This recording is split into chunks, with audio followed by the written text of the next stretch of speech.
Boys. Hey Falcons, we're back. We are over the $250,000 mark.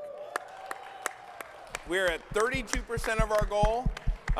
I'm joined by members of our men's basketball program, head coach Tim Koenig. Tim, what players do we have here with us today? You're going to need a microphone. Good call. We've got Tyho Peterson, David Jolander. Let's start with those guys. They've been here for 4 years. David is in graduate school. He can go into that. Ty is in a little hybrid grad school, but within business. So they're 4-year grads. From Sweden, from Maryland. Then we have 4 new guys this year. Dre Carter, he's going to graduate this year. He can talk about that, but he's from Wright State, transferred from Wright State. Miguel Martinez, CJ Meredith, Renee Diop, all these guys transferred in West Virginia State, Charleston, and Concord. But in the fall, 3.64 GPA. Right now, we're 10th in the country. We're 23-4. The region polls came out. We're 3rd in the region. But just appreciate all your help and support. Dr. Davis doing a great job, and I'm going to start handing the mic off to the players. Sounds good. What do you want them to tell us about their experience here? You know, one of the things we're going to talk about a lot today is the impact that donors and boosters play. So, you know, maybe it's talking about, you know, they go around and shake hands with all of our donors after the game. It's one of the best things I think we do, right? So though that interaction you have with our fans and with our donors and our supporters, that might be an important part to talk about. Well, first off, and then, yeah, that's why I wanted some guys that are new, some guys that were somewhat familiar with it prior to coming here. Dre's, very new to the experience, and then David and Ty have done this now for 4 years. But there's folks that come to our practice every single day. Yep. We have, radio shows every Monday. The games, we don't talk to the team after the game. Our guys talk to their families, but talk to our people that come to the games, to the fans. And without your support, we can't compete at the highest level, both on and off the court. So we're just so appreciative. But that's why we brought the students here, the guys here, so you can hear from them, because it's a really special place. And it's the people that make it so special. Yeah. And you're already over $11,000 today with a bunch more matches for basketball going. So let's keep it going. All right. David, let's start with you. In terms of the support, well, I mean, I think it's stood out to me from the first day I got here with, like Tika said, people at practices and the whole community feeling here at Fairmont, especially being international. It's a big adjustment, and then having people that you get accustomed to seeing every day definitely helps you adjust even quicker. And I feel like it's been like that throughout these 4 years, and I'm very happy for it, and I know it reflects on the team's performance and just the school overall. David's got the best shoe game. I was expecting something for Day of Giving. Maybe you wore them all last night for the game, for the big win last night. I got to step up my regular shoes game. It's pretty bad. Hand it off to Dre. Dre, coming from Division I to here, talk about that. Yeah, I would say with me being completely new to the program and everything going around, I would say the community is just amazing. Just the consistent support, whether that's games, outside of games, it's just an amazing thing to have so many people just supporting us on a day in, day out basis. Like Dave said, I've been here for 4 years, and one of the big reasons I even came to Fairmont was because of the strong community. Like TK said, we have donors and people that come to our practices, and we shake hands after the game. So it feels like after my 4 years here, I've almost seemed to have a kind of personal relationship with some of the people that support us. So I really appreciate my experience so far here. And then you guys, how the experience is possibly a little different, or maybe I'll get the mic.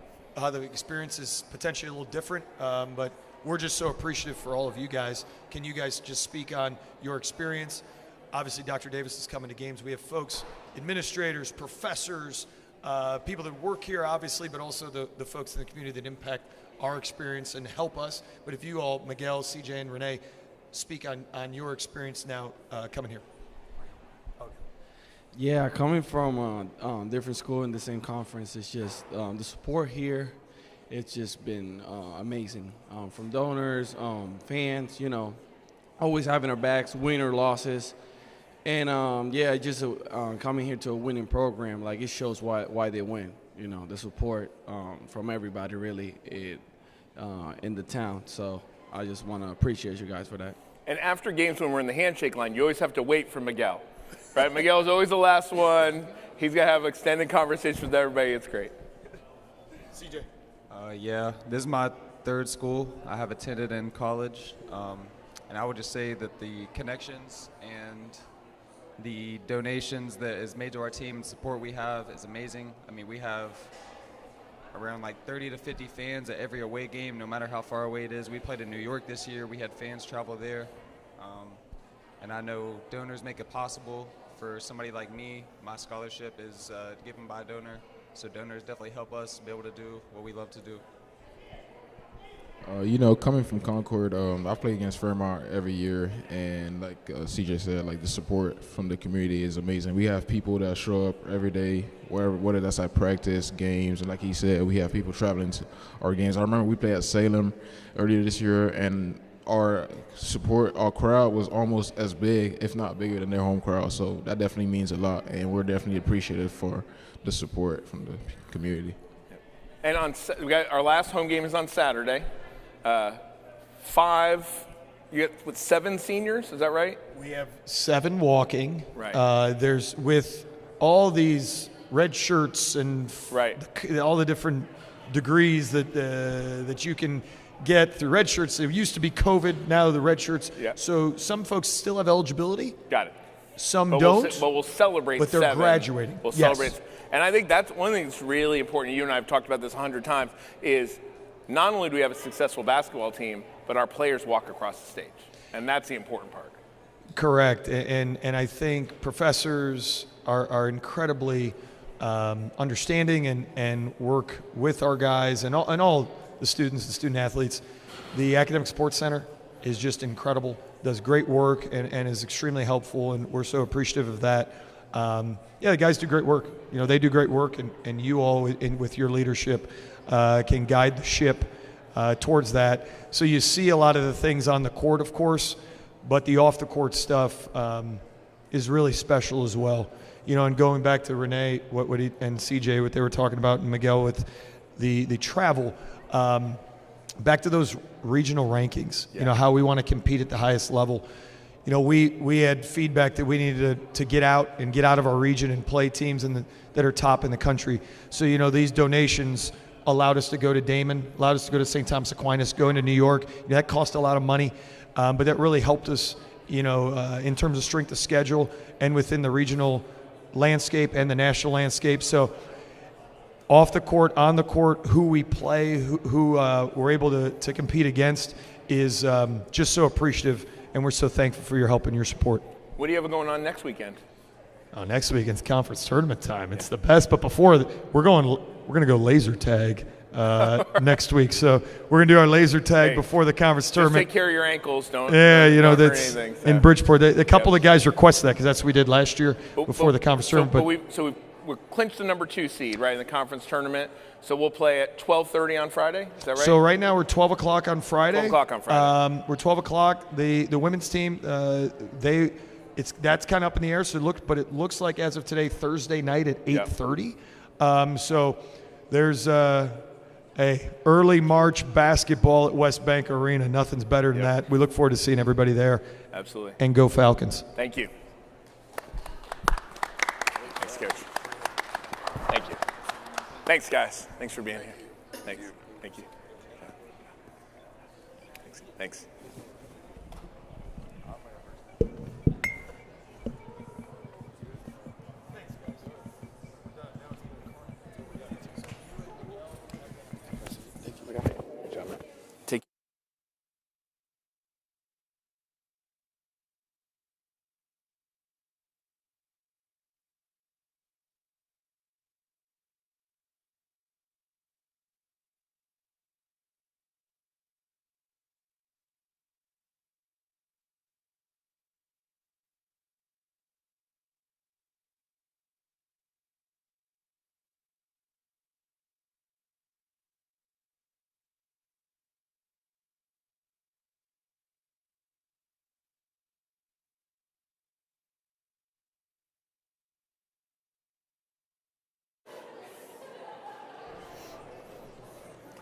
All right, we're back. I'm here with Emily Slane You use the microphone.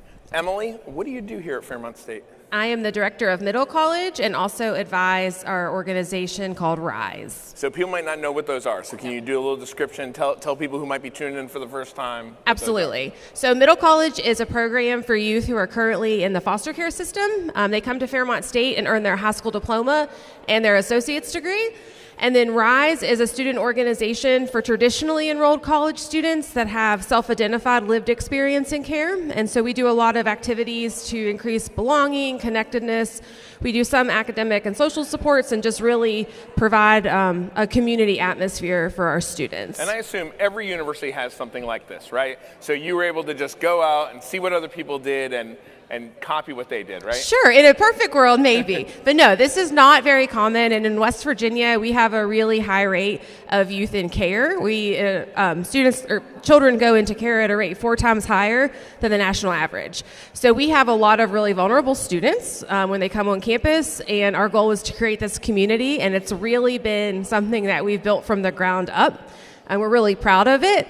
But it's taken a lot of work and a lot of trial and error, but we're really, really happy with where we are. And I think, a lot of our programs are this way, right? Our AIMS program is this way, right? A lot of the work we do in the LEAD Center, they're resource intensive, right? So if you think about the amount of resources that go into students who've experienced care, right? Talk about some of the support those students need. Yeah, so most of the students, when you think about a traditional college student, they're coming to campus, but they also have this whole network of people behind them at home. So they can provide like basic necessities. They can provide some of those other things that make college life easier. And that's not always the case for our students. And so those what we think of maybe are little things, those become real barriers to education, because when your basic needs aren't met, we know that you can't learn as well or as easily. So it is really resource intensive because we try to make sure that all of our students' needs are met. And part of that, we have a program called the Little Lift. And so the students are allowed to, up to $200 a semester, request something that helps get them back to baseline, something that helps support their mental health, something that they wouldn't be able to afford otherwise. We've had students buy art supplies with that. We've had students buy like athletic gear if they're playing on intramural teams. Yep. So they just don't have other people back home to ask, and so we're the people they ask. And it's really every dollar counts for something like that. Absolutely, because we know things aren't cheap, and every little difference we can make, it really matters, because again, we want to make sure that we can kind of clear the way as much as possible so the student can focus on that student experience and their academic and social engagement on campus. So far you're up over $850, so you're almost to the $1,000 match from Gary and Barbara Bennett, so we're excited about that. Absolutely. But we want to go well past that. Absolutely. Right? So thinking about the future of this program, what are the growth plans, sort of like in your ideal world, what do you want this program to look like? In my ideal world, I would like for our students to have an endowment that we can help provide scholarships for them to help ease their financial burden as they complete their college journey. We hope to be able to provide additional cultural enrichment. Part of what we do is build that social capital for students and provide opportunities that they may not have otherwise, all of which takes a lot of money to do. So ideally, I would like to have a sustained fund that we can go in and we can use those dollars every day to give our students what they need so they can walk out of Fairmont State ready to take on the world and know that they've been supported wholly on their journey. And I think, what's really nice is there's a lot of naming opportunities here, right? You name scholarships, you can name the program, right? And all of those are things that would help provide for the long-term stability of the program, because these students deserve stability. Absolutely. And right now we have a group called the Lift Alliance, and so they're a group of local volunteers that come in monthly and host a community dinner for our students. Oh, that's awesome. They're also starting a mentorship program, so we're pairing up some of our Rise and middle college students with some of those community mentors. So we're really, really getting such great engagement from the community, which I appreciate, because people are invested in our students, that's right? Awesome. And our students are invested in themselves.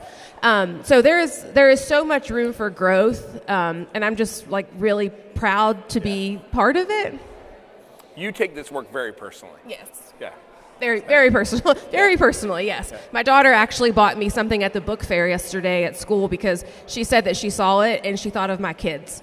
And so it was a poster that talked about even small progress is progress. Yep. So it is something that my family is all in on, and I love it. It's a joy.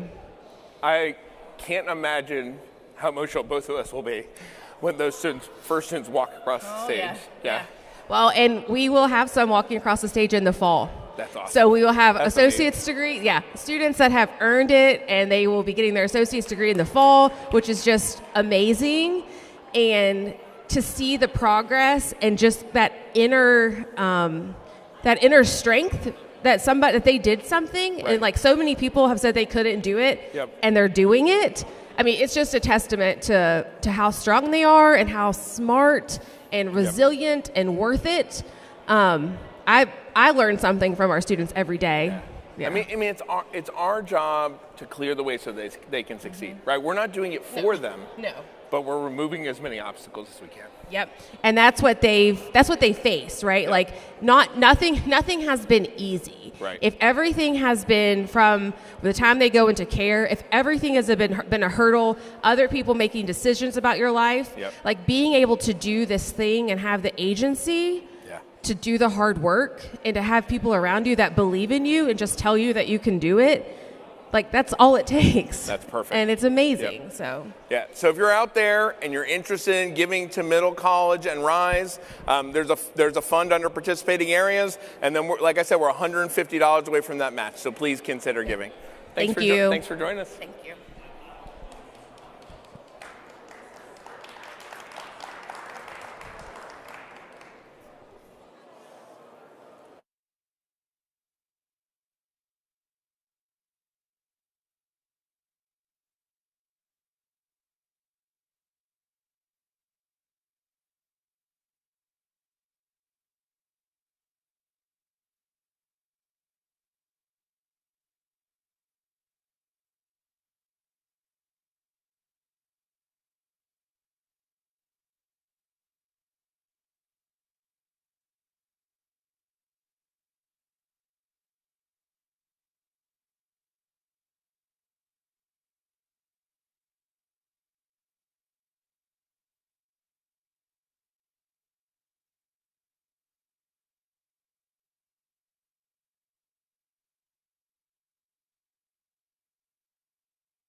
Welcome back, Falcons. We are a third of a way to our goal. So we're going to keep it going. We're here with Nicole Sampson, Ashton Loudon, and Emily Webb. And we're going to talk about the Student Professional Corps, which currently has not raised any money. And that's, my guess is it's because people don't know what it is. So talk about what the Student Professional Corps is. Happy to do so. Thank you for having us. So I was hired by the university under a grant to establish a new student employment initiative called the Student Professional Corps. Our goal is to provide as many meaningful student employment opportunities to our students as possible. It's already happening in many areas across campus. We're just here now to expand it and to add an element of professional development. Students can earn badges and workplace readiness skills to help them feel prepared and be ready to hit the ground running when they start an internship or their full-time position. Yeah, I think a lot of times people think about career readiness as internships and those sort of pieces, and we often don't think about student employees as mission critical. But I think at a place like Fairmont State, we have about 350 to 400 full-time employees. We've got a handful of part-time employees. We have almost as many student workers on campus as we do full-time employees. I don't think people realize how much work they do to really contribute to the functioning of the university. Absolutely. There are many students across our campus that are operationally helping us function day to day. And there's, again, still that opportunity where we can be engaging our students to be contributing in a meaningful way that really prepares them, helps them apply what they're learning in the classroom, working with us day to day, getting valuable feedback from us, learning with us before it's time for them to go out into the world. That's what I am so passionate about, is the opportunity that we can provide them. And I think that leadership happens everywhere, but the Student Professional Corps is an intentional leadership development program for our student employees. Absolutely, yes. And maybe Ashton and Emily, you can talk about your experience as student workers and what you've done here. Sounds great. I'd love to. So I work for the President's Office, and I appreciate you for giving me this opportunity. But first, I take a major focus in government relations, especially in West Virginia. But I really want to highlight our day at the Capitol that we just had January 23rd. So I was the co-chair of this committee, and I don't have a lot of experience in project management. However, this changed that for me. So a couple things to highlight is teamwork. First off, every workplace you have to be cohesive, you have to have teamwork. So I've got the skills necessary that I can go run with that now once I graduate in May. And next, I really want to talk about communication. Communication is a huge piece of any organization that you are a part of. And it's one of the biggest challenges of any organization as well. So I had to do research on best practices, progress tracking. I did a lot of research, and now I feel as though I can pretty much take on any project. So I feel really good about the skills that I've learned. Yeah, you've been battle tested for sure. Oh, absolutely. How about you, Emily? I'll pass you this one. So I work for the Student Professional Corps with Nicole. I'm a marketing assistant, so I do a lot of poster creation, social media, things, just brainstorming ideas of how we can promote the program and help students know that that's available for them. I'm also working in career services and student engagement. So I work one-on-one with students a lot. I help with the spring career fair. We have that coming up, things of that nature. And I just feel like I've had such a great experience with that. The community here working at Fairmont State is just such a supportive environment, and it's just been such an incredible experience. Like Ashton was saying, the communication part of it and teamwork is such a big aspect, being able to be a part of that. Well, I think in both of the offices you all work in are small offices that take on big tasks, right? So, the career fair is coming up, right? It's not like a big university where there's 15 people in that office helping, do it, right? It's a couple of full-time staff members and student employees who make that work. Yeah, definitely. Yeah. And then Day at the Capitol is another great example where, there were 220 plus people at Day at the Capitol, and there was a team of people organizing, but it had a lot of student representation on that team. And the reason I brought each of them here today was because With Emily's position, I saw a marketing major, so I thought, how can I give her a meaningful experience that gives her a story to tell when she's interviewing for her full-time position? And Ashton's experience was so powerful because while not directly related to his major work, it's those workplace readiness skills that he will take and use with him anywhere he goes.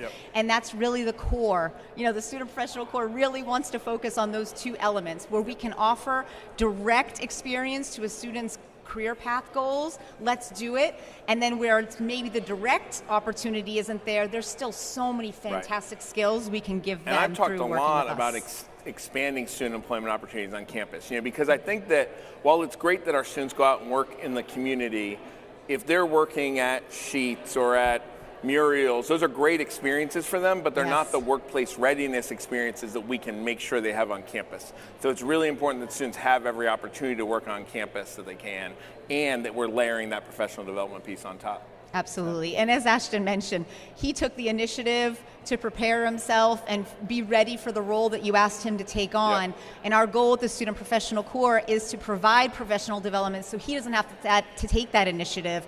We will provide resources to him and any student, whether they're working on campus or not. So even if students are just going out and preparing themselves for their internship or a full-time job, they can benefit from that professional development training and be ready. So what would you do with donor dollars that might come in today? Oh gosh, there's so much, right? I mean, when we think about developing, you know, training and development, offering workshops and things in person, there's so much that you need to make that all happen.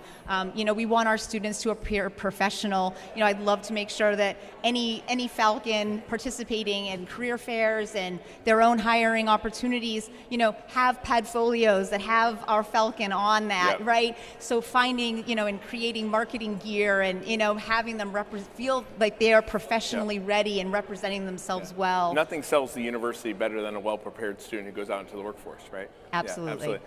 Well, this is great, and again, similar to the conversation we just had about the middle colleges, this is something we're building from scratch, right? This is not something we saw at another university and said, oh, let's do this. This is something we're building from scratch, so it needs those resources to help it get off the ground. So hopefully, people will be inspired to give to the Student Professional Corps and support these amazing students. Thanks.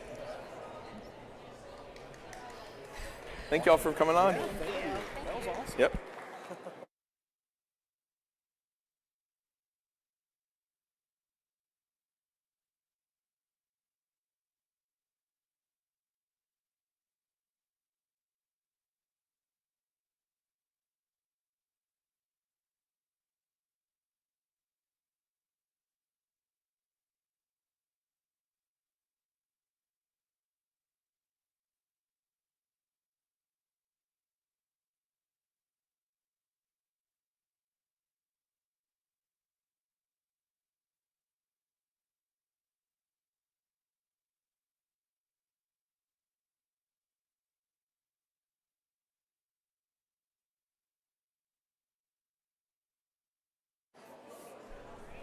All right, welcome back, Falcons. I'm here with head football coach Luke Barker. Luke, who do we have with us today? Yeah, we have Nino Marzullo, quarterback, junior from Gaithersburg, Maryland, main streets of Gaithersburg. And then we have Fred Highsmith. He's from Eunice, Louisiana, plays wide out for us, and they're junior, both exercise science majors. Awesome. So you're up over $21,000. Yep. Talk about the impact of those donations and donor support. Yeah, I think these guys, I'll have them talk about it as well, but it obviously the support of this community is something that you don't get anywhere else, especially in this league. We use it for a lot of different things, a lot of different areas. I think the biggest one is obviously we have a post-workout meal plan that we try to give these guys, which has been a big benefit for us. A lot of the new technologies that are available now are sideline technology that we're able to use. Costs a decent amount of money. So does the new helmet technology that just got approved from the NCAA. So those are all big pieces, obviously, for us. From a player standpoint, I'll let you guys go. Yeah, it definitely helps with the locker room upgrades. This one, I don't know if they can hear you. Yeah, it definitely helps with the locker room upgrades. The post-workout protein definitely lets us get bigger, hit our protein goals. And then, yeah, I mean, the support here it's really good. Everyone supports us, and it just helps us be where we want to be. Yeah, as they said already, I just think Coach Barker and the rest of the staff do a great job of trying their best to make whatever resources possible to allow us to not only become great football players but great men. And without those donors, and not only the monetary side of things, but just the way they support in other ways like those, without that, it wouldn't be possible to do what we're able to do and make the changes and the improvements we've made. And it helps us win. It helps us be successful. It helps us make our everyday jobs easier. So it's just been great. And like as he said, just me being from the South and coming in here is support like I've never felt. It feels like home. How do you end up here from Louisiana? So I have a mutual friend / family on the coaching staff that it just happened to work out, and it was kind of a no-brainer once for him, it was a strong connection there, and then also once I came here, as I said, like it was the small knit community and how everyone supports everyone with no ill intent. It just felt like home to me, and it was easily. I had to get adjusted to the cold a little bit, but they made that easy as well. Especially all the snow and stuff we've had, yes, sir. We've had this yes, year. Awesome. So you won 13 games over the past 2 seasons. First 2 years as a head coach. Talk about that experience. Talk about how this community's welcomed you and what we're looking forward to next year. Yeah, it's been great. We obviously didn't meet where we want to be. We're not where we wanted to be after this past season. But I'm excited about what we have coming back. We've kind of built that foundation and that core. We have 76 kids here for spring ball, which is obviously a big deal, to have them here on campus throughout the entirety of the spring. Signed 35 high school kids to kind of round out the class, round out the team. From 9-10 different states. So we're excited about the class we have coming in, and we got a lot coming up here. We're looking to start our football Falcon Club that we're going to try to get rolling here. And our spring game's April 18th. We're going to try to have a little launch in there. We'll be reaching out to, again, alumni, donors, supporters, everybody like that over the next couple of weeks and trying to get them back on campus a little bit more. That's a big push for us to continue I think one of the things people don't think about is, so you got about 100 to 110 guys on the team, right? Every one of those guys needs equipment, home and away uniforms, all of those different pieces, and then food, like they were talking about food after the game, right? That stuff's not cheap. No, it's not, and it continues to go up. You know what I mean? Every year, helmets started, back in the day at $250, or about $700 now. We want to get the communication in there that's now legal. It goes up to about $1,000 a piece. So everything goes up, and again, we couldn't do the things that we're able to do without the support of everybody here. And in order to have a competitive team, we need to keep our tuition rates competitive with other universities, 100%. right? So part of the donor piece is we got to make sure we can provide for these players without having to raise tuition rates or student fees and all those other pieces. Yeah, we couldn't continue to do the things we've done up to this point without all the support. And obviously, it starts at the top. When we got a great institution, we're moving all in the right direction, and it's been great. All right, awesome. Yeah. And so you're both exercise science majors, is that right? Talk a little bit about your exercise science program. We'll have folks from that program on later to fundraise, but it's not just fundraising for athletics today, it's fundraising for those academic programs too. So talk about your experience as a student here. Yeah, I mean, so far, the past 2 years I've been here, all my teachers, they've been really supportful, and I feel like with the small classes we have here, it makes it easier for them to help us and, just get better at what we want to do. So I think it's been really good so far, and I'm excited for what's next. Yeah, and they're out at your games, cheering you on. I mean, that's the nice part about University of our side. You see them, they see you. Yeah, they make fun of us during the games and stuff in class. So it's fun. Talk about interceptions you throw. And yeah, stuff like sure. That. Yeah. They'll make fun of us for sure. Fred too. Fred, yeah. Yeah, just in my short tenure here, as he said, the smaller classrooms, like, it allows you to become more personable with the teachers and build an actual connection instead of just teacher to student. It actually, man to man, man to woman, actual connection. And then just also, like, they actually care. They actually care. It's not just a lecture being given. It's the real knowledge, trying to become better people. And then compared to my last school, without knocking them, they put you in more real life situations. It's a more practical type of education, and it prepares you for the real world. So you're ready to go when you hit the workforce. Yes, sir. Perfect. Yes, sir. So, Luke, I got one more question for you. So I think that what you've done with the football program in terms of community engagement is really a model for what we want to do with students, and not just student athletes, but all our students. So talk about why you think it's important for the students not just to be students, not just to be athletes, but to be good community members as well. Yeah, I think when you're starting to look at, what makes you places special, it's all the people that are associated with it. So you can't expect people to give you things and come to your games and support you the way they'd have if you're not doing the same thing. So I think that's a big deal that we talk about on our team all the time is the relationship piece. You know, we have our SOAR mantra. All that goes into the relationship piece of how you're going to continue to build. Obviously, we want to build young men, so they got to get out. They live in the cell phone generation. Right. They got to look people in the eye, talk. It's not always easy to do. Yep. And so I think just continuing to push those guys to be out in the community, it's obviously helped with the support that we have coming in from finances, from people showing up, from people being involved, from people getting our guys internships and jobs opportunities as they get done. Absolutely. We've been very fortunate to keep a lot of those guys here just because of us pushing them out there, and they're still local-ish, you know, between here and the other 2 counties locally. So it's been a big deal for us to continue to push and get out and give back so that we can continue to get the same support that we want. That's awesome. Yeah, I was talking to some folks at the career fair last year, and they were talking about how they didn't have to touch any of their boxes, any of their displays. Yep. Football players met them at their car, set everything up for them, and they were bragging about us. And again, that's been great for us too, because we had a couple kids come out of there with internship opportunities last year that have actually set them up for jobs that they'll start this summer when they graduate. And just by carrying a box and talking to somebody, getting a card, then going and changing and coming back to their career fair. That's a great event. It's coming up in a couple weeks. So. That's fantastic. Yep. So football's already hit one of their matches, the $5,000 match from the Wilfongs, but that $10,000 match is still out there. So please consider giving to our football program, and then the spring game, remind us again? April 18th, 2 o'clock. April 18th, 2 o'clock at Duval-Rocher Field. We'll see you there.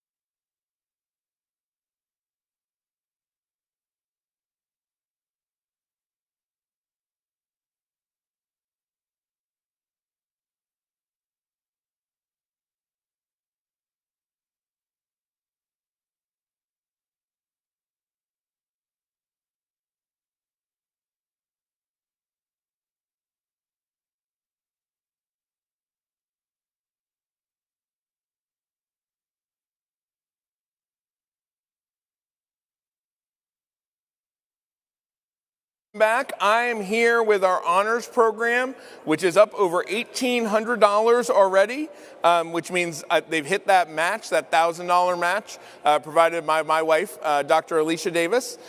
So we're joined here by Dr. Robin Payne, director of the honors program and professor of history. Robin, who else do we have with us today? We have a handful of our outstanding honor students who are all going to be joining us for our upcoming study travel. I don't know if it's on or not. Technical difficulties. There you go. How's this one? Yeah, that one's good. Okay. There we go. Apologies. We've got several of our outstanding honor students with us. These are all students who are a part of our upcoming study travel class to Rome.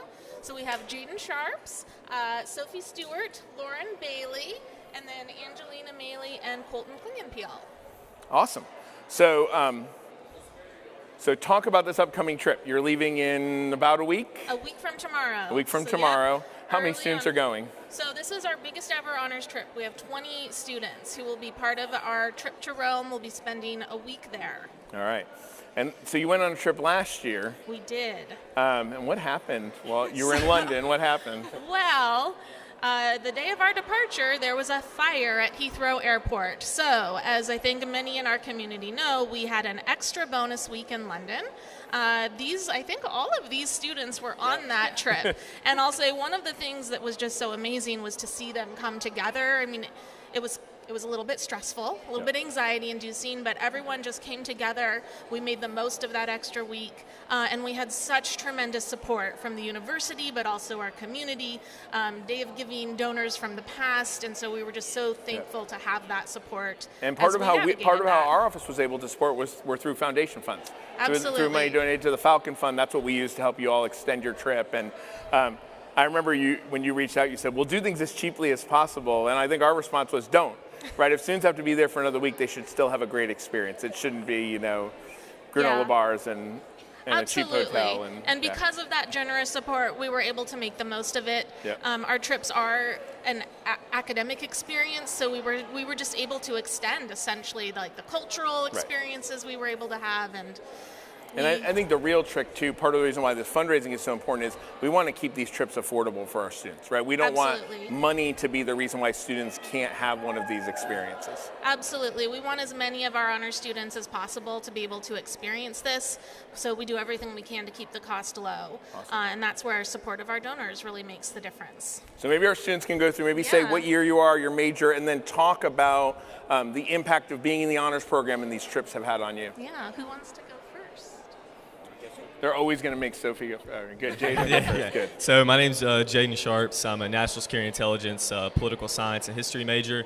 I think the biggest impact for me, outside of the community honors program provides, and specifically on the trips, is just the international experiences and seeing the perspectives of other people. It's really changed what I want to do with my career, and it's really, like I said, it's fundamentally impacted my journey and where I want to go. So I think going to these other places and seeing these diverse cultures and people different from our own really has impacted my life and just changed my trajectory and where I want to end up. Had you been out of the country before you went on these trips? Not. So I've been like Mexico, Canada, right. but never across the pond. No, awesome. never to Europe or anything like that. So no, but it was really cool and really beneficial experience. So. He's even got the lingo down across the pond. Yeah. Hello, my name is Sophie Stewart. I'm a junior here at Fairmont State. I'm studying finance and data analytics, and I was able to go to London last year. So excited to go to Rome after next week.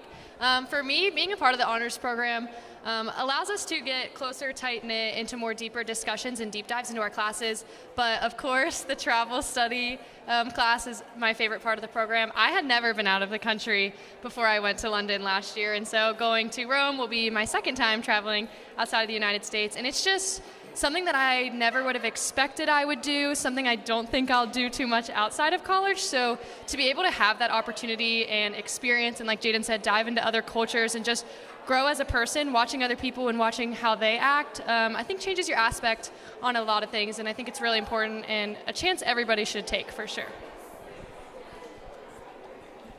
Hi, my name is Lauren Bailey. I'm a sophomore studying mathematics and math education.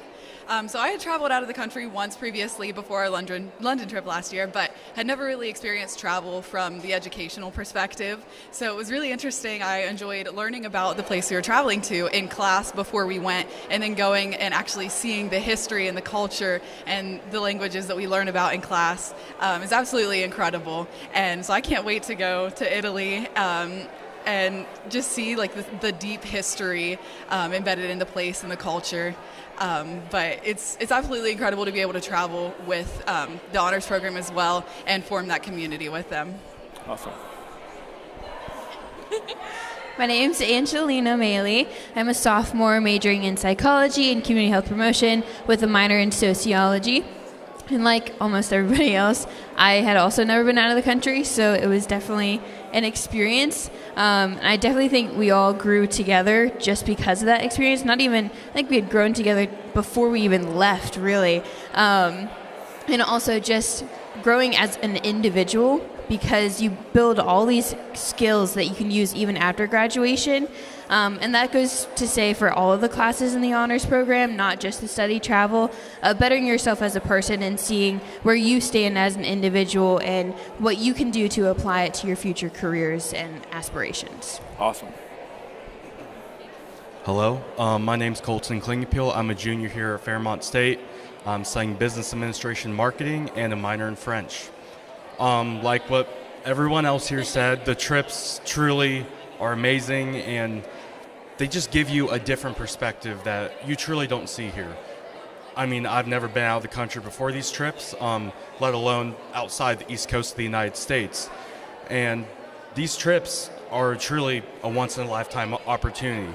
The price that we get for these trips and the amount of stuff that we are able to do is truly amazing. I'm just very appreciative of the honors program to give us that opportunity, and truly helps give us a bond, because we have our student group, the Honors Association, that helps support us in some of these actions that we do, but all the classes that we have a lot of our honors classes together, and with the trips and the classes together, it just helps you grow as a person. And on top of just the trips and being together, it's the curriculums in the class. It's not harder work being in an honors program. It's a higher way of thinking and a more open thought. It's a lot more discussion based, and this honors program truly helps us all by making us learn to use our brain. So this honors program. Jaden, you're the only student up here who's not in my class this semester. Yeah, no, I'm Yeah. sorry. Yeah. But just to wrap it up all in a bow, the honors program helps us all as people and young adults to grow into grow past the higher education we have here. And the Honors Association is the largest registered student organization on campus, which I think is really impressive. Yeah. How many of you know any Italian already? She's being humble. Yeah. So Lauren is fluent in Italian, and everyone else is going to struggle and get by a little bit. Lauren and I are both at like lesson number 8 in Okay, Duolingo. got it. Salve, buongiorno. Io sono Lauren. Io sono di West Virginia. Cornetto. Could you ask for donations to the honors program in Italian? Per favore. I will say they keep asking what Italian we know, and Lauren was my roommate in London. We'll be roommates again in Rome, and my go-to is just what she said. Perfect. So as long as you know how to order food while you're there, and you'll be okay. You can point. Well, thank you so much for being here. Please consider a gift to our honors program. They're up over $1,800 now, but we know that in order to keep what they're doing affordable for all our students, it requires donors to step up. So please consider giving. Thank you.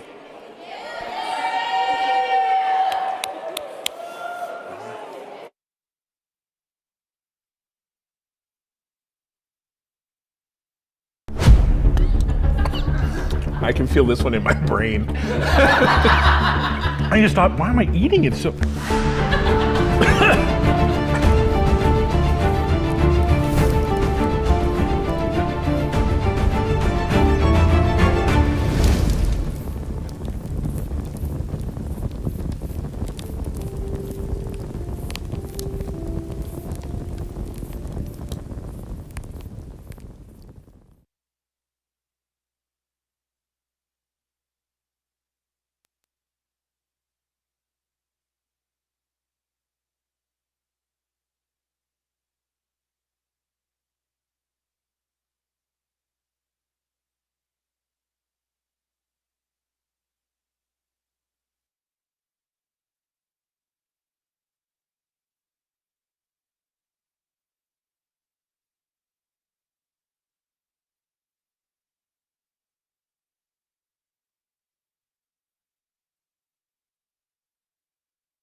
Welcome back, everyone. We are here with members of our forensics program.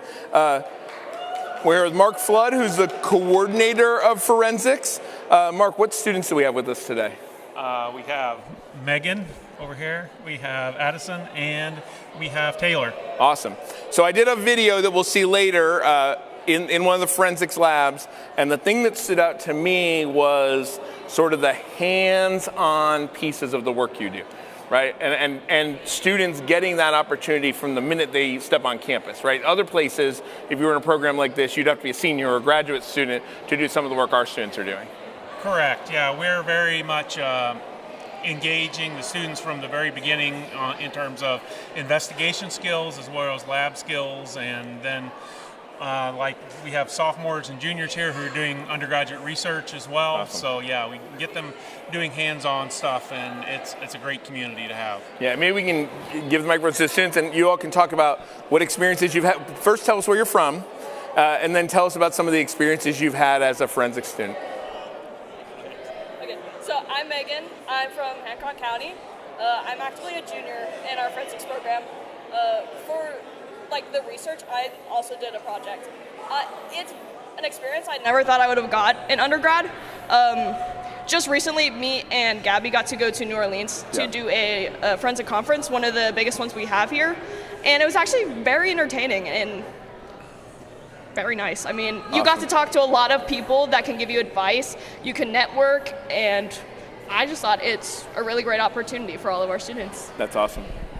Hi, my name is Addison. I'm from Upshur County, and I never thought going into college that I would meet such great people in the forensics department. There's a lot of community here, and you really get to know like everything of the trades. Like you get to know how to do fingerprinting, blood typing, all of this different really cool stuff. We talk about a lot of DNA and all of that stuff, and I thought that was really cool.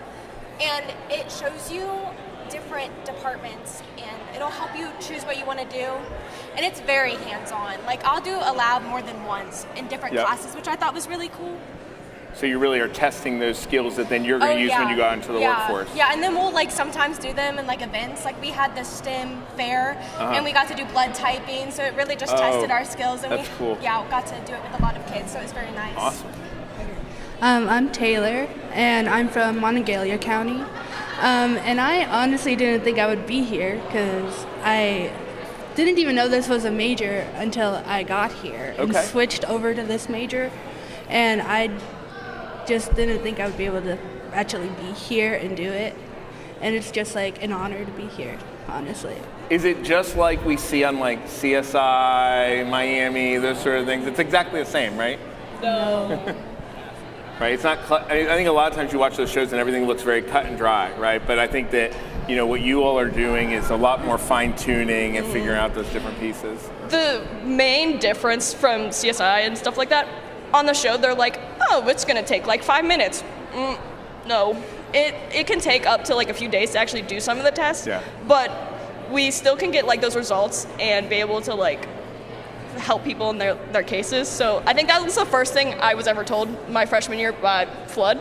He was like, this is not like the TV shows. Right. Nothing you see on there is actually true. So Mark, one of the things I noticed when I was walking through the lab doing the working with the flesh-eating beetles is, as an administrator walking around the room, I'm looking and I'm like, well, we have to pay for all these refrigerators, right? We have to pay for the beetles, right? Those are obvious things, but then we have to pay for gloves and all of these other little pieces. So talk about the impact that donor dollars have on the work you all are doing. Well, for sure we have everyday expenses that are covered by the university, but if we're wanting to go above and beyond on student research, getting some more modern equipment, always trying to update that, it is very expensive. And so, but the university is very student travel support for conferences, things like that. Yeah. And it very much important. We do local, regional, statewide conferences, but also national conferences too. So we take pride in that, and I think our program also takes pride in that the last 20 years, every one of our graduates has a job within 6 months after graduation. 100% job placement rate. Wow. That seems like a good thing to put our money behind that. So thank you all very much for joining us. Thank you. And we'll see you in a little bit. Thank you so Thank much. you. Appreciate Thanks it. a lot. Yeah. Thanks, y'all. Thank you. All right, welcome to another episode of Mike Tries It. I'm here in the bottom floor of Hunt Hunt Hall with Gabby Ram. Gabby, tell us about yourself, what you're doing here, that sort of thing. So I'm a sophomore here at Fairmont State. I'm majoring in forensic science and Spanish. I'm also on the softball team here as well. And I am specializing in forensic anthropology, which is why we're here today, because we will be feeding the flesh-eating beetles. And not like our flesh, not getting our flesh, right? No, they actually hate the smell of living human beings in the sense that they are big, to us, we are big smelly trees to them. So yeah, they are not the scarabs from the Mummy, for anybody watching that is thinking that. They're very tiny, they look like pill bugs or roly-polies.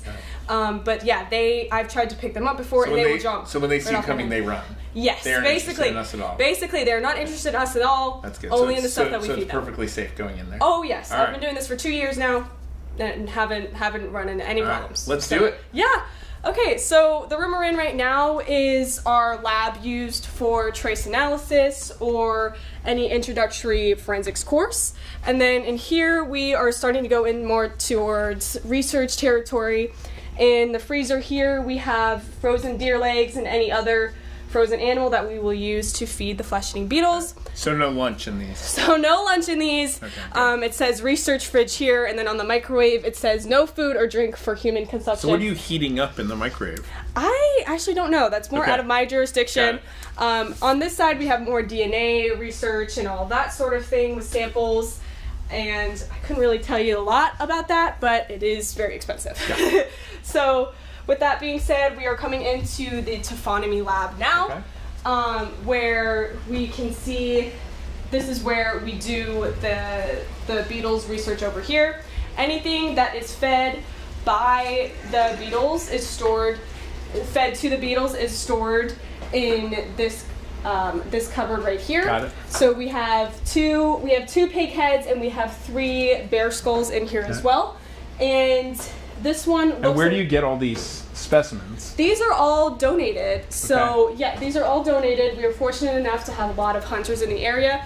When they are done with their deer legs or anything like that they're not using for consumption or anything like that. So you need a lot of community connections. We do need a lot of community connections to make this work. Even outside of donations, you just need those connections to. We do. specimens. Anybody that isn't using anything that can be used to feed the beetles, we will take gladly. So what are we feeding the beetles? So we are feeding the beetles a deer leg donated to us by hunters. Okay. So in this fridge here, we have it. Okay.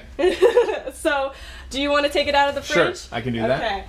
It is Mike tries it, so Yeah. makes sense. Yeah, it's not gonna Awesome. it's not gonna kick you or That's bite you, good. I promise. So go ahead. All right. So yeah, and then if you just want to set it on the table right there. Got it. All right. And then here we have, in this tank, is the flesh-eating beetles. Okay. The species that we use are called hide beetles. Number 1, because they were discovered eating the hides of animals, but number 2, because they like to hide. You're going to see when I open this that there's going to be some on the surface, but after a couple minutes, they're all going to disappear. Okay. So I'm going to open this now. Oh yeah. You do see a couple of them around there now, kind of investigating. Yep. This is a bone in here from last week. Okay, so If I it's been pull it there up. about a week. It's been here for about a week. Okay. And you see the beetles just you jumping do. off, and anytime you do. touch it, they jump anytime off. Anytime I touch it here, They're trying to run they're away trying to from avoid me. Yeah, see, they don't. Yep. Yeah, they don't. They Yep. have no interest They just in you. jump right off. Got it. So yeah, and then this deer leg looked exactly like the one that we were about to put in. And the whole point of this research is to see what effect do these beetles do on deer legs, and that's what I'm focusing on right now in my research. I recently just got to share my knowledge on these little creatures at the American Association of Forensic Science down in New Orleans, and you're just a sophomore, right? I am just a sophomore. So I think at a lot of universities, bigger universities, this is what graduate students do. This, right? yes. But you started doing this when? I started doing this last year as a freshman, first semester. First semester. First semester, yes. I was very grateful to have been able to find programs that were able to donate me money to, number 1, purchase the flesh-eating beetles from a taxidermist group down in North Carolina that were used. They're almost all gone now, too. They're almost all gone. So you see, and then this is a female right here. Okay. Yes, Are they bigger or? The females are a little bit bigger than the males. Then they live a little bit longer too. Just like people. Just like people. And but yes, back to the undergraduate research. I've been doing this since first semester, and since then I've learned so much about these little guys. And when you graduate, you'll probably have to train another student. Yes, right? Which is the really nice part. I think people don't realize that we have amazing faculty who brought you on board. Yes. But then as this research continues, you'll have new students who come through, and you'll have to become sort of a de facto instructor for them. I'm known by my fellow forensic students as the beetle girl. Anything that comes to forensic anthropology in the lab or when we're reading about it in class, I am typically asked the most questions. We have a very tight-knit community here. We are not very large. Our program is relatively new, established in the early 2000s. So with that being said, a lot of the stuff that is donated here is like I just said, donated or is very Well, there's older so many technology. things you need, right? So, so you have to buy the beetles. We have to buy the beetles. You have to buy gloves. We You have to buy gloves. Everything you see in the lab, except for the things that are donated, you have to purchase. Yes, we also have to purchase certain chemicals as well. when it comes to when the beetles are done feeding with the bone, I have to do what's called a degreasing process. So I take a big 5-gallon bucket, which is what we were given, what we can use, and we fill it up with hot water, a little bit of ammonia, and some soap, and we just drop the bones in and we let them sit for a week. Okay. This is going to kill off any eggs that are remaining on the bones, any beetles that have not evaded the bone or that I could not shake out, and this just prevents any contamination or any further damage to the bone. Huh. So I think a lot of people are familiar with shows like CSI, Bones, and things like that. Yes. How accurate are those shows? Not very accurate. Okay. They're very dramatized. There are some true aspects, but in reality, you do not see flesh-eating beetles a lot. They're very, very underground, I'd like to say, no pun intended, in the sense that they are used by taxidermists and natural history museums for preservation of the bones. Yeah. But other than that, they are just solely hidden Well, you telling me underground. too I think you told me this off camera, out in the wild, they actually bury the bones, right? They bury the bones, yes. So when they are done feeding, and then, let's see if I can find one. Why do they bury them? They just like to preserve it. So actually, if we see here, they buried a metatarsal piece of bone. And they just do that to kind of preserve it a little bit. They actually do get territorial when it comes to other bugs. So they preserve it, they can go back to it for later food. They will eat. That one looks pretty clean. This one looks very clean. It's been sitting for a while. They did a good job. Yeah, so you can see the grease here too from gravity that that's where it's been sitting. So that's where it sits. So then if you're trying to determine what happened to a person or an animal, you can look and see that and you can say, oh, here's how they fell, or here's how this happened. Yes, that's exactly it. So we look at that, but then what my research was doing too is how much effect do these beetles have on the bone, and do they get inside the fractures of the bone? Do they get inside the ends and the crevices in between they're called the epiphyses, the epiphyses of the bone, which are these little parts, the end parts, and if they get into the small fractures. So I don't know if I can pick one up as of right now, but when I was doing my research and looking at this a little bit more, you could see that they were doing damage to the bone, and it looks a lot different from regular bone growth to use as a comparison. And you were saying that maggots and flies are attracted to live flesh sometimes, whereas these are only interested in dead flesh. Yes, so I like to call maggots and flies my first responders, in the sense that when within minutes of a corpse being there, the flies are going to come land, they're going to go lay their eggs, and they're starting right away. And the beetles, however, though, whereas the maggots are more fresh and geared toward fresh tissue, they will eat through literally anything. So you are going to see them a little bit later in the decomposition process, which also contributes into what we call the postmortem interval. This is like time since death, but completely revolved around flesh-eating bugs such as these beetles. And that's probably one of the things that's not as accurate about those shows, where they say what was between these 6 hours. They can use that, but that is a first estimate. Right, when not they're if first these on the scene. beetles have been None there. of these beetles have been there, right? So that they can make the process easier, and they can make them harder, depending on the amount that you see, the life stages of them, if there's some that are dead, or anything like that. Sounds good. So are we going to feed them today? Is that the plan? Yes, so we're going to feed them today. All right. So I'm just going to have you pick this deer leg up. Again, it's not going to kick at you or bite you. Good. And you're just going to drop it right in there. Okay. Yep, perfect, All just right. like that. And then we're going to grab some paper towels over here, and we are going to cover the deer leg. All right. So now, what this does too is it freshens up. It keeps the tissue a little bit more wet and fresh, and easier for the beetles to chew into.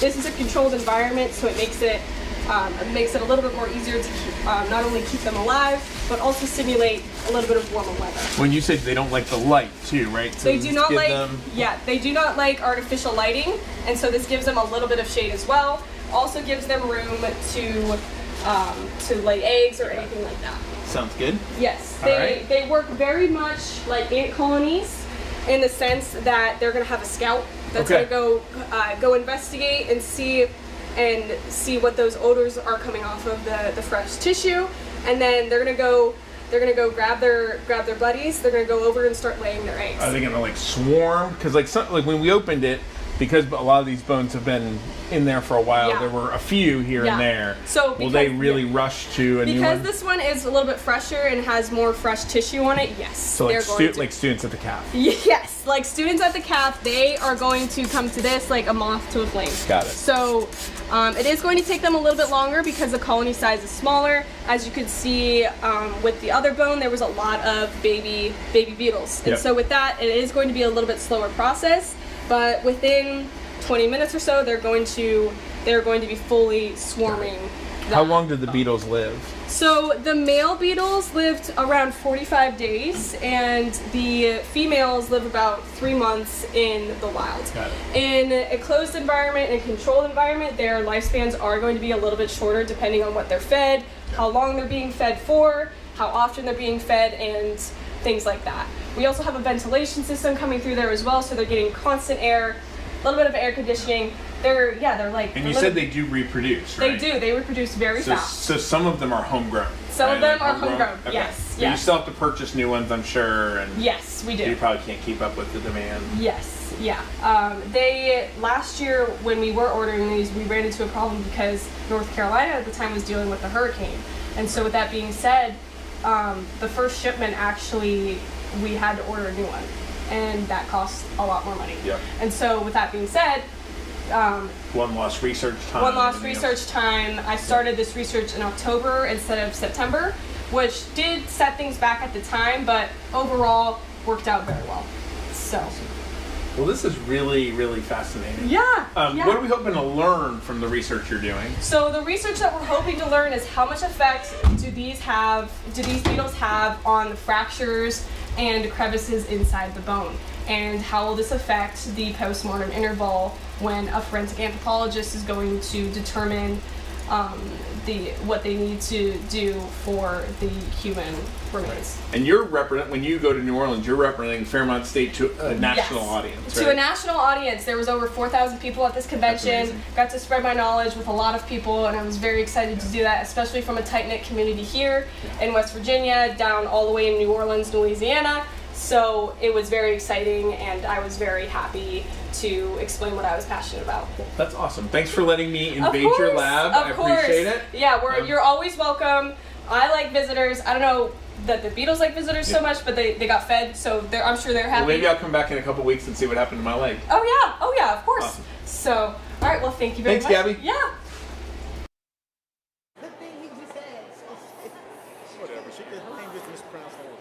All right, welcome back. Oh, sorry. All right, welcome back. That was the perfect transition, right? We had our forensics program, and then we had a student athlete who's in our forensic program walking us through some flesh-eating beetles. Now we're going to transition to our student athletes. So I've got Greg Bamberger, our director of athletics here. Greg, athletics is up over $147,000. It's been a great morning. Absolutely. It's been a great morning. Tell us about your athletic power hour, which started about 19 minutes ago. Well, effective right now for the athletic teams, whichever men's or women's athletic team has the most donors by noon will get some money from me, $500 for each team. So looking forward to pushing for donors. It's all about numbers of donors. All right, so Greg, we've got some student athletes with us. Who do we have here with us? We have Abby Keelholz. I don't know, I probably mispronounced her name, from the softball team. We have Taryn Lawrence from acrobatics and tumbling. We have Z Murray from the women's basketball team. Karan Watis from the football team, and Harrison Linkus from the basketball and indoor track team. Yeah, our brand new indoor track team this year. And Harrison had never done track before, right? So he was doing double duty and doing something free for the first time. He knows how to run. That's awesome. So maybe we could have the student athletes go through and talk about why these donation dollars are important, what sort of support you receive here at Fairmont State, and where these donor dollars go. Yeah, so for the softball team, it means a lot. These donations mean a lot to us. We get to do cool things, go cool places, play cool teams with really cool facilities. It's really cool to go to other schools and get cool equipment and everything, but the scholarships we're able to get from it is really what impacts us the most, I would say. Like, that's definitely why I chose Fairmont. Yeah, it's awesome. So the money that comes in definitely benefits us in really positive ways all the time. So yeah. Awesome. Yeah, absolutely. The scholarships is huge for a college student in any aspect. Just because coming out without student loans would be huge, and some of us are able to pull that off. And also just being able to get a good meal. The difference between going to McDonald's and Chipotle is huge, especially as a student athlete. Making sure that you are fueling your body so you can play at the highest level is very important. Going on to that, I think that scholarships also help you build a sense of responsibility, as in it pushes you further into careers and learning about all of that. So I think that with the scholarship, it's dressing for the job that you want, not the job that you got. And I think it helps us and provides us with more into the real world. I love that. I feel like the scholarship donors money helps us out a lot, especially when it comes to like trips. Fairmont State women's basketball loves Hawaii, and we will see y'all again this upcoming year. It also helps out with changing lives. Like I know a lot of our donors like might help out with food, like Harrison said before, whether that's getting you a Food Lion card or anything of the sorts. Like they really try to help out as much as they could, whether it's on the court, off the court, in life, outside school, all of that. Are you going to get to go to Hawaii next year as an alum? Ooh, I would love to. Yeah, we got to figure that out. We're going to see something. Volunteer assistant coach. I don't know about the GA spot yet, but we'll see what's going on for the future, though. Sounds good. Yeah, I think all these donations do a lot to help us stay competitive, especially with acro. It's a growing sport, and that just tremendously helps us, compete against all these big other teams around the nation, and helps us put our name on the mat as a new NCAA program. Yeah, I think the thing a lot of people don't know about A&T is that there aren't divisions, right? So when you're competing nationally, you go to nationals, you're competing against Division I programs with their Division I athletic budget. So it's really important that we step up. Yeah, all 5 of these student athletes have benefited greatly from our donors, and we appreciate everything they do for us. And whether it's scholarships or, as Zanaya said, special trips that some of the teams have been able to make, we can't do it without our external community and everybody that donates. And we've got 2 athletes up here that will celebrate senior night on Saturday, right? Harrison and Z. So talk a little bit about the academic performance of our athletic teams. It's off the charts. I mean, our student athletes graduated at a very high rate.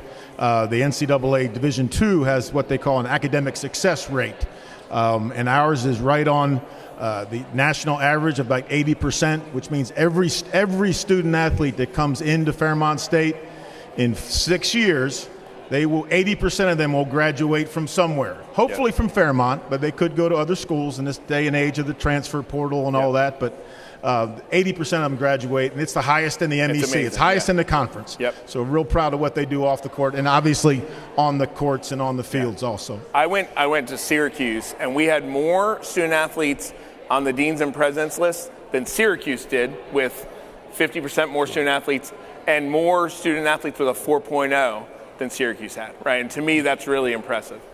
Over half of our student athletes are on the president's list of the dean's list, well over 200 of them. Yep. They do a fantastic and I think job. donor dollars have a lot to do with that, because it means they don't have to have external jobs. They don't have to worry about where meals or gear and all that stuff is coming from, right? They're able to focus on being students and athletes, and that's a really important part. I mean, as a Fighting Falcon, I think they always strive to be the best. We want to be the best. We want to win the Commissioner's Cup. We're right there, and that's our goal, and we should, because we're Fairmont State, and we should be the best. Absolutely.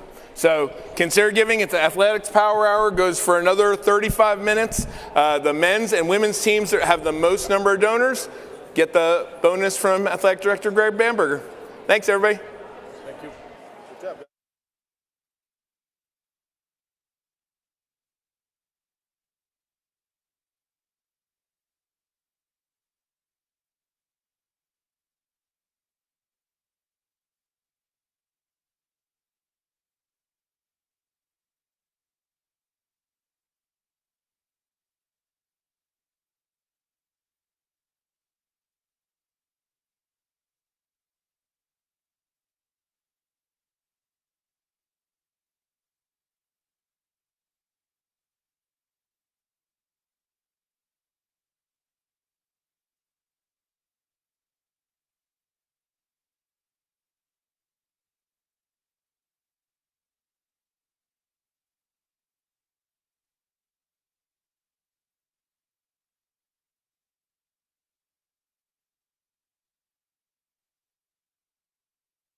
Hey everybody, we're back. We're here with folks from the Lead Center. I'm here with, and they all refer to you as Miss Bree. Yes. We're here with Miss Bree from the Lead Center to talk about what happens there, and we'll talk to these students in a minute. So what do you do in the Lead Center for people who might not know? Oh, yeah, you need the microphone. There you go. Thanks, Gab. Yep, it's on. Oh, great. Hi. So the Lead Center is all about support. We support our Falcons academically and a lot of times socially and personally.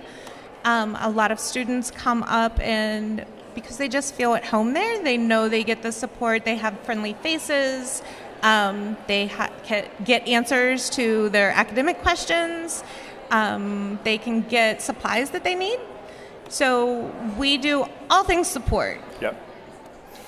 And how many students come through the Lead Center every year or semester, however you count it?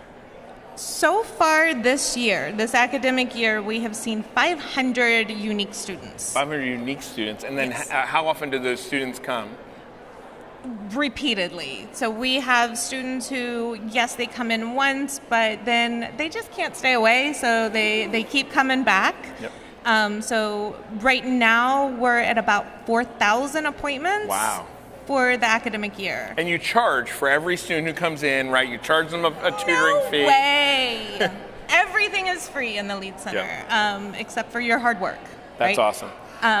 Yeah, everything's free. All our resources, all our tutoring hours, everything that we have. And so, things people may not know is we're redoing the second floor of the library. Yes. So you're going to get a brand new, custom-built home for the Lead Center. We are so excited.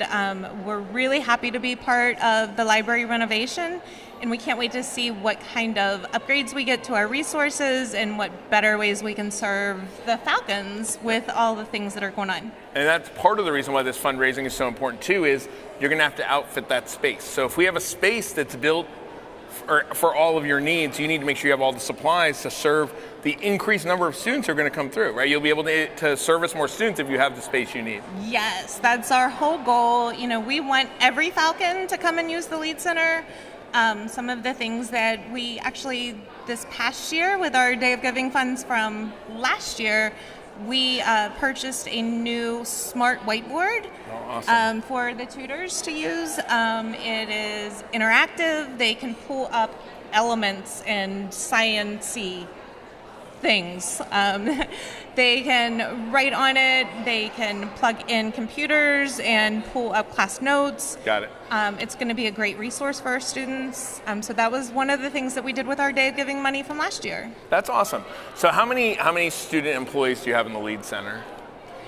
I love my staff. I currently have about 27 tutors. Okay. And we have 4 front desk staff members. All right, awesome. Yeah. So maybe we can have the students introduce themselves, where you're from, and talk about your experience of working in the Lead Center. My name's Gabby Ram. I'm from Erie, Pennsylvania. I'm also on the softball team here at Fairmont State. I tutor college algebra and the introductory Spanish classes here at the Lead Center. I think my favorite part about being a Lead Center tutor is seeing the success on students' faces when they finally get what they're working on, and I'm very passionate about helping other people, so I think that is my favorite thing about being a Lead Center tutor. Awesome.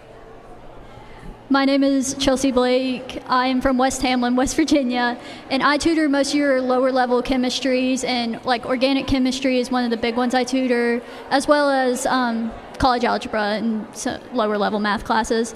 My favorite thing about the Lead Center and working there is the type of resources we give students. We are very resourceful with the type of stuff that we can give, like notebooks and paper and stuff, as well as the bonds that I make with the students that I tutor.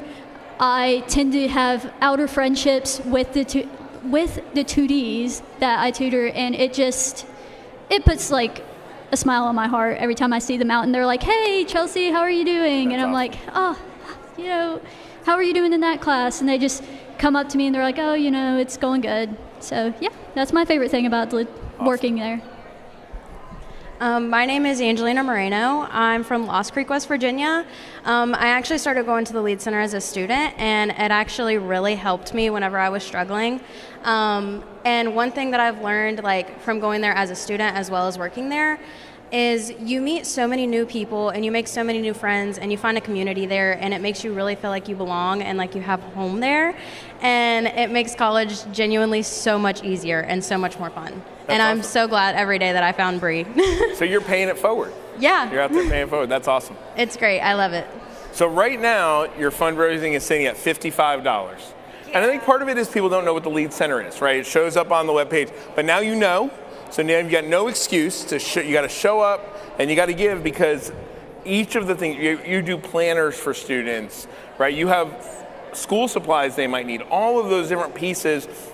You always have snacks, right? The Lead Center always has good snacks. And those are all things that help students succeed, because it's one less thing they have to worry about. And I think that's the really important part of what you all are doing. Yeah. So awesome. So consider a gift to the Lead Center, and we'll be back in a little bit. Hi, my name is Eric Gully. I'm an architect major here at Fairmont State.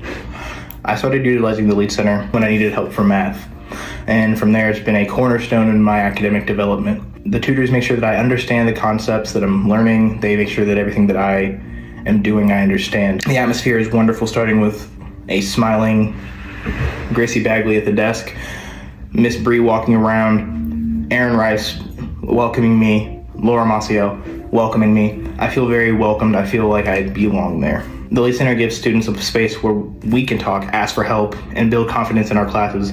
A lot of us depend on things like tutoring, updated study materials, whiteboards, and even basic supplies or snacks when we forget them and can't afford them that week. It's all the little things that really add up. And that's why the Lead Center is so important and why supporting it matters. It directly helps students succeed, and I'm really grateful for everything they've done for me and so many others. Thank you. Hello everyone, my name is Jamel Pink, and I'm a senior here at Fairmont State, majoring in exercise science. That's my thoughts on the Lead Center. Honestly, the Lead Center has been great to me, and it's truly a blessing having that support that I have from them. Everything from like the tutors to like the snacks they provide. Like, let's be honest, like we all need a little bit of brain food when studying. I love how the tutors really take their time into breaking things down to a point to where you can like understand and to where it makes sense to you. Honestly, going up there's like a second home for me, and just being able to stay organized and have the supplies I need, from like whiteboards to like pencils to note cards, just everything I need to be successful. And yeah, shout out to the Lead Center.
You got it, Miss Bree.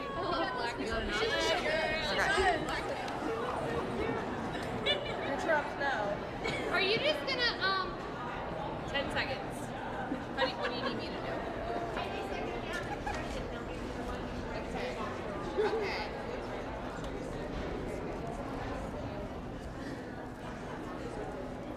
Do I get a countdown? No, I get the urgency. Yes, and I'm gonna turn this on. What do I do with this? Okay. Hold on. Let me turn this on. Or we'll do it at the same time. Ready? 3, 2, 1.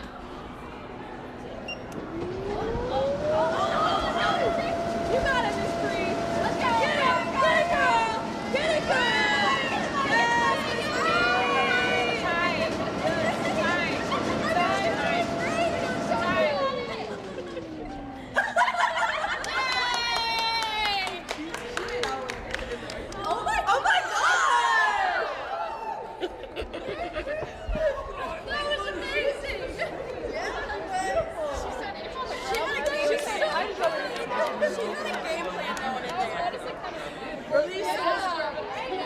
Nicely done. Let's count your money. How'd you do? We hope we won pretty big money. I need to know how this works. No, exactly. All right.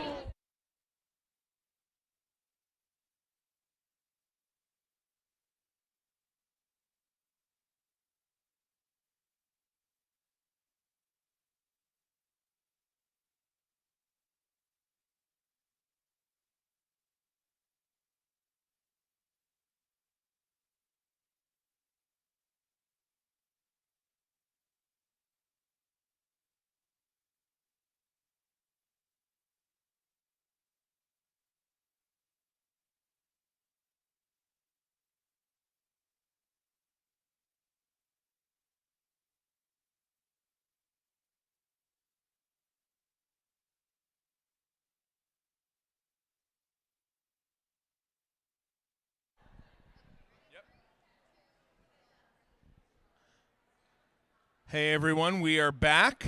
We're here with the History Club and Professor Jay Tomlin. Jay, tell us about the History Club. So the History Club is a new initiative here at Fairmont State. We just founded it a couple of years ago. We already have over 50 members. But we're a combination of history majors and minors, students outside the major who are just interested in learning more about their state, their country, the world through history. We have all kinds of activities. We have guest speakers that come once a month. We have members-only meetings, usually pizza and soda. But we're doing exciting things. So, why is history important? Why do we study it? Why is it an essential part of a university? Here's a chance for you to get on your soapbox. A soapbox is exactly what I have for this. Well, outside of it being a discipline that's 2,000 years old in higher learning, it's also something that connects students to today. When I look at the challenges that students face in information, in the digital age, and social media, one of the key things that history teaches you is how to vet information, whether something that you're receiving is reliable. To connect yourself to the past in a trajectory that shows us how we got here gives us a little bit of insight into where we're going. I can't think of any skill more vital in today's age than simply a sense of things, how we got here, and what to do about it. And history offers that opportunity to students. Yeah, I think there's, the sense of, well, information's everywhere now, right? History, I think people think about history like, I'm going to memorize a bunch of facts and spit them back on a multiple choice test, right? Because that's what it's like in, grade school and things like that. But the truth is, because there's so much information now, the skills you're talking about are even more critical, right? That ability to critically analyze information and place it in a context is something that happens in a history class, in a history club as we study history. Absolutely. And just to think about information objectively. So many times in the modern age, we get kind of siloed into hearing things that we either agree with or we're outraged by. and comparing evidence, sources of evidence and information against each other, trying to find that objectivity. That's something that historians have to do every day, and that's a skill every employer needs out of their employees. That's a skill that everybody needs to be a good citizen and be civically minded, to defend themselves against misinformation, and of course just to grow that sense of community, because we're all part of a shared past. All right. So Jaden, welcome back. You were here with us when the honors program was up here, and you talked about you have 3 different majors, and history is one of those. So talk about why it was important for you to add history as that third major, and how it helped you with those other majors. That's exactly what I was thinking about before you asked me, and that's what I wanted an opportunity to talk about. Obviously, I'm a national security intelligence political science major, and a lot of my work here in the lab and stuff like that, and even my papers, you can't conduct analysis and you can't make informed decisions without understanding the historical moments that have led up to those decisions, and that's how you end up with intelligence failures. You can't make informed decisions to give to policymakers without understanding the culture and the reason why whoever you're looking at makes those decisions. And just as you guys were talking about nowadays with the digital age, there's so much information everywhere. You have to be able to sort through that information and find what's correct. And there's so much misinformation, disinformation that's placed upon us right on a device. And through historical research, you can identify maybe the narratives and the biases behind that and why it's on your phone. And that's the main thing, is asking why. And I think being a history major, it makes me ask why in every single aspect of my life. And I think that more people need that nowadays. So I don't know if there's any better argument for a history major than that. So right now you're sitting at $25 for the History Club. So hopefully we'll get more donations in. What sort of things are you going to do with those resources from donors? So the biggest thing the History Club needs is incentives to offer key speakers to come to campus, which is something that benefits everybody, not just the History Club. But we've talked about field trips. West Virginia has some incredible historical sites within an easy drive away, some of which our students haven't seen, some of which they have kind of an intimate relationship with from childhood. We would love to have the resources to kind of travel and connect West Virginia's history to the larger national history, build those relationships. Again, internships are increasingly coming into being between the history department and local historical sites. Great opportunities for students to get hands-on experience, and that's something that funding for the History Club would really help support. And the fact that you have 50 students who are interested in this, who, like you said, aren't majors. They're not all majors, right? They're from all over the place. I think that really shows how there's a hunger these students have for history, and they know why it's important. So we just need to make sure you have the resources to be able to do what you do. Well said. Yeah. Awesome. Well, so please consider giving to the History Club on Giving Day, or Dave Giving, and we'll be back in a little bit. Thank you.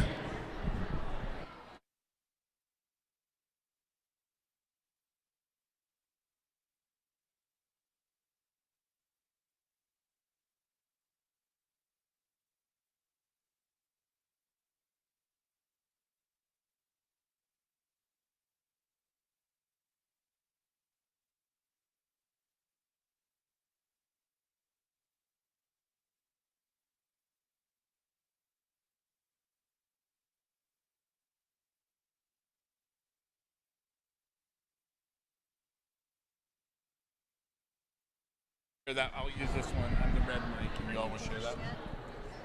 If you need a lozenge, should be on.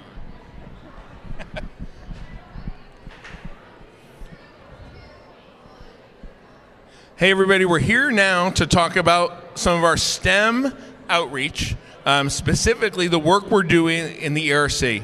I'm going to start with Todd Ensign, who's our STEM outreach specialist. What is the ERC? The Education Resource Center is a program that supports educators, which is a broad definition of formal, informal, pre-service, in-service, private, parochial, after-school educators. So a wide range of educators. If you work with kids, we support you. And we provide resources both through training and tools to help them inspire students to pursue careers and education pathways in the STEM areas. I feel like you've said that before. You got that down. Until this year, that was funded externally. Most of your work was funded externally through a grant. That federal funding disappeared. So talk about the importance of institutional resources to keep this work alive. Yeah, so for 20 years, we've been funded by the NASA IVMV facility, and we were a grant through Fairmont State. So we've always been managed by Dr. Deb Hemler right here, and our team has had a chance to reach out all over West Virginia doing this amazing work. But when the funding was cut, we were kind of left hanging.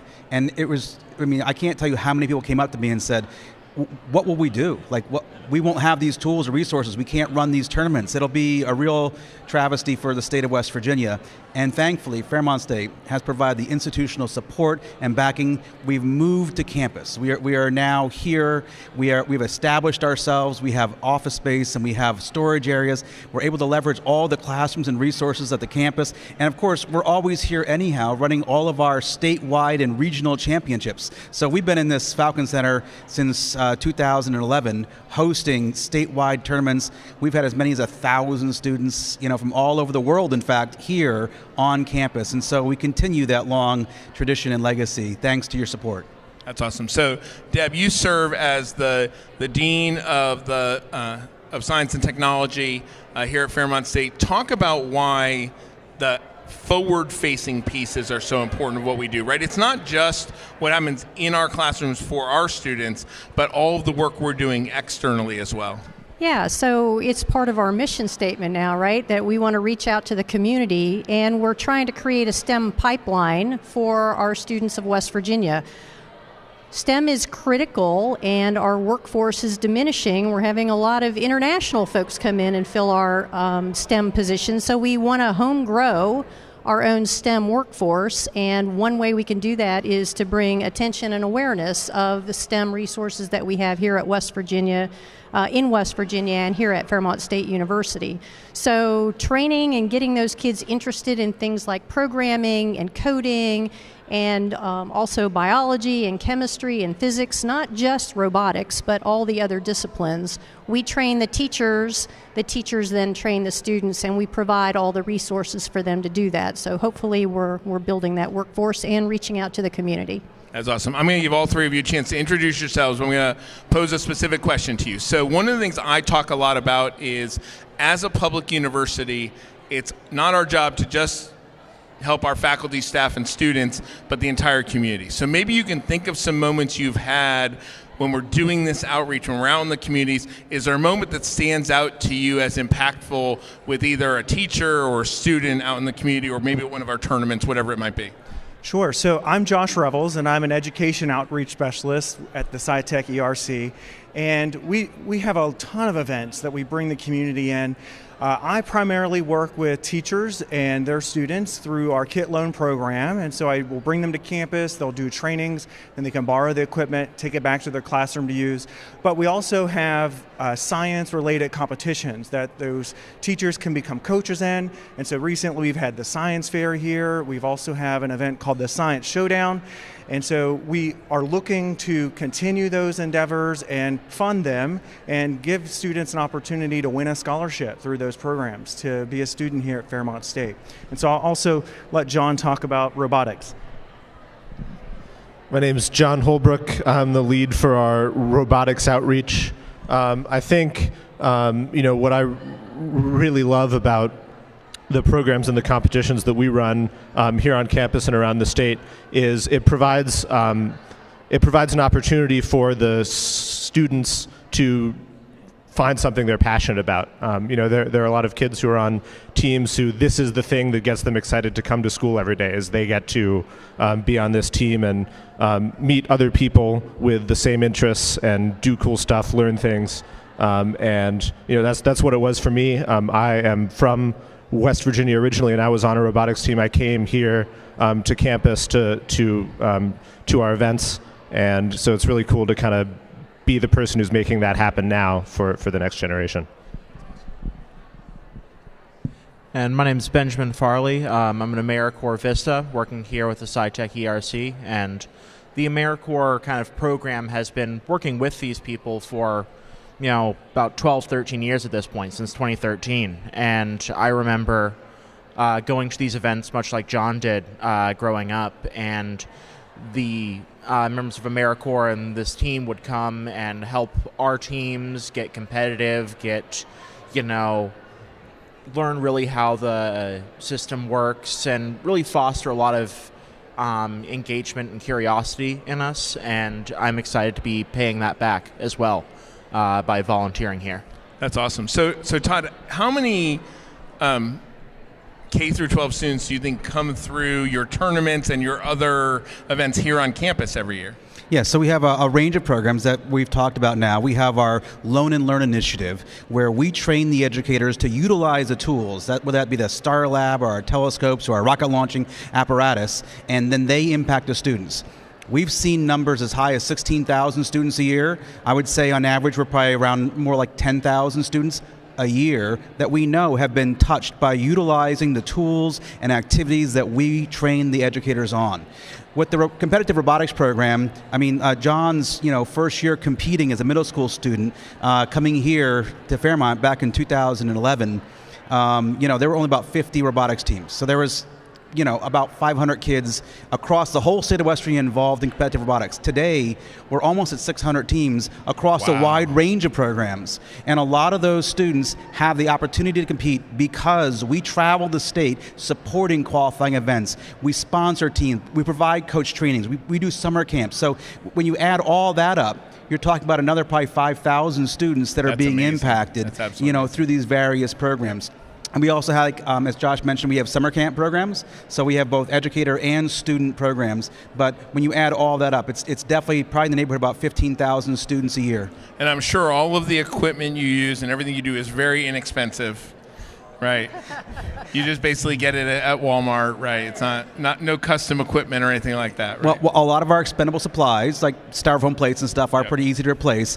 Almost every one of our kits would have a value between $2,000 and $50,000. So, for example, a digital planetarium is a $50,000 tool that we train and then loan to schools all over the state.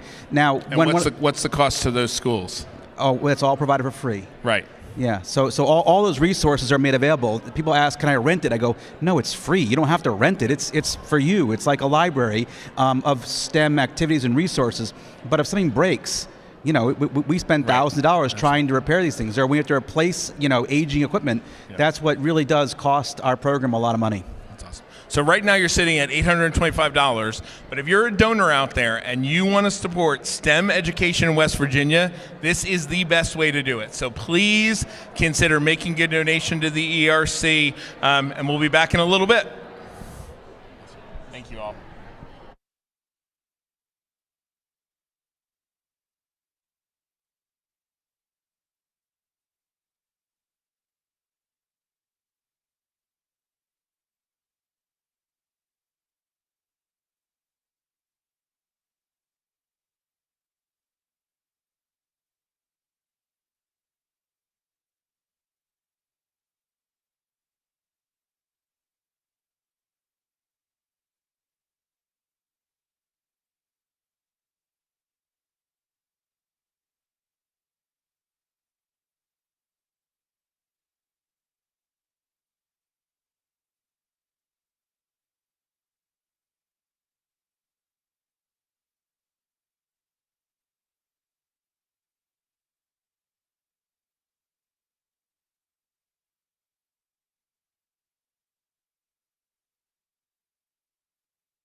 Hey everybody, we're here with members of the Fairmont State softball program and my own daughter Emmy, who plays softball for Fairmont Senior.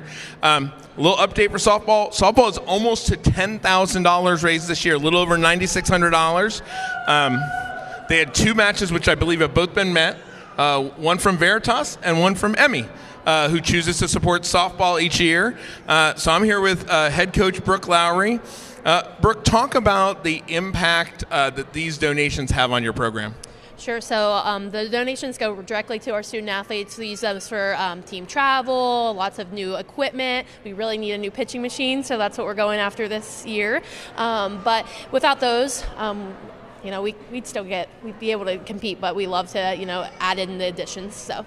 Right, because we want to win championships. That's right. So you've got to have Those the extras. best stuff to be able to do that. And then you also, because anybody who's seen our weather around here lately, right? You have to go south at the beginning of the season. Those trips aren't cheap. No, but they are quite fun, and we love to do them. So all these donations help that as well. Yeah, nothing helps you bond better as a team than that time on the bus. And Yeah. we've been talking about that with Emmy's team. This will be her first real experience spending a lot of time on a bus with a team. girl. And I was like, that's the best part of travel. It is so much fun. The games they play, and those are the things you remember, right? You remember the wins and losses and the experiences and like certain things that happen on the road, but those travel trips are so important and so fun. Yep. So maybe Delaney and Bella can talk about, tell us where you're from, what position you play, and then maybe a little bit about why being part of Fairmont State softball is meaningful to you. My name is Delaney. I'm from Shinston, West Virginia. I'm a junior pitcher. Being a part of the softball team just honestly has been the most rewarding experience. I grew up 20 minutes away, and I think I've been to every Fairmont State softball camp since I was like 10 years old. So growing up wanting to play for this program and now actually being able to do it is just so special to me.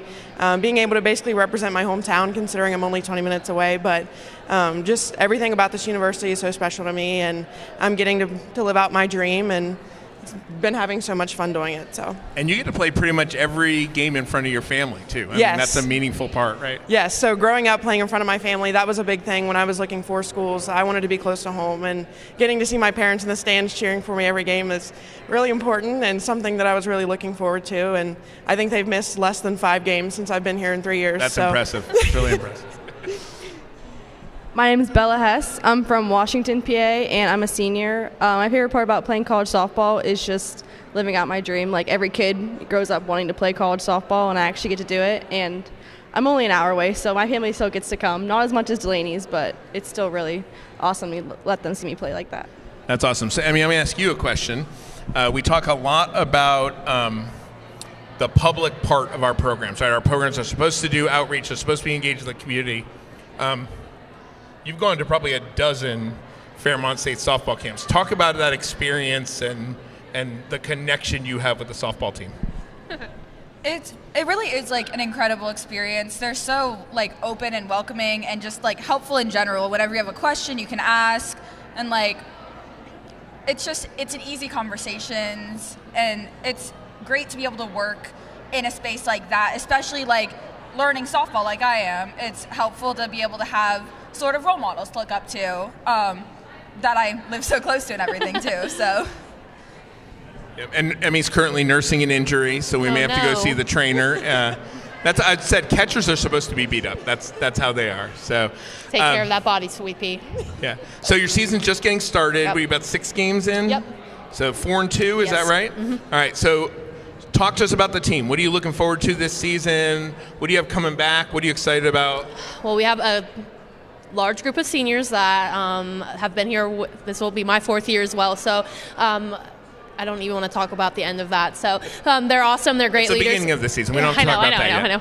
I know. But they're such a special part of this program. They've been through a lot, and so especially coming from someone who didn't recruit them, and now coming into a program and like, oh, this lady's here now, so she'll be our coach. So, but they're awesome. We have some really awesome freshmen, first-year kids that are ready to go and ready to get after it. So we have a really great mix of, fast power hitters. We got a lot of staff in the circle.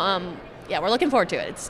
We're off to a good start. When's the next chance that people can come watch you here on the field? Tomorrow, home opener. Yeah, What time? tomorrow. 2 o'clock. We'll be outside against Cal U, and it better not be snowing. So, yeah, I mean, that's the hard part about, it would make more sense for softball to be a fall sport. Yes. Right, you yes. can start in the summer, but you are what you are. And Yep, it is what it you gotta is. go from there. Well, we're looking forward to a great season. Please consider supporting Fairmont State softball today on Day of Giving. And I just got hit a note. We crossed the $300,000 mark. Woo! So let's go. Let's go. We'll be back in a little bit. Awesome. Thank you.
Hey everybody, welcome back.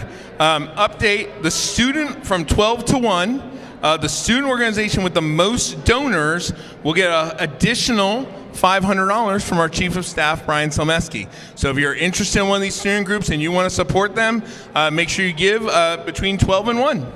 So we are joined by one of those student groups. We are joined by Tri Beta, which is our biology honors program. So biology has a match that is unmet right now. It's $5,000 are available from Dwight and Tina Moore. So please consider giving. So let's go through and introduce yourselves and tell us who we have here. All right. I'm Dr. Glenna Perner. I'm a biology faculty member specializing in animal physiology. And I have with me Bridget Altizer, one of our students and current president of Tri Beta. And we have brought with us Princess the corn snake. Do you want to tell us a little about Princess?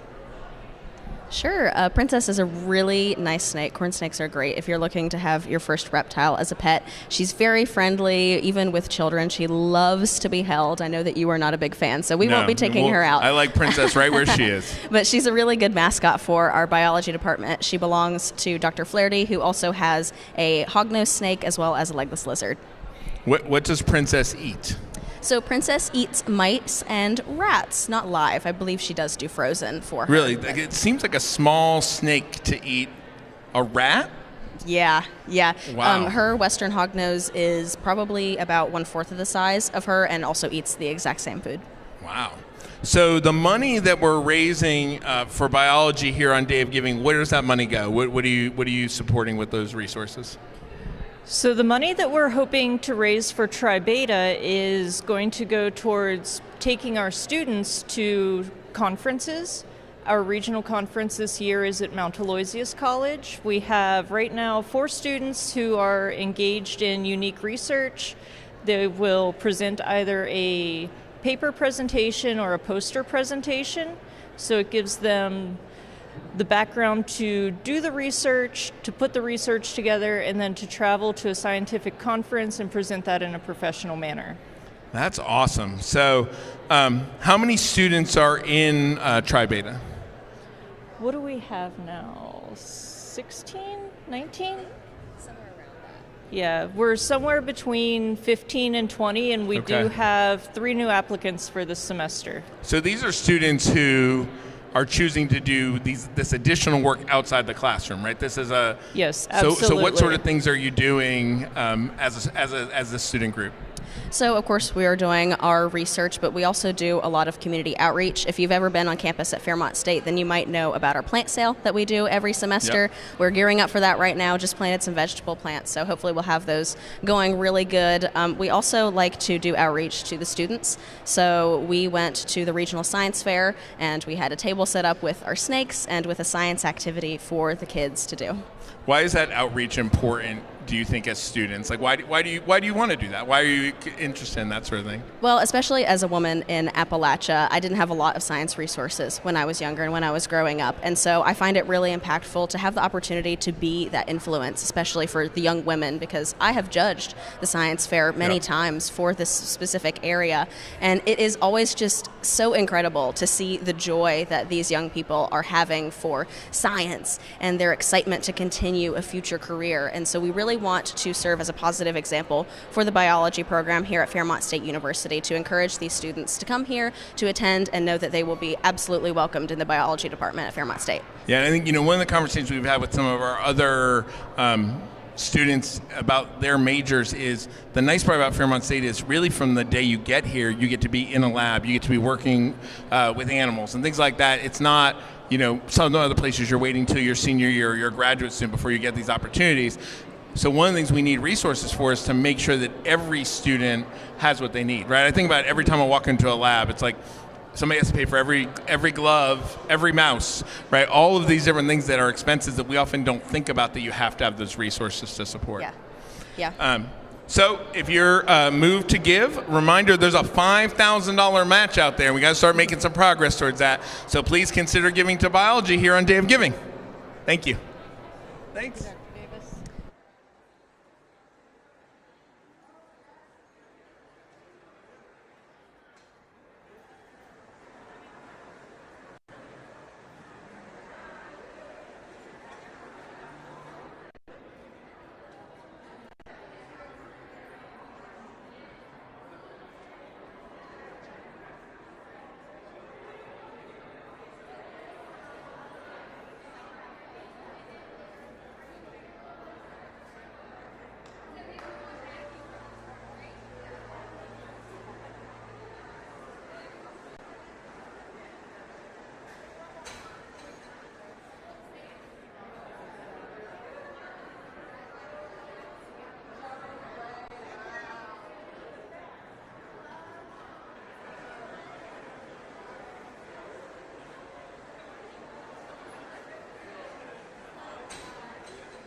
Hi everyone, my name is Marissa Morrow. I'm the interim president here at the Fairmont State Foundation.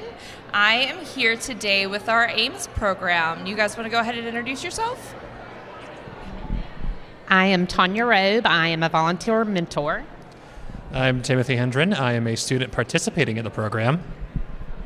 Hi, and I'm Emily Duffy. I'm a graduate assistant working at the AIMS program. I think the AIMS program is such a wonderful opportunity for our students here on campus. Can you guys tell us a little bit more about what the program is? Sure. So we've been supporting the Fairmont State students with autism since 2015. We're making lots of changes. Soon we will be supporting students with other diagnoses. So that's a change we have coming up. We have individualized support plans where we work with each student because, as you know, every student is different. So we provide them an individualized support plan to help them be successful here at Fairmont State. We offer mentorship and peer mentorship alongside AIMS classes for each and every one of them. I'm taking one of them right now. There is facilitated communication between the mentors and the professors to ensure that everything's going right with classes and such. There's a lot of good social opportunities that students can get from this as well as the mentors, as some mentors of note have had their lives changed. My old mentor is now a therapist, so if that says anything, yeah. Yeah, and so the AIMS program is continuously growing, and with recent federal changes and cuts, the AIMS program is in need of your support. And so what we do within the AIMS program is also we offer classes within self-advocacy and internship, and we also offer opportunities for field experiences and also field trips. And through these experiences, we foster social opportunities and ways just to grow as individuals. That's amazing.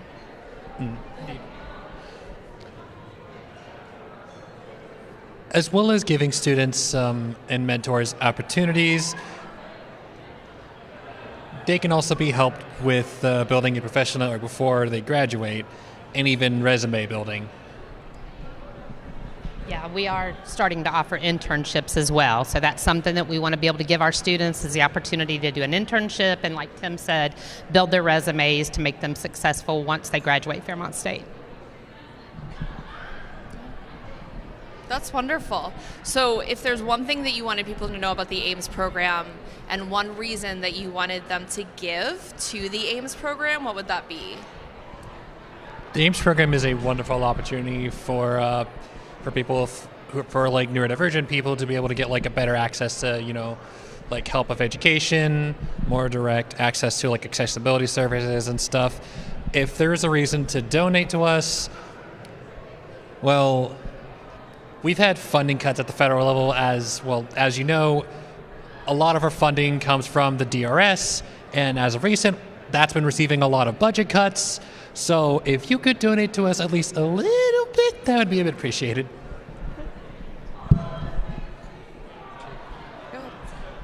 We do use, like he said, we use a lot of the stuff we give our students opportunities for field trips, outside of classroom experiences, and so that's kind of how our dollars get used. We provide computers if they don't have access to a computer, that type of stuff. All right. Well, thank you guys so much. I hope you have a great day of giving. So good luck. Thank you for letting us talk about it. And thank you for all you do here on campus. Thank you.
All right. Hi, guys. We are with the wrestling team. Go ahead and introduce yourselves.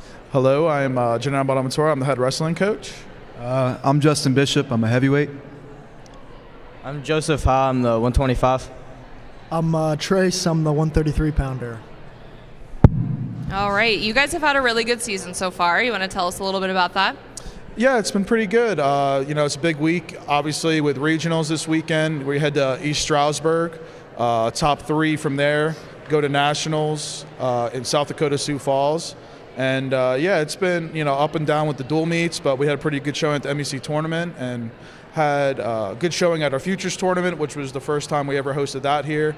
It was good to see some of our backups and red shirts get some time, and it's been a good 2 weeks of training, and we're excited for regionals this weekend. That's amazing. Good job. How big is the program? So we just got reinstated in 2020, and then I was the 3rd head coach in 3 years. But we've really laid a good foundation and had a lot of stability over the years, and our roster's actually at 40 guys now. So it's really grown since we've been here, and we're excited for the future of the program. Amazing. Guys, what's it like to be wrestlers at Fairmont State? I love it so far. I think it's a great program, and it's only going in a good direction, and I think that we're going to grow a lot in the next few years with all the recruits that we got this year, and I think that it's going in a great direction. Yeah, I mean, with the coaches, the teammates, everybody supporting us, I know we're going to go a long way and just going to continue to grow. Yeah, I mean, just piggybacking off what they said, we got great teammates, great family kind of feeling to the team, and we all support each other no matter what. So, I mean, it just leads back to just a great support system, and the coaches have our back no matter what. So, just a great support system and great teammates to work with. It's awesome. And you guys are obviously fundraising today. What would donor dollars do for your team? So if you follow our social media, we put out a post last night. It's the Day of Giving has been huge for our wrestling facility. We've had a ton of upgrades, and we're still looking to upgrade the wrestling facility to be one of the top rooms in the country. I think it's getting there. It's a really big facility, 2 full mats, and we got really nice wall mats now, and it's coming together, but there's still some pieces we want to add to it. And then we were able to go to the Midwest Classic this year for the first time in program history. It's a far trip out to Indianapolis, but with the Day of Giving, it helped with all that travel. And then we went to New York City 2 years ago. It was a really fun trip for the team. So just opportunities like that to continue to give the student athletes the best experience they can have at Fairmont State while they're here, and just giving them every resource and opportunity possible. Awesome. So you guys are at about 1,300 so far. Do you have a goal in mind for today? So the goal always is we want to try and get 50 donors or more. When we do that, the coaching staff has to kind of do some kind of punishment from the team. We don't really know what that entails this year. We're still kind of figuring it out, but obviously got some work to do. I think we're only at 12 donors right now. So obviously got to keep climbing the ladder there and keep getting better. But we've had a really good fundraising year overall. We had our first skeet shoot. That went really well, and we actually had a beef jerky sale as well this year that went really well. So fundraising's been really good. We appreciate all the support. Any gift or donation will be great for the program. Absolutely, and you guys have a $2,000 match, so hopefully you have some more donors showing up and win some more dollars, and you can do some big things with it. That's the goal. Awesome. All right, anything else you guys want to share about the wrestling program? Nope, that's about it. We're excited for these next few weeks, the best time of the year for wrestling, and appreciate everyone's support. Absolutely. All right, thank you so much. Thank you.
Hey everybody, welcome back. We're here with Fairmont State Volleyball and head coach Travis Hinkle. Travis, I'm going to give that to you first. So Travis, you are a little over $9,000. You've already achieved my match, which was $1,000 towards volleyball, but you have another $7,000 anonymous donor, and you're 54% of the way to that goal. So talk about what you use this money for and how it helps your program. So we use this program to really help us with experiences. So last year we actually used Day of Giving, and we went on a trip that you went with us to San Antonio, and we had a trip of a lifetime. We got to stay on a river walk, and some of the girls took their first flights and got a couple wins down and playing some great competition. So that's a big thing we want to use it for. Once again, we want to go on a trip next year. The seniors decided they want to go on another trip. They had such a good time. And so we set a goal for ourselves of raising $17,000 and having 100 donors and making sure that we can do that. Also, scholarship enhancements, equipment upgrades, and then also getting a wall of honor in a feature center beside basketball. Oh, that's awesome. Talk a little bit about how that trip helped you all qualify for the NCAA tournament this year. So one of the big things was that we played the number 2 team in the country.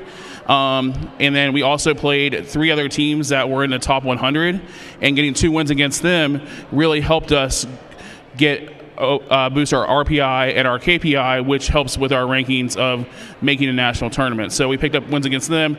The week before, we beat Palm Beach Atlantic here at the Fairmont State Classic, and then we beat Gannon, who was 22 in the country, the week after. So that was a big boost that got us into the national tournament. Yeah, you're sort of an analytics guy, right? Like, so you can sort of figure out who you need to play and how to make sure you're going to get in the NCAA tournament. So the money for these trips is really important. It is, and we don't just go to have fun. It is experience, but we go to push ourselves and play the best teams that we can. So when it comes into selection time and with NCAA changing how they're doing selections, we have to play the best teams as possible and go out and really make sure that we go out and go in the regions that, like the Lone Star Conference, Rocky Mountain, Sunshine State, and play those quality teams to help us boost to get ready to go into the season. That's awesome. So let's have the student athletes introduce themselves, where you're from, your major, and then talk a little bit about the impact that a trip like that to San Antonio had on you as an individual and maybe even as a team. I'm Natalie Zemba. I'm majoring in aviation. I'm from Chardon, Ohio. Thank you. Yes, thank you. That trip not only built the team together, we bonded. It was a great time. But playing those high-quality teams and getting wins over them boosted our confidence, and that's what we needed at the time, and that's what made us have a successful season. I'm Aubrey Haskins. I'm from Evans, West Virginia, and thank you. And I'm elementary and special education.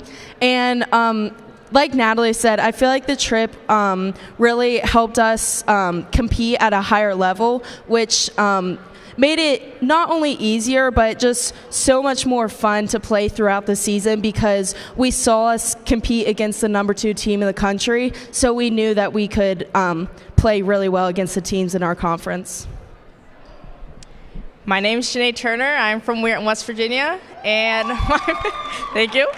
My major is National Security and Intelligence. I think going on that trip, especially early on, coming in as a freshman, it helped me really see what the competition is really about and what our team chemistry is on and off the court. So I think going through that tournament and really looking at our environment really helped us out from there, and seeing what we can do and really transforming that into our season.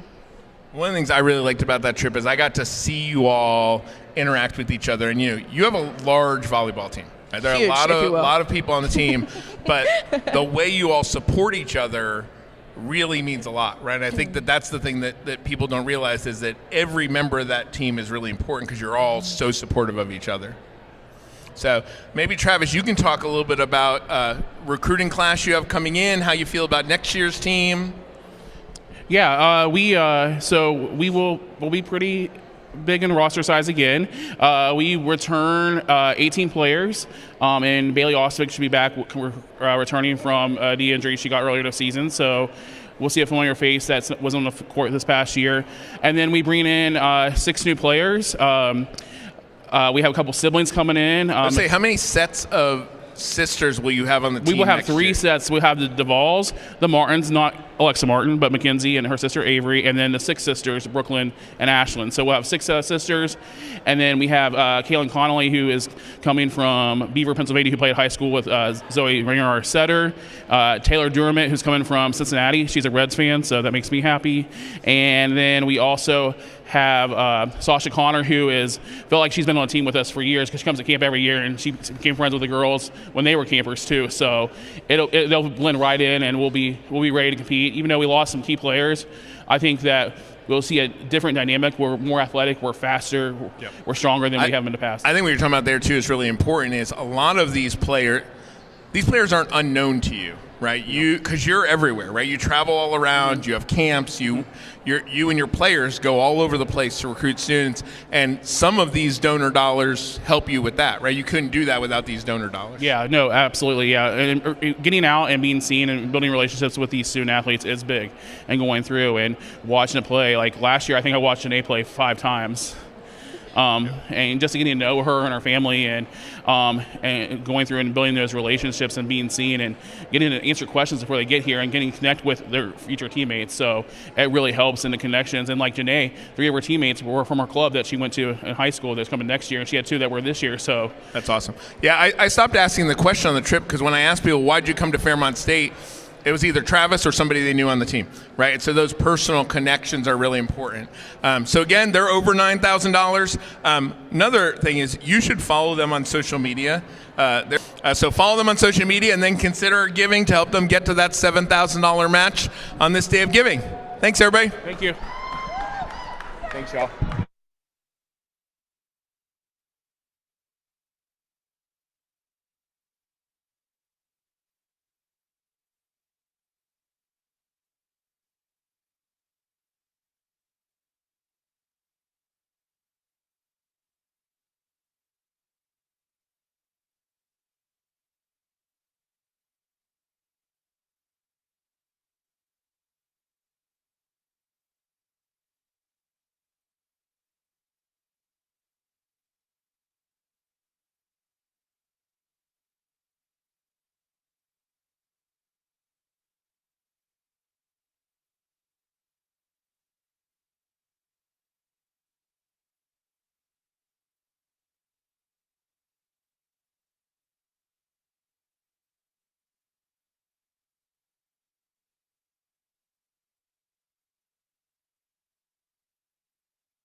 Welcome back to our live stream here from Gym 1 in the Falcon Center.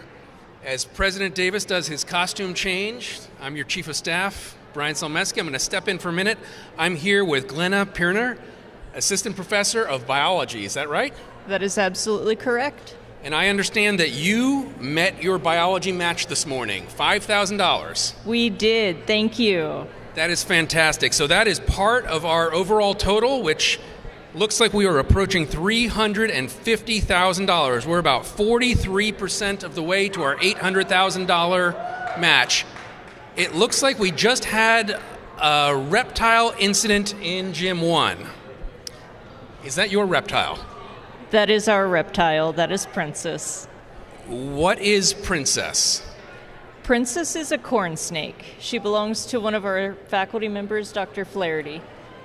I think we're going to get a little guest appearance by Princess here. And I understand that your match is going to help with equipment upgrades to the biology program. Yes, absolutely. One of the hardest parts of keeping a science program going is making sure that we have reliable sensors, things that can collect data accurately, and that's our biggest need right now, is just making sure we have that equipment in place. It reduces our students' frustration and makes sure they get the most out of their labs. How does Princess feel about this? Would you like anything to say, Princess? For those of you who can't hear, Princess is flicking her tongue. Would you like to hold her? I think I'm going to be okay, admiring Princess from a distance. So remind us, flicking the tongue, what is that? So she's just taking in sensory information about the world around her. So she's becoming a falcon right now. Yeah, She's exactly. digging the day of giving. That is awesome. I want to shout out our biology program. They volunteered to bring reptiles to Day at the Capitol. As you can imagine, the Capitol Police maybe had other thoughts about that, but we're glad that Princess could join us today. How many snakes do you have? The snakes that we have are all Dr. Flaherty's. She has Princess, she has a hognose snake, and also a legless lizard. So 2 snakes and a legless lizard. And an assortment of others in the biology department. What is the difference between a legless lizard and a snake? You want to cover that one? Yeah, I found some of it. So genetically, they are closer to lizards than snakes, first of all. Their body looks like a snake body, but their head looks like a lizard head. And some legless lizards have like a hip bone, whereas snakes do not. And then legless lizards also have eyelids, so they can blink. They have eyelids. I would not have noticed that. You all are doing great on Day of Giving. Did you participate last year? Yes, sir. And how was last year's Day of Giving for you? It was my first time doing it, so I can't say I know that it went smoothly for me, but we were successful. Day of Giving is a little bigger than people out there in TV land appreciate. Please, come visit us. Come to the Falcon Center, come to Gym 1, especially tonight. We're going to have community events. We're going to have all sorts of activities right here on campus. We are your public university. Please come join us. And let's say thank you very much to Princess as she takes in more sensory information. Congratulations to the biology program for meeting your match. And we'll be right back. Thank you.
We're back here in Gym 1.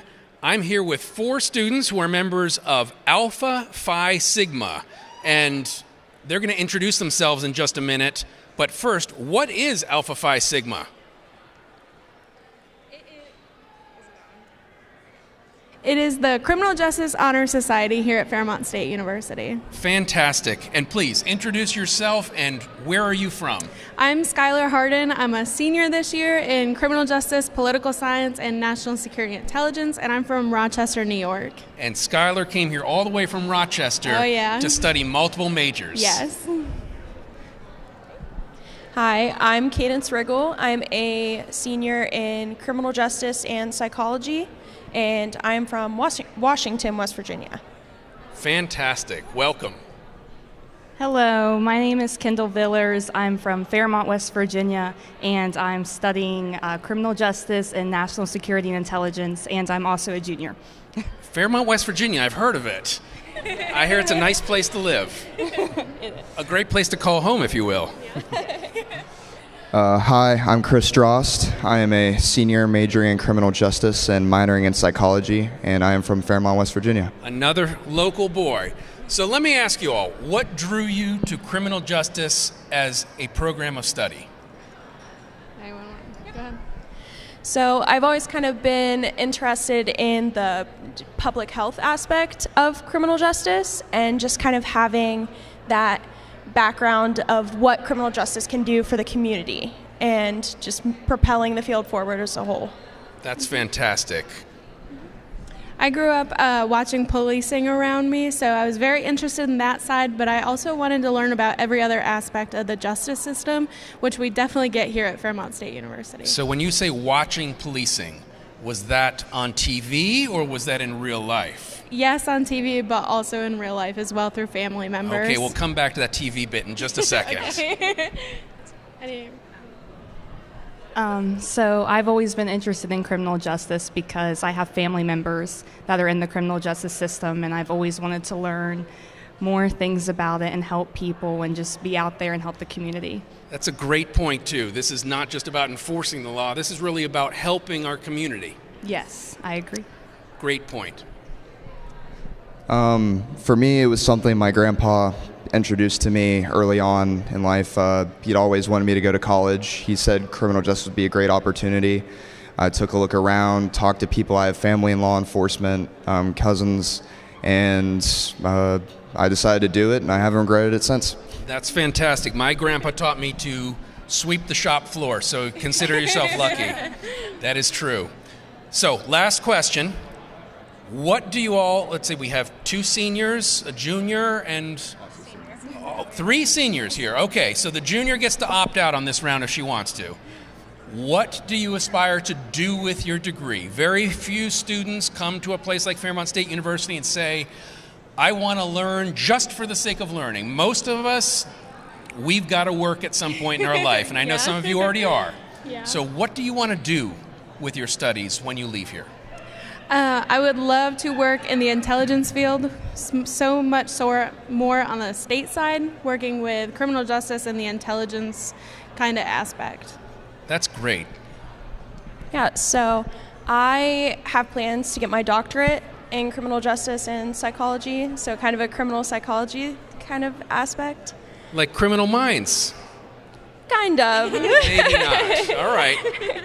But I want to work in reentry and recovery and just kind of have a solidified psychological background into like why we do the things we do in the criminal justice system and as in criminal behavior as a whole. Well, that's a fantastic way to contribute back to the state of West Virginia. So I hope you stay here after you graduate and after you get that doctorate. Yeah. For me, I'd like to work in criminal psychology as well. I've said for a long time I want to go to the FBI, work in behavioral science. Since I've gotten here, it's been the main thing that's caught my attention, studying criminal behavior, how that works, what can be done from the studies of learning about it. So criminal behavior, behavioral science, that kind of thing. I really see a pattern here, and it looks like you were making a grab for that microphone. Do you want to share? Well, I honestly really want to be a state trooper, and I want to move up and be a detective and maybe apply for the FBI. I have different routes, but I know I want to go into the police academy first thing, right after college, right after my bachelor's. Fantastic. And please, if you see me speeding, look the other way. So 4 of our great criminal justice students, 3 seniors, 1 junior, all come with dreams, and I'm so proud that Fairmont State University, and I see your professor out there, Jerry Kirby, filming this whole thing. Thank you to faculty like her for helping you all turn those dreams into reality. Thanks for all you do for our community, for our state, not just now, but after you leave here. You'll always be Falcons. Yes. We'll be back in just a minute. Thank you. Thank you so much.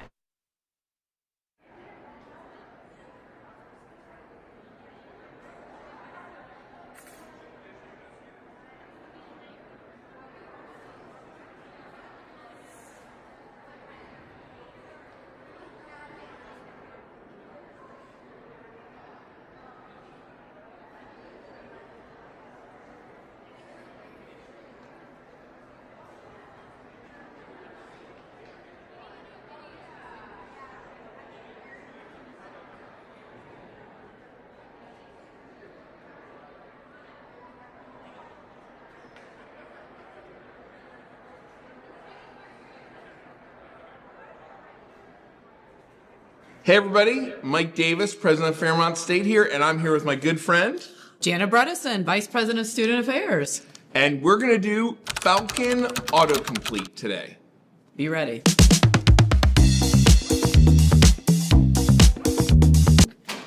Oh, that was... So this has been... That was really bad.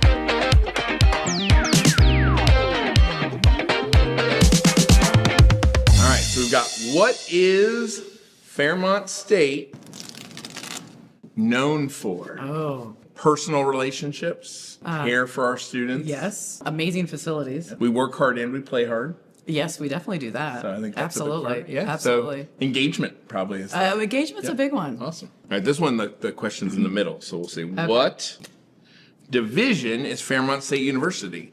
We are Division II athletics. Yes, we are. In the Mountain East Conference. Used to be the WEVIAC, and is now the Mountain East. We're in our 13th year in the Mountain East. I like the Mountain East a lot better. Than the WEVIAC? Yeah, that doesn't well, work for and me. we've grown over the years, Yes. so we have some schools from outside of West Virginia now, so we have a more regional footprint. Absolutely. It's exciting. What is the Fairmont State University mascot? Well, we've got that. That's Freddie the Falcon. The best mascot.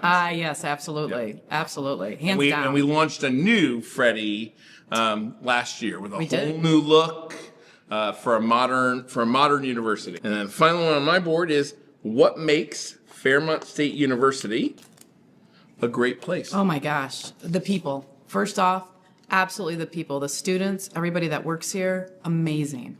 I always say, too, we have something for everyone. True. And I think that's what makes it great, is that everybody can find their place, their thing that helps them feel connected and make them feel like a Falcon. I agree. Absolutely. And we've got the next board. Here we go.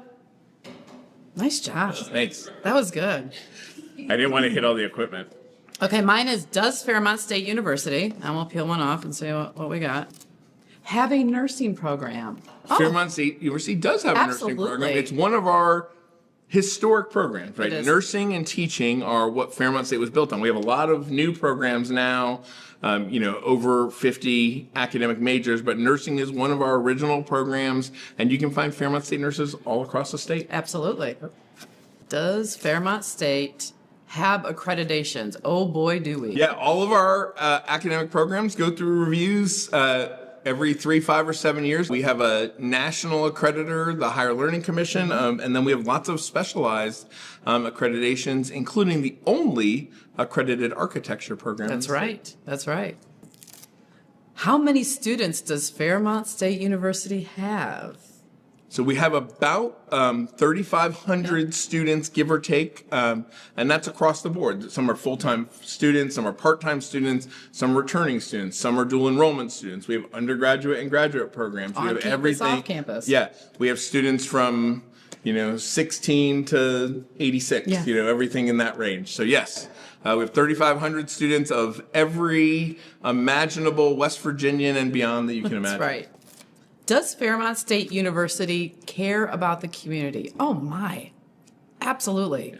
The community, the state, the region. I think that's part of the reason why you came here. 100%. We wanted to be part of a community. I mean, it's a public university. It's our job to serve the public. It is. So we shouldn't just be a university that turns inward. We've got to turn outward too and make sure the whole community feels loved by Fairmont State. Yeah, and that our students, when they leave here, know how to do that also. Absolutely. And my last one is, what does Fairmont State University have to offer? Now, I'm going to read, what does Fairmont State University not offer? Right. And that's what I say. We've got, like I said earlier, we've got something for everyone. We do. Right. And I think that's the really important part. So I think people should, check out our website, go back and watch all this Dave Giving content that's going to show you all the different programs we have to celebrate. And we're really trying to make sure we have excellence in each of those programs. Correct. And that's why we need, the resources that people are providing to make sure we can raise that standard every day. Ooh, that was nice. good. Stuck the landing. Awesome. All right. This one's got another blank in it. Is blank at Fairmont State? I wonder what it's going to say. I don't think we should guess, because it could be bad. I was thinking it was going to be like, is Mothman? Mothman, okay. All right. Taylor Swift? Is there anything to do at Fairmont State? Well, absolutely. There's tons to do. Now, people always think that if you are at a university campus, there might not be much to do on the weekends or at night. There is so much to do, whether you're in the Falcon Center, whether you're with an athletic team, whether you're going to watch an event. And I think going back to the community piece too, we've had thousands of people in the past year on campus for movie nights, for all of these other events. And we have an amazing events team. They are small but mighty. Yes. But they work very hard out of the president's office to make sure we get people to campus and get them engaged, because people have to see it as part of their community, and then it raises the whole energy level for campus. That's exactly right. And I would say 75% of the events we have on campus are completely free. Oh, absolutely. Right? We did a student concert that the entire community was invited to. Movie nights are always free. Our athletic events are free from everybody K through 12. So we have lots of opportunities for people to come on campus, do things on campus, and then almost everything we offer to our students, faculty, and staff is are at 100% no free. cost. Yes, absolutely. So there's lots of things. If you're on campus, you can check out the Engage app to see what's going on. And then we also do the Community Falcon Flyer. So if you're in the community and you want to know what's going on campus, you sign up for the Community Falcon Flyer and it'll come right to your email box. Is Fairmont State University affordable? Oh, my. Incredibly affordable. And you've been at other universities, and so have I, where I think about when we go out and explain to people how much Fairmont State costs, the financial aid packages we have. It's really an affordable way to get a great education. And I think that not every university can say that, especially as tuition rates have increased. So I think we're really in a great spot where we're making sure students can graduate with as little debt as possible. We are. And then we've got programs like the Access Scholarship. So if people are in a family that makes less than $70,000 a year, they get to come to Fairmont State tuition free. But anybody who has a 3.0 gets money from Fairmont State as an academic scholarship. That's and right. I think that's not true at every university. And also, we have so many programs, and we also have different scholarships that students can apply for. There's the Datha and Jean Scholarship and Fair Fellowship. That wouldn't be possible if it wasn't for donors. Absolutely. If it wasn't for people being able to say, we really want to give to make sure students can come to Fairmont State, because it made a difference for me. Yeah, our average graduates with less than $5,000 in debt. Yeah. And we couldn't do that without the support of our donors. No, absolutely not. All right. Is Fairmont State University growing? It is. Not glowing, growing. We're also glowing. We're having a glow up and a grow up. But no, we're up about 10% over the last 2 years. And I think we're just getting started. When we brought in a new vice president for enrollment management, who's doing a fantastic job. That whole division is doing a great job. And then you're doing a great job making sure students are engaged once they're on campus, because it's not just recruiting those students, but making sure they stay. And that's why we're growing. We want to make sure students find their place, right? That this is their home. They find their tribe. And sometimes that can be hard in that first year, especially if you have family and parents who didn't go to college or never been to Fairmont State. Yeah, and I think one of the things you're seeing too as part of that glow up is we're starting to attract students from across the country. So when I got here, I think it was about 10 or 12 states were represented, and that's more than doubled in the last 3 years. So Yes. the last one on this one is Fairmont State in a good area? Absolutely. Yeah, you're half hour from Morgantown, an hour and a half from Pittsburgh, 3 hours from DC. Yeah. A couple hours from Columbus. Easy to 3 get. hours from Cleveland. Freeway, easy to get to the airport. Clarksburg Airport has just added flights to Charlotte and That's Chicago. right. That's right. So it's easy to get here. Morgantown, you can go right to Chicago. Yep. And then there's a lot going on, and things are starting to develop downtown and around campus. So I think it's a great area, and it's exciting things are happening. You haven't even touched on the outdoors of what you can do outdoors in this The area. most beautiful state in the country. I tell Holy people all the cow. time. I've lived here for a year and a half, and I've even touched all the parks and the trails. Yeah. Our state parks rival national parks nationwide. Yes, they do. Awesome. Not bad. Right over the head. Kyrie wasn't even looking. That was that was good. Decapitated Kyrie. Okay, these are all is college. Okay. Is college. All right. Is college for me? I think it's a personal decision. Yeah. But I think yes. I think that, and it might not be for you right now, but it might be for you in the future. Our goal is to make sure we're meeting people where they are. Yeah. Now, I'll say this. I don't think we should tell people college is not for them. I think that's something people should decide, right? Because we hear all the time people will say, you don't need a college education. And I agree. Not everyone needs to get a college degree, but everyone who wants to get a college degree should have that path, and it should be affordable for them. I think everyone should definitely check out a college and check out Fairmont State, because a lot of people think what it could be. Right. But until you get here, until you visit it, you have no idea. Yeah, and I think a lot of people think about their first job. I can get my first job without a college degree, but ask yourself, what do you want to be doing in 20 years? Yeah. Because there's a good chance you need some sort of post high school education, whether it's at our friends down at Fairmont Community Technical College in the area, or one of the trade schools, or Fairmont State. I think there's lots of opportunities. Yeah, that's why we started the new micro credentials, just to be able to do that. Is college easy? No, and it's not supposed to be. Life's not easy. Right, and that's what I would say. When you leave Fairmont State University, you should feel battle tested. Right, you should know that you can do it. Right, and I tell students at both convocation, when they're first coming in as students, I said, we're going to be tested like you've never been tested before. Now, what you should look for when you're looking for a college is, and when you're looking for a college to support with your donations is, are they doing enough to support students? Yes. So college should be the hardest thing you've ever done, but you should also be supported like you've never been supported. Correct. And then I tell them at commencement, the fact that they made it to graduation shows that they can do hard things. So when they go out into the world, they can take on any challenge and make us proud. Exactly. That's a great way to put it.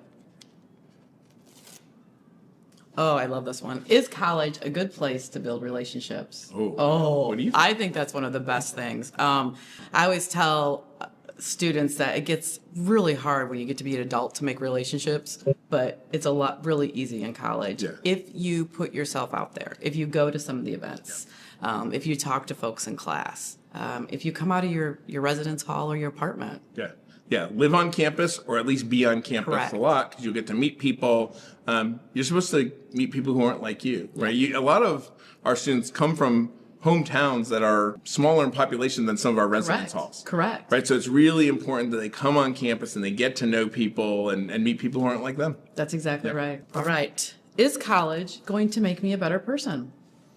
That's up to you. Yeah, That's what I I think think. so. But studies show that you make more money. Yes. Right. So in West Virginia, it's $1.4 million over the course of your career, difference between a college degree and non-college degree.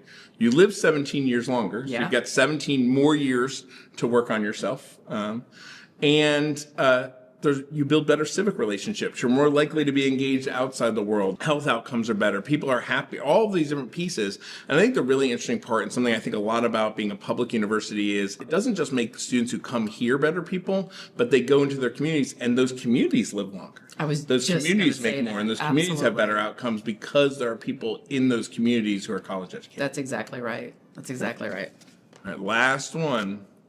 Is college worth it? I think I just went through all of that, but absolutely. I was a first generation college student who went to college because Pell Grants existed.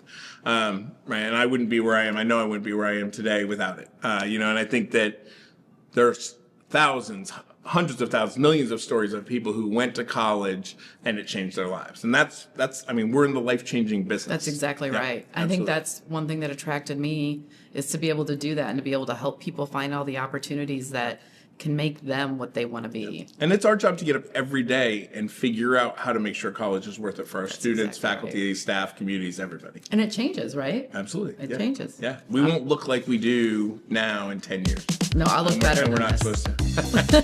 But we might still be wearing matching fits. Oh, that was... So this has been... That was really bad. This has been Falcon Autocomplete with Mike and Jana. I'm an athletic supporter. I am not an athlete. How was that, Dusty? Great. That was perfect ending. That was fun. Oh, that was fun.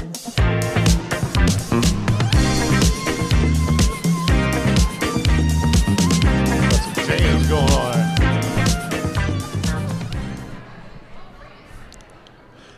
All right, everybody, welcome back. We are here with Fairmont State Golf. We are now up over $375,000, and we have 1,111 donors. So remember, too, every donor we have, every unique donor we have, I'll donate $1. So that's another $1,100 plus into our total. We're finished up the athletics power hour. Acrobatics and tumbling and football won those power hours, not golf. Sorry. But you all have had a good day so far. Yes. The men are over 19,000. The women are over 17,000. Thanks to a large match Yes. by some folks who've been very generous to the golf program. Do you want to talk about the Craigs? Yes, Joe and Beverly Craig. They've been a huge blessing for us as a program. Our new practice facility, just any need that we've needed, they've been there to help us, and it's been huge for the kids. All right, so maybe Mara and Nick can talk about, we've got this new practice facility. Maybe you can tell people about it and what a difference it makes for your ability to compete. Well, I think it makes a big difference. I think personally we probably have the best indoor practice facility in the conference, and during these winter months it's very important. Yeah, I know last year we really struggled more in the spring season because we didn't have as good of an access to like a winter practice facility, and it's hard waiting like 3-4 months between seasons and not being able to see a ball fly or hardly even make contact with it. So this facility has been able to work wonders for our team so far. Yeah, weather the last couple of years has not been friendly to golf here in North Central West Virginia. So it's great to have that. No, like last year when we left for our first tournament, we had not hit a golf ball outside before we got to Myrtle. You know, and in order for you all to compete, you need to go on some trips that take you to warmer weather. So talk about that and talk about the impact that donor support has in those. It makes a huge difference for the program with the families getting behind us and making the donation. We're a small program, so you know we do a lot of work, and we have a big team. I have a big team. I've got a lot of kids here. My goal is to keep all of them happy so that they're graduates from Fairmont State University, and so therefore most teams might take 5 kids, but if they allow me to bring more, I take more so we can keep them happy. So it requires extra help, and so far we've been very blessed that people have got behind us, and they're doing well. So Mara, can you tell us what the challenge is if women's golf hits $25,000 today? What's going to happen? Of course. So Coach Rick here is my dad, for those who do not know. But our goal is if we get to $25,000 as a women's team or 40 or more donors, we get to bedazzle his beautiful bald head for our practice round of our spring conference, which is coming up here in Fairmont in April. And yeah. So I assume if donors give, there'll also be video and pictures and yes, all of that. course. Yeah. It will be all over the team social medias, my social medias, all of the team members. Everyone will make sure it's posted everywhere so Awesome. that everyone can see. Well, that's great. So talk about, you're finishing up this season. You got a little bit left in this season. Talk about what you have left in this season, and you have some seniors who are graduating. Can you talk a little bit about them? Yeah, so we have 2 seniors this year, Mara's being one of them. On the women's side and on the men's side, Ben Rittenauer. So those are our 2 seniors. Both are going to be, a big void for us next year. Both very good on their respective teams. But we're getting ready to head out to our first tournament. We leave on Friday night, the 6th, to head to Pawleys Island. We'll play in a tournament at the beginning of the week at Pawleys Island, and then we're actually hosting a tournament at the end of the week at Brunswick in Calabash, North Carolina. We got we've got over 4 or 5 teams that are in the top 5 in our region. Right now, the men's team is setting in 11th in the region. They take the top 13, and as long as we can go out and play some good golf, it's been 20 years since the team has made it to regionals, so it'd be really big. Good luck, onward and upward. So consider giving to men's or women's golf today, and remember, if women's golf gets to $25,000, we're going to bedazzle this head. So see you in a little bit.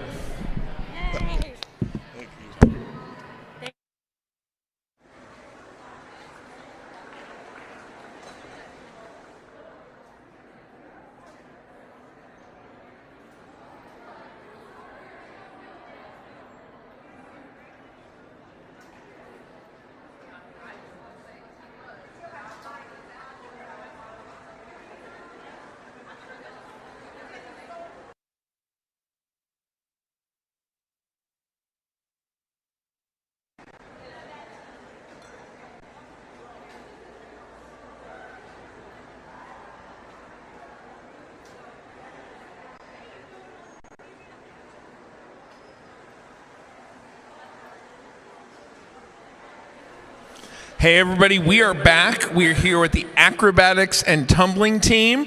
They are just under $17,000 at $16,865 with 226 donors, and they completed their $2,000 match already from an anonymous donor, and they won Greg Bamberger's money during the power hour for having the most donors during that hour.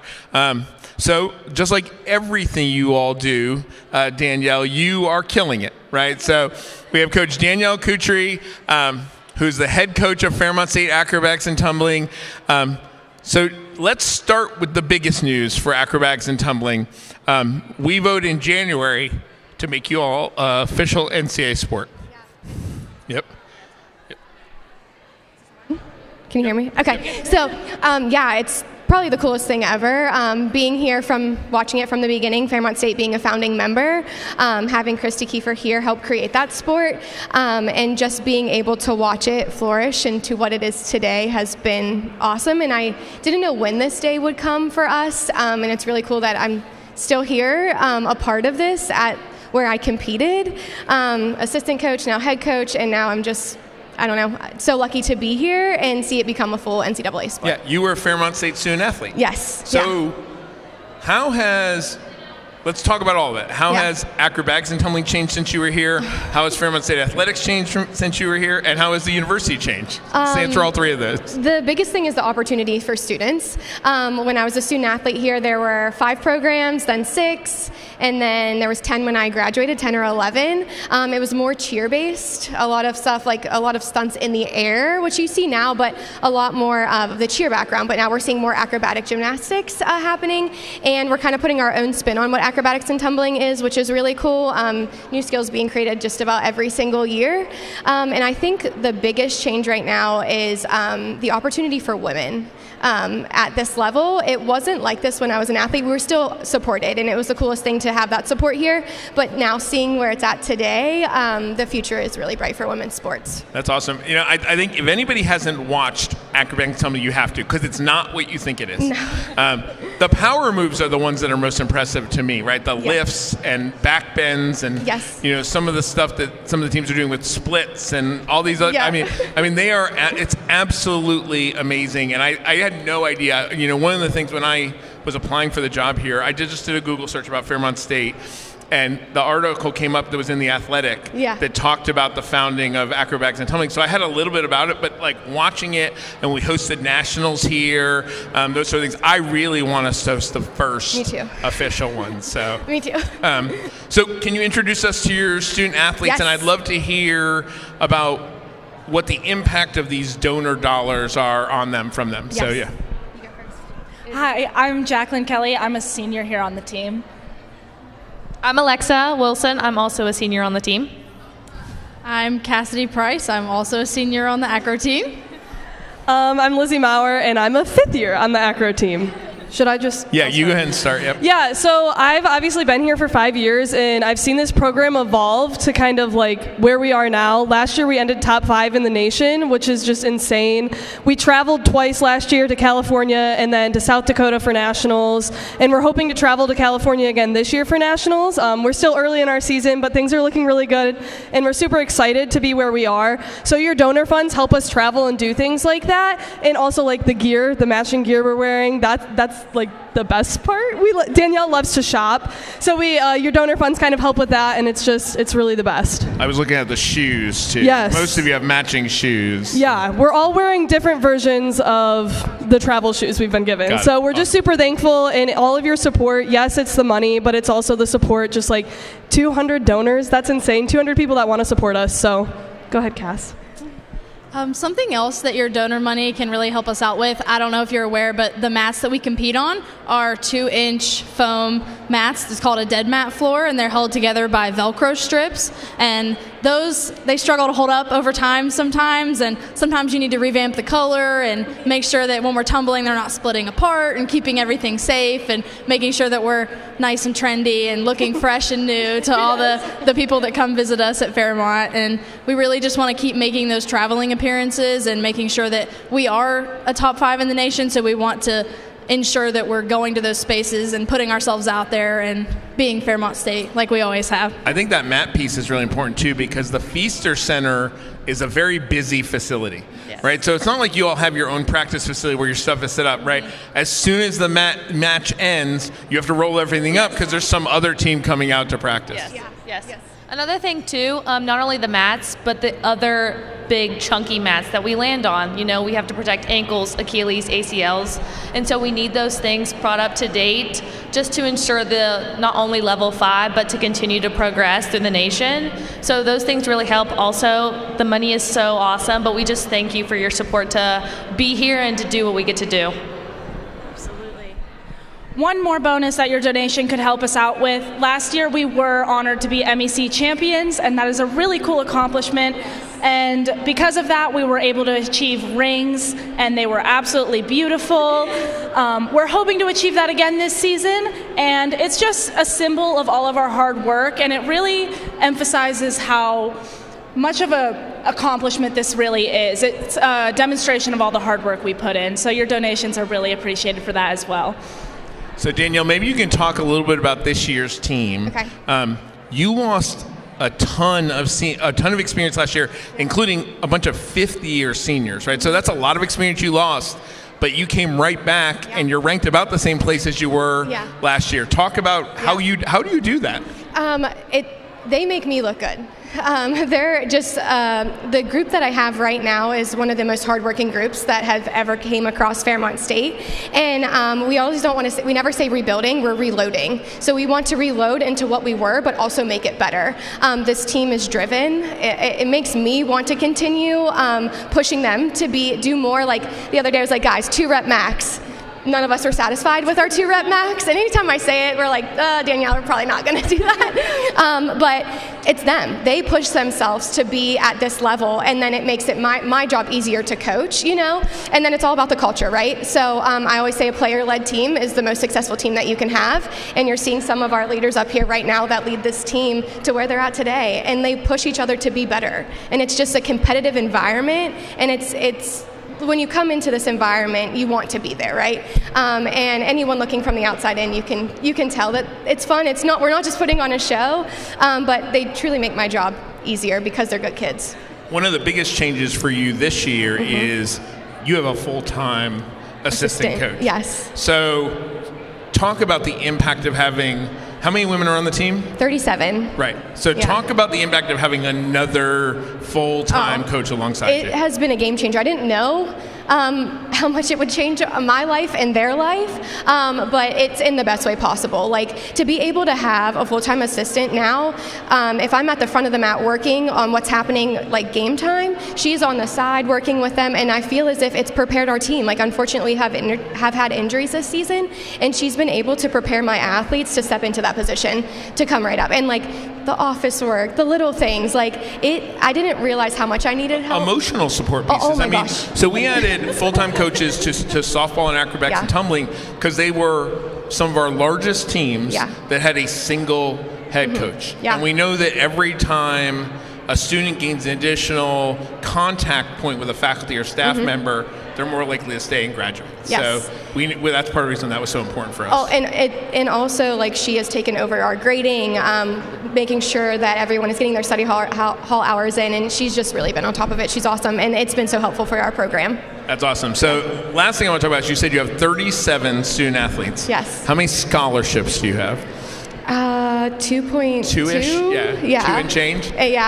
So that's one of the things, too, is having money in your foundation account allows you, if you have a student athlete that needs another $500 to get them here, you can do that. And you have students from all over the place. Yes. You're probably our most diverse team in terms of where they're from, right? Yes. So California, Michigan. Florida, Texas. Where's Michigan, everybody else from? West Virginia.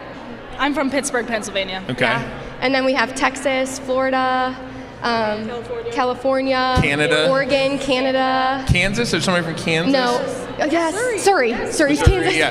Missouri. Yep. So I mean, if you think about that impact, right? I think that's it, right? Too. If we can get students from all over the country on our campus, it changes it for somebody who may be from West Virginia, may have never left West Virginia. Right now, they're interacting with people from all over the country, and even outside the country. I think that's a really important part, and having money in your foundation account really lets you sort of stretch when you need a little bit more for a student athlete. You can do that. It does, and it helps us maintain the level that we're at right now, right? We want to maintain top 5 in the nation, and we really want to push for 3 or 4.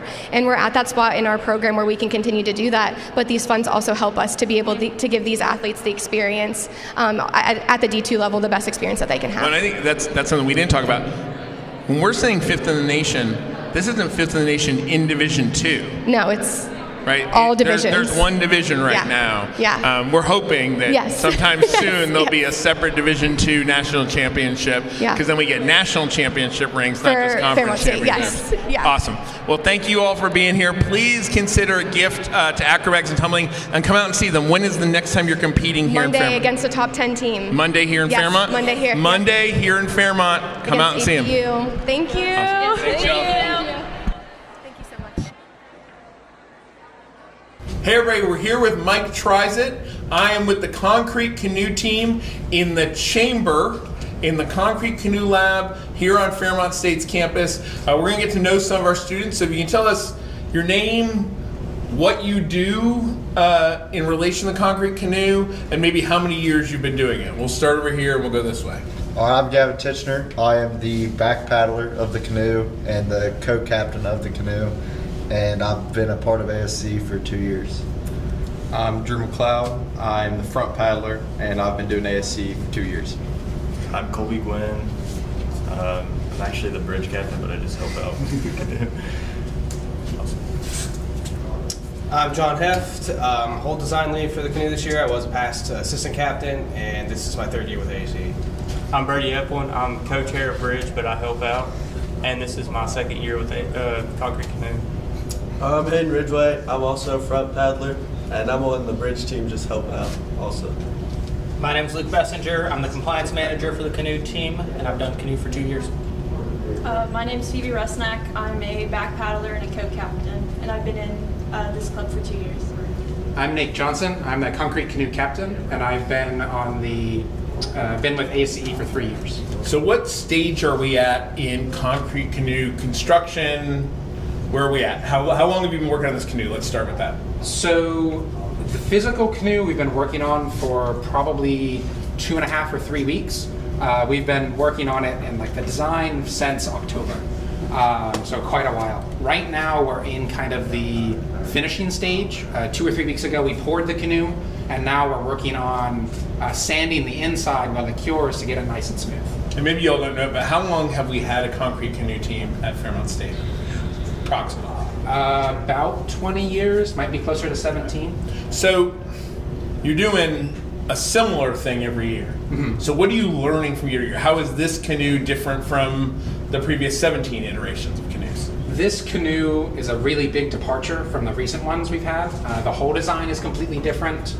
You can see that one of the easiest things to notice is this back of the canoe, the stern of the canoe, is completely flat. In past years, I think always, it's been a pointed tip, kind of similar to how the front would be. Got it. So, and how do you, when you go to a competition, how do you transport the canoe? In a trailer. Okay. Yeah. But is it in the foam that it's in now and then you unveil it, or is it done? We have kind of a cart that we'll put it in. We'll eventually, in a few weeks, we'll take it out of this foam mold and to finish the outside. And then to transport it, we have a very well padded cart that we move it around in. So this year you don't have to transport it very far, right? That's right. Yeah. Right. Why is that? We are, Fairmont State is actually hosting the 2026 ASCE CESC, the Civil Engineering Student Championships. Awesome. And we're going to win, right? Yeah, that's right. You're guaranteeing victory right here on camera. Guarantee is a strong word. So, what's the best we've ever done in the competition? It's the best team we've ever had at Fairmont State. I know we've hit top 10 nationally. 6, I think, is around there. For up until a few years, we held we still currently hold, but Fairmont State held the most consecutive national appearances in all of ASC. That's awesome. And then there's different awards too, right? It's not just the actual competition. There's other pieces too, right? There's a paper we have to draft detailing how we make the canoe. There's obviously the canoe and how it looks. There's races, and there's a technical presentation of how we made the canoe again. Now, I'm sure there are people watching who, when I say concrete canoe, because that was my initial, when I interviewed for the job here and I heard about the concrete canoe, I said, well, that seems like an oxymoron. So how does concrete float? It's all about the science of getting concrete to be less dense than water. Normally, concrete is way heavier than water, of course. Right. But we can use different aggregates, different rocks in the concrete, and different types of cement to reduce the weight of that concrete. And I assume the goal is also not to make it as light as possible, right? Is there a balance there? There's definitely a balance, because if you get it too light, it won't sit high enough on the water, and it'll be really unstable for paddlers, and that instability can come with a lot of strength concerns as well.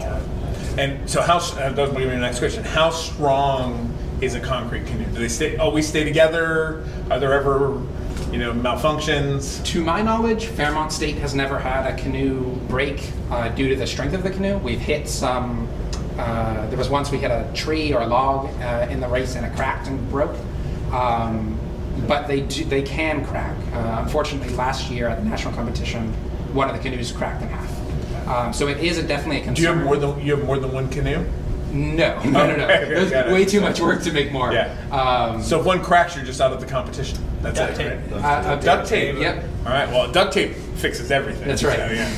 Maybe we need to make some Falcon tape, maroon duct tape, brand it that way. That could be a fundraiser. We would be a big That could be a fundraiser for you all. Yeah. There you go. We'll send that to our communication marketing team to get to work. So what are we going to do today? So today we are going to work on wet sanding the canoe. So we'll be taking the sandpaper and spray bottles and wetting down the concrete and kind of working up the paste and getting out some of these like blemishes and waviness. You can see here, there's a little bit of a divot here, and it's just to work a lot of that out as it cures. And are you doing that for aesthetics or for performance? For the inside, it would be aesthetics, which is a big part of what we're judged on. Okay, got it. So you are judged on how the canoe looks. Yeah. Okay, awesome. And do you sand the outside too? Yep. Once we break it out of the mold, we'll flip it over and do the same thing on the outside. Awesome. All right. Well, let's get to work. When concrete cures, it shrinks, and the ribs prevent it from cracking when it shrinks. Oh, you gotta ask. You know. But you can kind of just work, and like you can probably see here how rough it is. And just work to try and smooth that out. So just be smoother like that. Is that what I'm looking for? Smoother and like working out these divots. Like if you run your hand over it, you'll feel divots and stuff. So is the concrete green? Is all the concrete like all the way through? There's two black. Yeah, there is one down. Yeah. So the middle and the bottom layer are black, like the ribs, and then this inner layer is green. Got it. All right, so I've been told I can't do any damage to it, which is good, since I'm an amateur.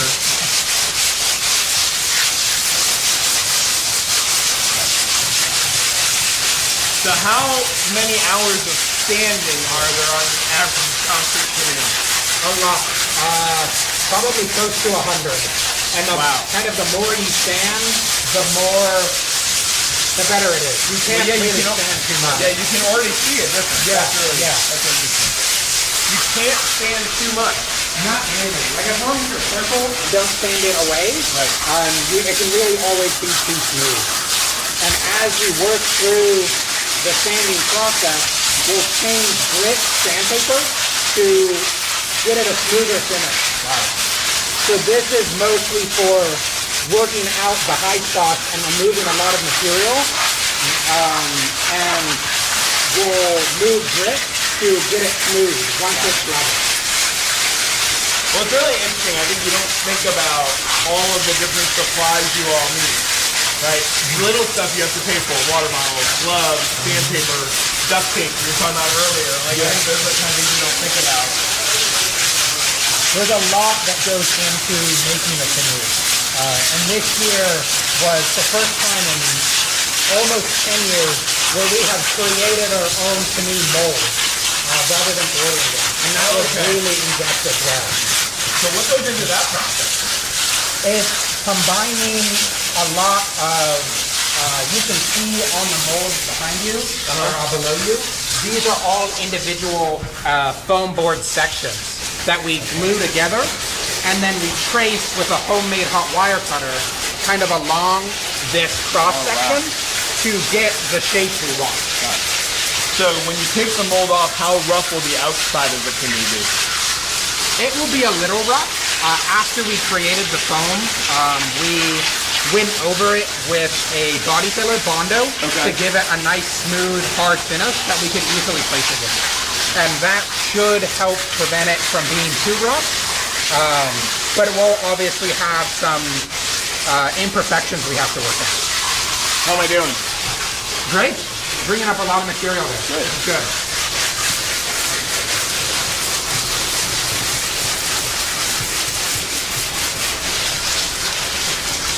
So how many students work on that? Is this everyone, or are there other people who are working on this project? There's a few others, but this is probably a little more than but we have a lot of folks working towards making this happen. Are you all the same major, or? There's a lot of us who are dual majors between civil and surveying. And I think there are a couple of mechanical students as well. And I'm a dual major in civil and mathematics. Is it typical concrete canoe teams? Are they civil engineers? Is that pretty typical? Yeah. Awesome. The concrete canoe team is like a subsection of AFCE, which is the civil engineering student process. Can anybody do it though? Yep. So like if a English major wanted to be part of the concrete canoe team, they'd be great to help with the paper. They would join. Yeah, that'd be a huge benefit. I have a 14-year-old daughter who wants to be a civil engineer. Good and choice. when I told her I was coming to do this, she's like, I want to build a concrete canoe. Well, if you can come to Fairmont State, I'm sure we'll still be at it. Yeah, absolutely.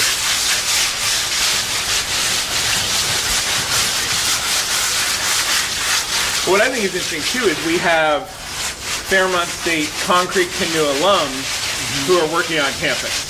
And, and I think that's really cool. You got at least a couple, right? Two? Is it just two, or are there anybody else? I know of one, the head of physical plant, Stephanie DeGroot, I believe. Well, then your coach. Oh, yeah, and Professor Lafray. Yeah. Technically John, too. Because he's a professor. Yeah, and a couple of adjuncts, and Caden was on the concrete canoe team. Yeah. Closer to like 5 or 6, actually. Yeah.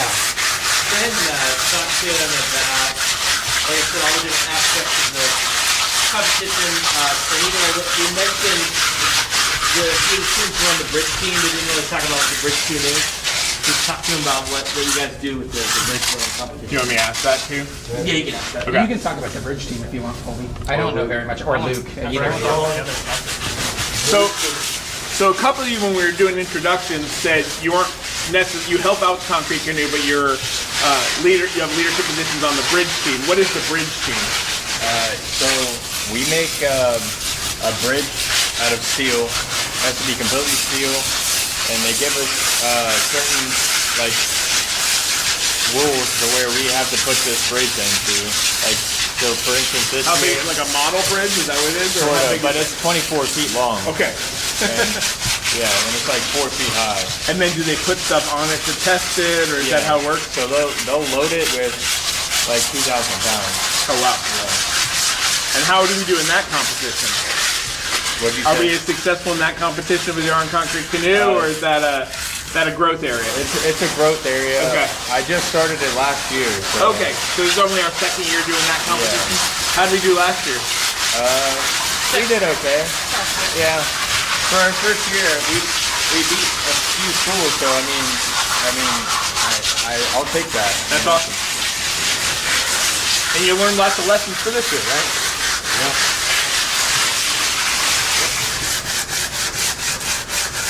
Well, this has been a lot of fun. I think I've learned a lot. I think my section of the canoe definitely looks better. So when we win the competition, they can put a little asterisk next to my section saying how well I did. But I appreciate everybody joining us for Mike Tries It. And if you want to see the Concrete Canoe in action, it's this June right here in Fairmont. And we're very excited. So thanks. All right, we are back. We are back. I will say, we were saying off camera, that is one of the Mike Tries It I felt like I was the best at. I've done a lot of sanding in my life. It was very smooth that I was done. But I did hear that sanding noise probably for an hour after I was done. So we are here with ASCE. And Tabitha, who's going to tell us about what they're doing and what we're excited about and what they're raising money for. They're a little over $2,000 right now. They're 70% of their way to the match that I provided, the $1,000 match that I provided, so we just need a little bit more to get there. Thank you. So my name is Tabitha Laffrey, and I'm a faculty advisor for the American Society of Civil Engineers student chapter here. And I've got Nate Johnson and Luke Messenger with me as well. So Nate and Luke are actually the student chairs for the Civil Engineering Student Championships that we'll be hosting this June here at Fairmont State University. So this is the first time that a competition of this magnitude has been hosted in West Virginia. We had to go through a competitive bid process to be awarded it, and we're going to be bringing in 3 international level competitions. So I'm going to pass it off to Luke here to talk a bit, and maybe Nate, and they can talk about the competitions. Yeah, thank you, Tabitha. As Tabitha mentioned, this is the first time an event like this has ever been hosted in West Virginia before. So, we're very excited to have the opportunity to host it. For the last couple years, it's been more focused on the West region of America. So getting it back closer to the East Coast is a very exciting opportunity for us. And so are there students from all over the world coming to it? Yes. When we went out to California last year to watch last year's, there was a team from China, a team from India, and a team from Canada that comes in to compete. Wow, that's impressive.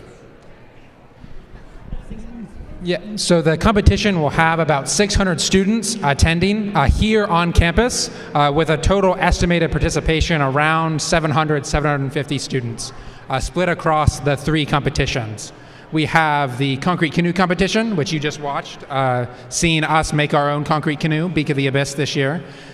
We have the UESI surveying competition, where students will practice and show off their surveying skills, completing different field tasks. And the Sustainable Solutions competition, where civil engineers and architects team up to produce a design for this year, it's a sustainable green data center. Wow. That's really interesting. So Concrete Canoe goes back pretty far here, right? So you competed as a student, right, in concrete canoe? Yes. And I always say, and no offense to our athletic folks, it's our most successful team historically, right? So Yes. talk a little about the success our concrete canoe team has had over the years. So we actually hold the record for the most consecutive appearances at the society level of the competition.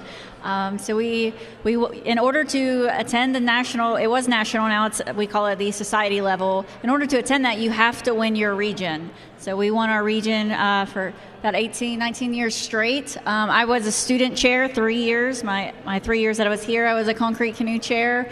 So it was really exciting. It was one of the most rewarding things. My first canoe was the first one to ever get a top 10 product finish. So knowing that I constructed the 9th best canoe in the nation at that time was just amazing to see.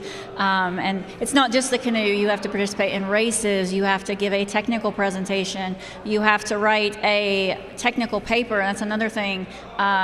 I hold the record for Fairmont State for the for only top 10 finish in the technical paper as well. Oh, that's awesome. So, and there's so far they're going to beat me. I tell them every year, please beat me. Yeah. So I want them to succeed, and I definitely want them to beat me. And we actually, the last time that we appeared at nationals, it was the first time overall that we placed in the top 10. There's no divisions in this competition.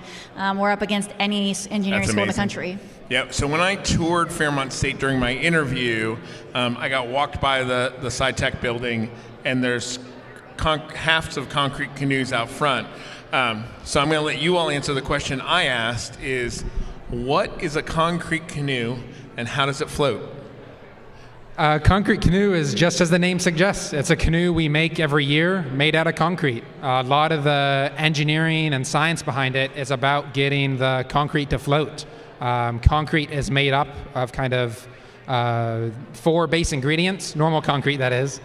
We have water, cement, gravel, and sand. And the main things that we do in the concrete canoe competition is using different, we call them aggregates, the gravels and sands, and reducing the weight of those to reduce the weight of the overall concrete binder. And it's a big challenge. The main challenge is reducing your density to get it to where it can float, but still being strong enough to race with basically 4 grown men in it at once. And I assume you're limited what materials you can use and that sort of thing. So there's some standardization there, and you're playing around the edges with the different combinations. Mm-hmm. Yep. Every year, C4, the judging committee, gives us a different set of rules. Some years, so it's different every year. Yeah. Okay. Some years in the past, we've had to make a canoe directly to their given specifications to show how accurately can we make a product that a client is requesting. Versus in recent years, it's been more of given the restrictions on concrete or maybe length or something like that. There's a density. So you're not just making the same canoe each year and just tweaking it. You're really starting all over again. Yeah. Every year it's a different process, and we've really pushed into that this year. Beak of the Abyss is a huge deviation from what we've done in years past. Changing up the hull design, changing up the mix design, really pushing towards the best we can do finishing. And you all do a lot of fundraising. So you've done elimination dinners, you do lots of different pieces. Where does that money go? Why are those donor dollars important to what you're doing? Well, they directly support student competitions. So we're a small student chapter, to be honest, especially in our region. We're probably one of the smallest.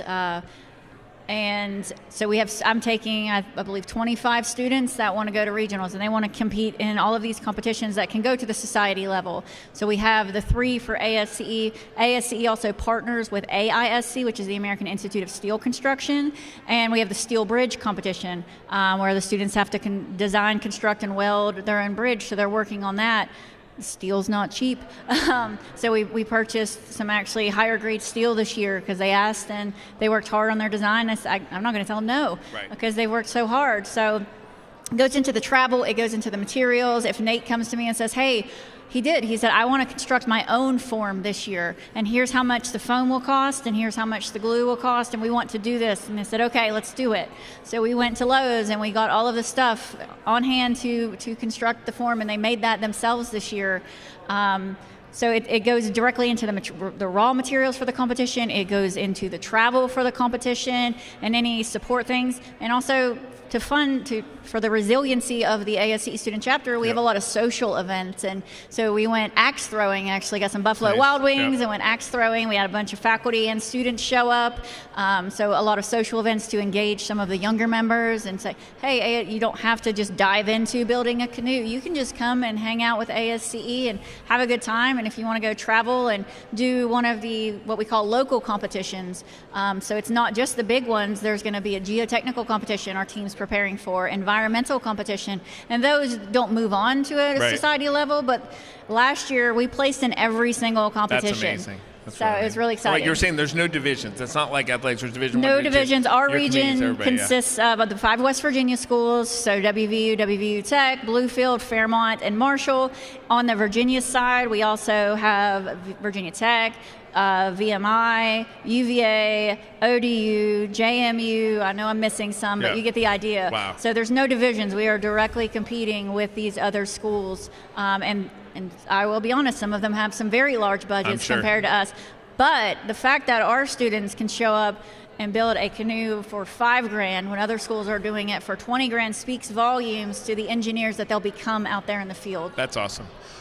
So if people want to see the competition, can they come watch in June? Absolutely, yes. So how do they find out more information So about we, it? on our social media, will be posting information about it. It's June 25th, 26th, and 27th. We're also getting ready to go live with the CESC website. ASCE is piloting that with us. So we'll post live updates. We'll post some Fairmont stuff that people can be engaged in if they want to come up and visit. We'll post volunteer forms. If you want to volunteer your time and efforts, you can sign up for that as well. And we will pay you in shirts that say volunteer. So. Awesome. So you heard it here. So make a donation, really support these efforts. This is hands-on student learning we're talking about. So help us get to complete that match. We're 70% of the way there. So consider making a gift. We'll see you in a little bit. Thanks, y'all. Thank you.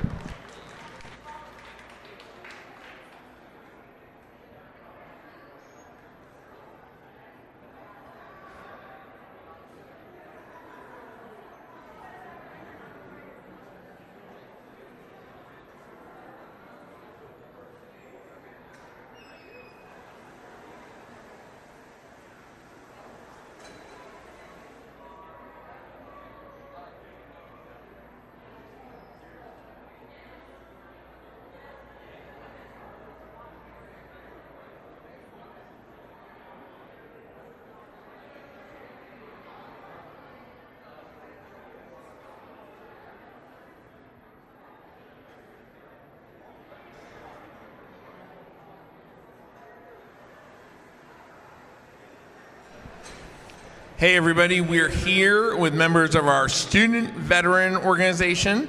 Bradley Donahue and Amber Underwood are here to talk to us about what they do. And to announce excitingly, they just won Dr. Solmeski's Student Organization Challenge. So they're up to almost $9,000. They're at $8,870, which makes them 81% of the way towards the Gary and Barbara Bennett match for the Student Veteran Organization. So please consider a gift and help them get to that match. So Brad and Amber, talk to me about what the Student Veteran Organization does here on campus. So I'm president of the student organization, and on campus we kind of provide a safe space where your non-traditional students, your veterans, and anybody military related can come in, relax, help the transition from active duty military life back into academia. So how many students are in the Student Veteran Organization? On paper, we have roughly 16. And do you happen to know how many people are on campus who are veterans or military connected? Do you know that number? Last I checked, we have about 178 students on campus that are military affiliated or on VA benefits. Yeah. So Amber, maybe you can answer this one. Can you tell me where these donor dollars go? What do they support? What do they do for you all? Absolutely. So amongst the beginning of the school year or the fall semesters, we like to have a tailgate that we offer food for free to anyone that stops by, not just for veterans or dependents. Anybody that comes sees us, they're welcome to participate. Along with that, we do some events throughout the year. Any kind of natural disaster that happens, we helped with the flooding that was recently. We helped clean up part of the trails, and we just really want to help the community. We have a lot more things coming up that we're going to be advertising in the next few weeks, in the next few months, and we're really excited to help participate with the community involvement, and we would love to give back. So we really appreciate what is given to us. I think one of the interesting parts about you all is you're really living a life of service, right? You perform service for our country, and then you're here on campus, and every example you just gave are things you're doing to reach out to the community, right? So you're not looking inward, just making sure that you all have what you need, but you're also saying, then how do we make sure we're providing for the rest of that community? I think it's a really great example of what you all are doing and why what you're doing is important. I think sorry, go ahead, Brad. Well, one of our main things is just because we're done or our service is done doesn't mean that we are done serving. Oh, I love that. That's beautiful. And I think, as you were saying, Brad, our veterans are mostly non-traditional students, right? Like Amber, I know you were here and then came back. And you've come back to campus with some friends who I get to see often, right? Your kids are on campus all the time. Yes. Elijah, do you want to come up and say hello? Come on. Come on, Elijah. So I started here in the fall of 2013, and I did not finish my program initially. I left in December of 2014, and in January of 2015, I left for the Navy. I was in the Navy for 9.5 years. And at that point, I decided, you know what? I miss my home. I miss my Falcon family. And my mom worked here for many years, too. So it's always been a home for me. That's awesome. And now it's a home for my kids also, who love it here. So I'm sure many of you have seen them on campus. My daughter's at daycare, but my son is actually helping me out today with... So, Elijah, I have a question for you. Where do you want to go to college? Here. There you go. Right, and I think one of the important parts is when we talk about militarily connected, it's not just our student veterans. That's a big part of where this money goes to support, but also students who are here whose families are veterans who are using their benefits. So it's really important that we keep this going because you need resources, right? We'd like to have hundreds, right? We don't have 500 students who are militarily connected, which means you're going to need more than $8,000, right? Absolutely. And as a side note, I'd really like to say thank you for that Finish What You Started scholarship.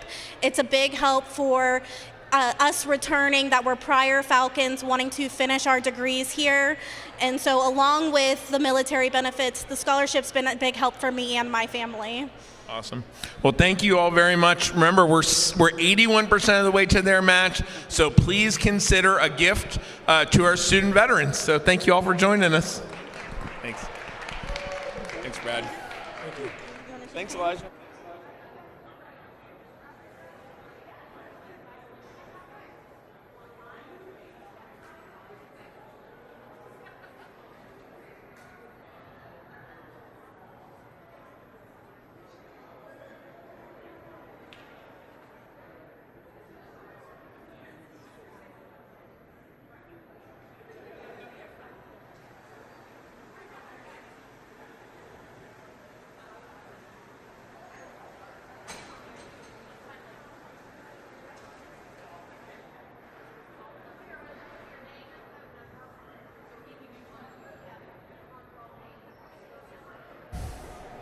All right, welcome back. So we are getting really close to the halfway mark for our goal.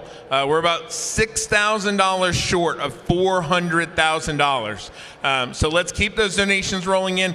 Again, I want to give everyone a reminder. 2 years ago, our goal was $350,000, right? So we've come a long way, but we know we still got a long way to go. So I'm here with Matt Urish, our head baseball coach here at Fairmont State.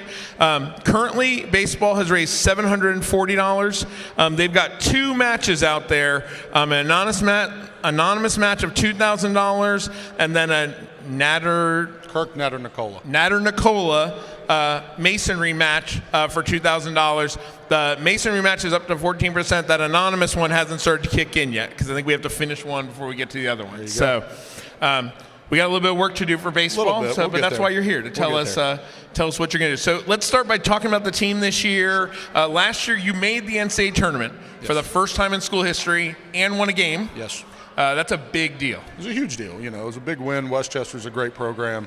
It was a nice step in the right direction. The kids really did a good job persevering, kind of fighting their way through, and it was a great end of the season, and we're just trying to carry over the momentum. But and you had some guys graduate. The tough part is we had 6 guys that were in the lineup at the end of the year that are now have moved on. They all got degrees, right? And they moved on. That's the important part. And, they all got degrees. And now we're just there'll be some growing pains, but I think we'll get there. So talk to us about what you see for the team this year.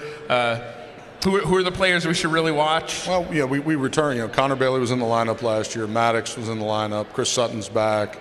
Cam Moore's back. So those are kind of the 4 guys that played a lot last year. Everybody else was probably here.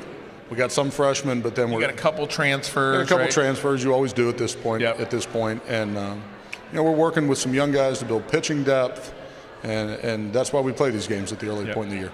You know, we talked to softball earlier. I think one of the big challenges for us here is the weather. Right? Absolutely. So you have to travel during the season south to get some games in, right? Well, we have a turf field now, so we use it. Yeah. Our facility at Milan, we use quite a bit. Like last year you went down to Georgia, right? We did. We've been to Georgia, and we're going to Kentucky next week, so we always need to raise funds to help pay for travel, meals, the on-the-road necessities for the guys. Yeah. So talk about where those donor dollars go. Travel, equipment. Travel, equipment. Some of it's going into our facility. Some of the facilities here, we've had to upgrade the indoor because, like you said, with the weather, we continue to do upgrades with that because, unfortunately, we're an indoor sport for 2 or 3 months out of the year. Yeah. So all that money goes to anything that can help the players have a better experience here at Fairmont State. How much does a baseball cost? A game ball costs $10 a ball. Right. So. Right. And how many balls do you go through in a game? A lot. Yeah. A lot. Right. It's not like the old days where you'd use 3 baseballs during the whole game. It's not like the Sandlot where you turn in soda cans and go buy a ball. Exactly. It's not that. Yeah. So, and how many scholarships do you all have? Approximately. We have approximately 4. 4 scholarships, and how many guys on the team? 34. Right. So those don't go very far. They don't. We need as much as we can get. Yeah. So one of the things that helps is if you have this money in your foundation account, if you need an extra $500 for a kid, it helps. Every little bit helps. Yeah. And that's really, at the Division II level, no Division II team has a bunch of guys on full scholarships, right? There's no expectation. Luckily, a Fairmont State education is already very affordable. Absolutely. So you can really make that work. That's how you have so many guys on the team. Mm-hmm. And you guys mostly local or in the region? So the roster makeup is pretty much half and half. Half in-state, half out-of-state. And within that half of the in-state, half of those are probably from Mon, Marion, and Harrison. Got it. Right here. We're fortunate some of the better players in the state are right here around us. Yep. And we're able to get them to stay at home. But the out-of-state, the more we go out and recruit, the more we go out in the summer and put the brand out there. Because next year's recruiting class, we got Philly, we got Pittsburgh, we had a South Carolina kid this year. That's awesome. Maddox is from Minnesota. Yep. TJ's from New York, so it's expanded. We're getting everybody, getting the word out so they know about the program. And you're the only full-time coach with the team. Correct. But so when we're talking about recruiting, you're doing most of that recruiting. Yeah, I've got a couple young guys that they work like they're full-time, but they're not. So they really, really help. But but it's not uncommon. So we're doing the best we can with what we got. And you're making those connections. I mean, if you talk to people why they came here, it's usually because you had some connection with them and you were able to reach out to them. And yeah, we try to get out, make connections, meet people, build trust, right? And know that not just that we're going to win and we're going to improve facilities, but that we're going to take care of the guys. And again, all of that costs money too, right? When you travel somewhere to recruit, you got to have money to do that. And you got to be able to do it the right way. You know, you never want to go and recruit on a shoestring because it shows, right? So you want to be able to go recruit and show off for people. So if people want to come out and watch you play, when's your next game? Where do you play? So we actually host 3 games this weekend. A little bit of staggered starts because we're hosting a regional crossover event. Got it. So tomorrow at 11:30 we play Lock Haven. Saturday at 11:30 we play Shepherd.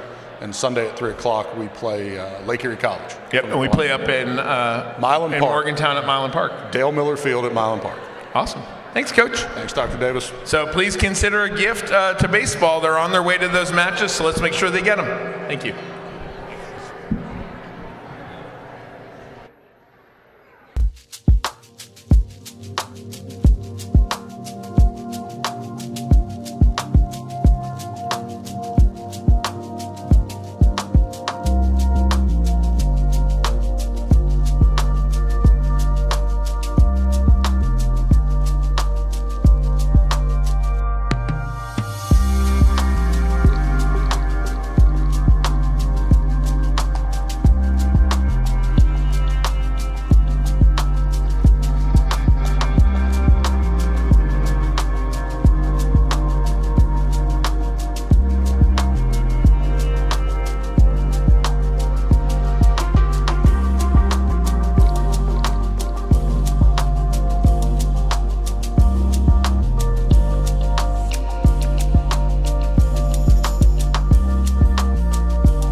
All right, welcome back. I had to cut off Joel because he will talk about his work forever, which is amazing, right? That's part of the passion we want.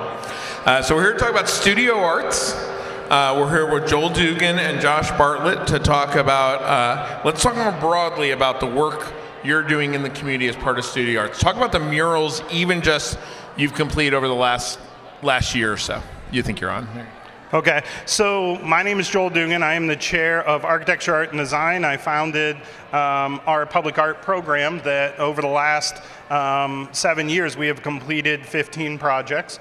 In this last summer we completed 4 projects, one that started here on our campus and was inside of the Falcon Center swimming atrium. Yep, they just played the video of that as we were talking. Nice. And the other 3 continued to reach out to different entities within our region to help to create more of a sense of place and to ingrain the public in owning that space. So I take the students out and we complete a very natural exchange with the community. I think that's the most important part. They're not saying, here's a blank wall, paint us a mural. Right, it's really a collaborative process, and I think that that's something that's really important about what you're doing. And I think with that in mind, I'm going to pass my mic to my counterpart for our project and let Josh kind of talk about what that collaboration looks like. Awesome. Hi, how you doing? Good. It's an honor to be here, and I just want to take a second to thank Joel. What he's doing for our little group in Barrackville has taken us above and beyond what we envisioned and expected. And we're working on a public art piece for the Barrackville mine disaster. That's right? correct. Yep. 100 years ago, unfortunately, we had a major disaster in the town of Barrackville, a small mining community right next door to Fairmont State College. When that happened over the 100 years, there's been no recognition or nothing built in honor of those miners. And as we know, our communities are all built around what mining has brought. It's a reason that 90% of us still live in Barrackville today. So we wanted to take a time to reflect on that and by the blessing of our Lord and Creator, Joel bestowed upon us a vision that we could never have dreamed of. So we wanted something simple that we could reflect on, and Joel has taken it to another level to make it a centerpiece for our community, and we're really excited about it, and to be part of the Day of Giving is beyond our expectations, so we're really happy about the direction we're Awesome. heading. Joel, how much money goes into a project like this?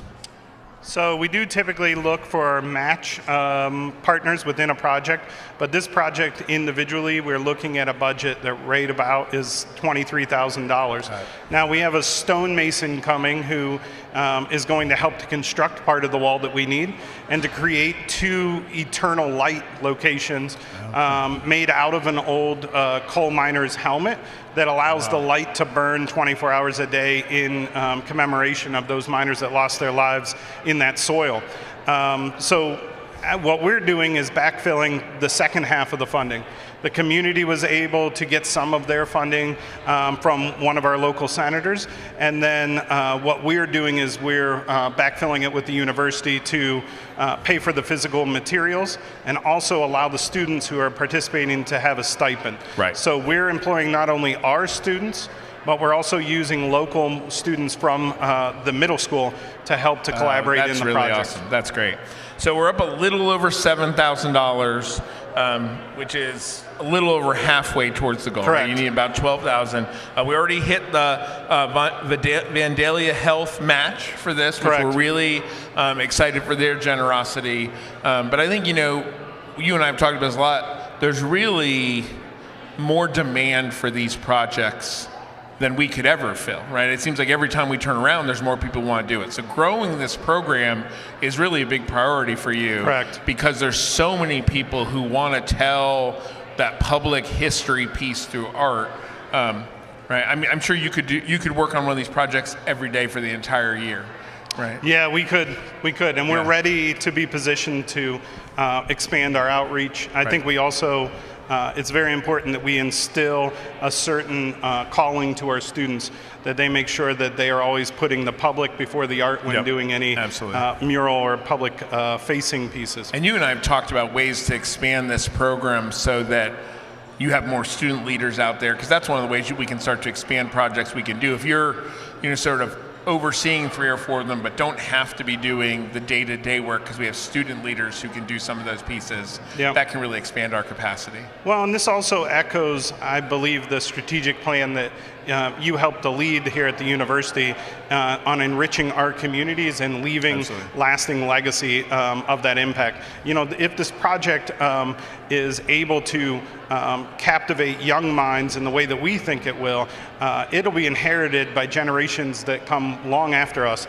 and use it as a point of recognition for the type of commemoration that one would put forth when a community member that means so much to them is lost. Yeah.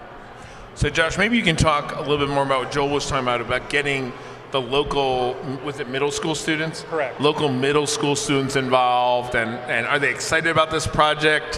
What's that going to look like? Absolutely. When we first had the idea of the memorial, it kind of shocked the community of how little was known about what happened 100 years ago. So it was our efforts to not only make awareness to the community, but to kind of bridge the gap to the future generations. And what the Fairmont State Art Department will be able to bring is something that's not just a memorial, but a centerpiece, something we can look at and really bring a lot of hope to the future of education and remembering our past and what's brought us here. And then those students will understand the importance of public art, and you'll be able to recruit them to come here to Fairmont State. Right? So we're building future Falcons at the same time as building our community. And I should say that even though Josh is wearing a blue shirt today, he is a Fairmont State alumni. Okay, good. The Source store is open, so if you need to go buy some Fairmont State gear, here's your opportunity. All right, so hopefully you'll consider giving to Studio Arts. They need about another $5,000 to help complete this project. So please consider giving. Thank you. Thank you.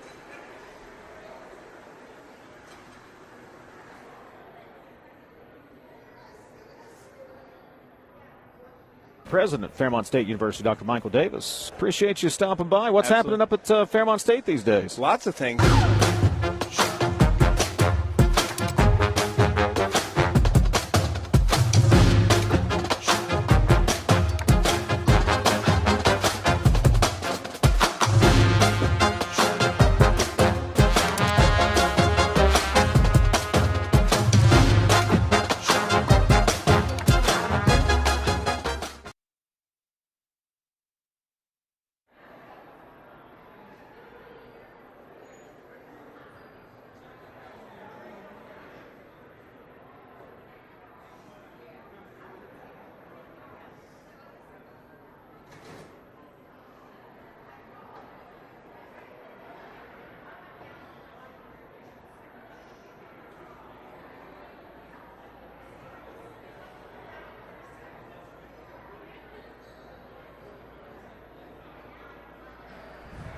All right, everyone, I'm here with my good friend, Mary Jo Thomas, former Alumni Association president. I'm here to talk about the work the Alumni Association is doing, but first, she wants to take a point of personal privilege to throw out some birthday wishes here on this Day of Giving. Right. Double birthday today in my family. My brother, retired Colonel Robert W. Vincent, Bob, Rob to the family, is a proud alumni of Fairmont State and an award winner and a scholarship attendee at Fairmont State. And a future Falcon, my great-grandnephew, is 7. So thank you for that. And he comes to the games, the ball games, and cheers them on. And Rob gets here as much as he can. And the improvements to the campus over the years since we were here in the 60s is phenomenal. I'm sure it looks just the same, doesn't it? Oh, absolutely. Well, awesome. So you're here representing the Alumni Association. Talk a little bit about what we're fundraising for with the Alumni Association today. Okay. I'm a proud scholarship recipient standing before you today. A lot of years ago, and since then you've done a lot more with scholarships here at Fairmont State. And it's thanks to all of you that are listening in that do this. So the alumni have several scholarships. My family has one that we sponsor, but a couple that I'm very interested in today, if I may, sir, is our alumni scholarship. And we're getting close to the match on that, on the Alumni Award winners. We're 62% of the way there. Okay, folks, we're only at 62% of the way there on the Alumni Award winners scholarship. Let's put that up to 100% or over. And then one that I'm not sure where we are, but now there are a lot of emeritus members out there, and that scholarship we need more money for. Absolutely. We're glad to do that. How does one get involved with the Alumni? Who's eligible to be involved with the Alumni Association? Anyone who has attended Fairmont State for at least one semester, we proudly call an alumni. Got it. So how does someone join? They can certainly call Amy Snively, who's our director. Nick Fantasia is our president, or any members of the board. Hey, we're open to everyone, and we are far and wide. We're in a number of countries now. Yeah, and you all are very busy. You manage most of the homecoming parade. You do alumni events. We had an alumni event last night at Short Story that the Alumni Association and our alumni office managed entirely. So we're appreciative of everything you do. We like to say we're everywhere. Yeah. And one of the you are certainly everywhere. You're kind, sir. Yeah. One of the things, too, is we say, and not tongue-in-cheek, with all honesty, your Fairmont State education will take you everywhere. Absolutely. Not just the education in the classroom, but on the courts, those that you have that you maybe get at the old nickel or wherever, but the networking goes on forever. Yeah. I think one of the things you talked about was really important is campus doesn't look like it did when you left. No. And I tell our graduates this year, every year at commencement, I say, campus will change after you leave. The one thing that's a constant are the relationships. Right? Whether it's when you were here or today, the relationships they build are important, but we need the resources to improve our campus and then to make those relationships work. Absolutely. And I know I certainly don't look like I did when I was on campus as a student, and I'm guessing perhaps you don't as well, No, sir. not at all. And as the campus doesn't, but like you said, those friendships and those connections last forever. And a sign that was in a realtor's office here for a number of years reminds me so of Fairmont State. Change is inevitable. Progress is optional. Thank you for helping us have progressive change at Fairmont State. My pleasure. Awesome. So consider a gift to the Alumni Association this Day of Giving. Thanks. We'll be back in a little bit.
Welcome back, everyone. I am here with our tennis teams. It looks like the entire men's team is here. And head coach Terry Dermer, we're happy to be here talking about tennis. So far tennis, the men have raised almost $17,000 and the women have raised just over $9,000 for a total from both teams of $26,565 with a goal of $35,000. So Terry, maybe you can talk to us about how you set that goal, what that money is going to go for, what do these donated dollars go to? Well, we set the goal from previous years. We've always had good support throughout the alumni, former players, community. The tennis community is very supportive, both in Fairmont and Morgantown.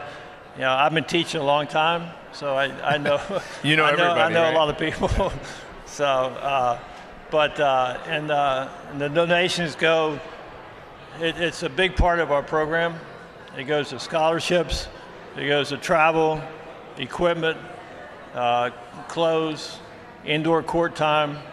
And that's it. We've talked a little bit about baseball and softball. With the weather up here, you've got to have that indoor time, right. And that's not cheap. Yeah, exactly.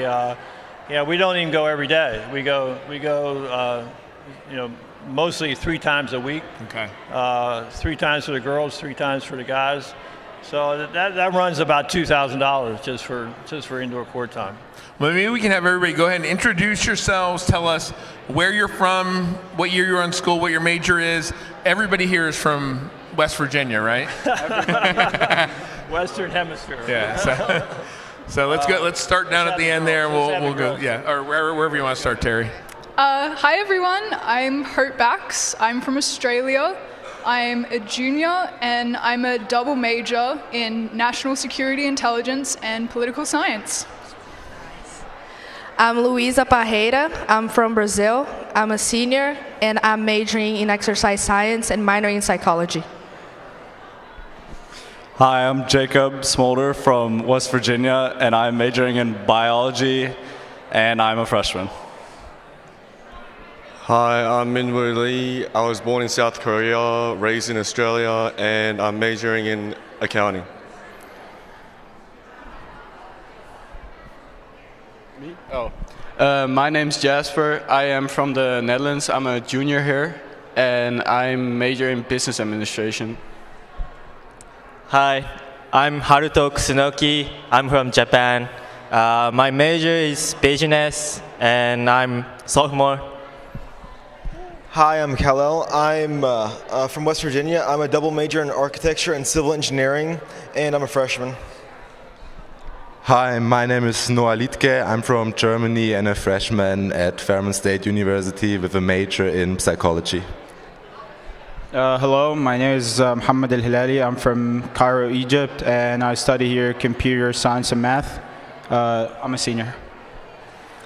So Terry, you've got people from all over the place, right? Which is a big part of the reason why you need to raise as much as you do in terms of scholarships to help get students here. So talk a little bit about how do you do this international recruiting? How do you find players?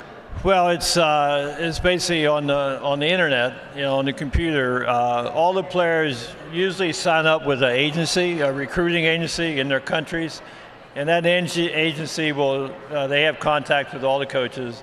And they send out their video and their profile, and we kind of look at their videos and kind of look at their profile, but what player is going to fit Fairmont, both academically and scholarship-wise.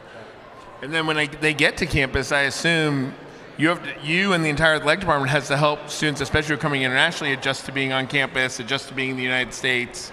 All those sort of pieces too. Yeah, it's they adjust, but all these guys.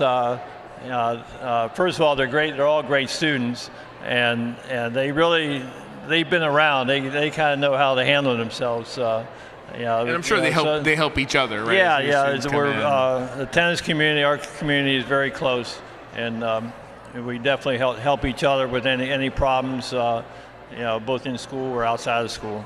How much competition do you have left this season? Yeah, we're just starting. The men are 2-1.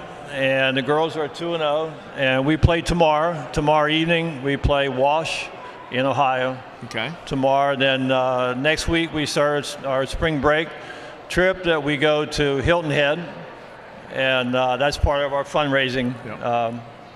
Because again, you got to go somewhere warm to guarantee you're going to play. Right. Well, good. So golf is about $9,000 short of their ultimate goal. So please consider a gift, or not golf, tennis. You had a golf tournament, and that's what I was thinking of in my head. To tennis. So please consider a gift to men's or women's tennis. Help the women catch up with the guys. They need some more of that love. So please give to men's or women's tennis. Thank you.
Welcome back.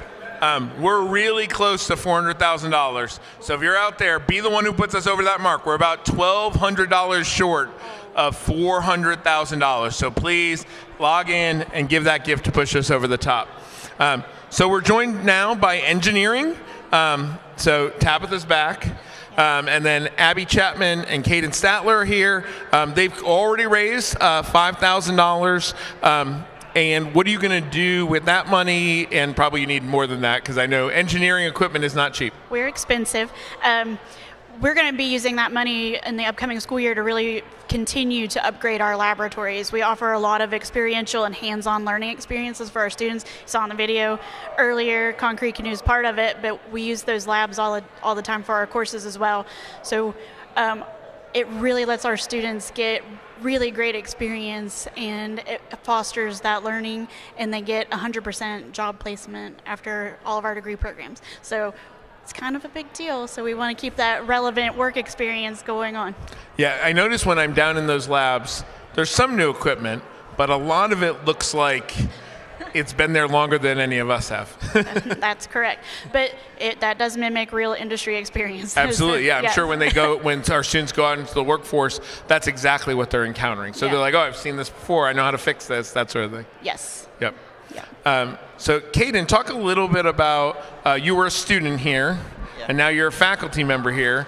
Talk about what this support from donors meant to you as a student and now as a faculty member. The support from donors is very important and very key. I came through here as a student member, and I got to interact with some of the donors and everything that was like that, and I actually got to experience that hands-on and everything, and that equipment actually helped us get some new equipment coming in for the donors. And I really think that is key. It also helped us go on to travel and everything like that.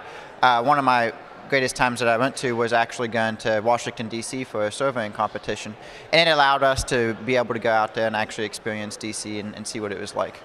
I think that's something that's really important. There's a lot of we're raising money for equipment, but we're also things like student experiences, student travel, student research presentations. that really is important for getting the word out about Fairmont State, right? One of the things that when I got here, people kept saying, we're the best kept secret, we're the best kept secret. I said, let's stop keeping secrets, right? But one of the ways we do that is by sending our students around the country, because I think that they think, oh, we're just a sleepy little school in West Virginia. But when they see what our students do, I think they're blown away. So the more we can afford to send our students around, the better. So can you talk about sort of, I always think about when I go into these labs, right, it's every little thing costs money, right? There's gloves, there's, materials that look like, oh, it's a piece of metal or a piece of wood or whatever it is, but all of those things cost money. So I don't know who wants to talk about, maybe somebody could talk about, all the little pieces we don't see that somebody has to pay for. Absolutely. So just to give you an idea, for the steel bridge team, to the purchasing of their chromoly for their steel was right around $3,000 for just for some steel tubing for that. So actually, we just upgraded, or we just had some serving equipment calibrated, and that was several $100s that we had to pay to get that equipment calibrated. And again, that's important for the student competitions and things like that, to have working calibrated equipment. We actually, in our strength of materials lab, which is used by multiple disciplines, we just calibrated our MTS machine, and I was really excited because it's an engineering thing, but I broke a steel sample and I got a modulus of elasticity of 29,700 kips per square inch, and it's supposed to be 29.9. That sounds impressive. I don't know what that is. But it was only 200 off, and I was like, yes. And the students were, what is wrong with her? But I mean, just that it is, the data that is being provided is 100% relevant, and then they're taking that and implementing it into design reports and things like that. So they're seeing, it's their favorite lab. They like to break things. We just literally rip things apart, and it was very expensive to calibrate that equipment, but it's definitely a worthwhile. One of the things we talk a lot about is students who attend a regional public institution are more likely to stay in the state than students who might attend a flagship or a private university. I think I've noticed that is certainly true of our engineering students, right? I feel like if I go out into our communities and I'm, at Thrasher or another place in town that's employing engineers, I feel like there are Fairmont State alumni everywhere. Yeah, you're talking to 3 of them right now. But our students serve our regional industry partners even before they graduate, and then those capstone experiences, competitions, things like that lead to direct employment. So since I've been here since 2017, we have over 100 unique employers for the engineering students. That's awesome. So when somebody's investing in Fairmont State engineering, they're not just investing in our current students, they're really investing in the future of the entire state. Yes, the whole industry. I'll say, Abby was talking about our capstone experiences. I just did an international presentation for ASCE this week on the civil engineering capstone presentation, and I had immediate feedback from all over the country, from individuals emailing me talking about how meaningful our experiences are and how it's producing great engineers out in the workforce. And yeah, a good bit of ours stay in West Virginia, and it's really strengthened the engineering construction industries out there. And you see the difference. You see all of the construction going on and the investment. And, we can't build anything unless the surveyors tell us where to build, or we can't do it if we don't do it safely. So all of that is extremely important. And I think, one of the things I hear all the time, I'm sure you all hear it even more than I do, is Fairmont State graduates are ready to do the job from day one because they've had that hands-on experience while they're here. Yes, we just had actually a guest speaker this week talk about how a fresh out, she just graduated last spring, is operating at a higher level than most that they see. So we're always happy to see that feedback. And our career fair, the all schools career fair and the engineering career fair we have in the fall, they always have great things to say about all of our students and how professional they are and how they always just seem so ready. That's awesome. Well, you all keep up the great work. We're already over $5,000 for engineering, but let's keep that going. Let's keep that money rolling in. And the video we're going to watch now is me welding.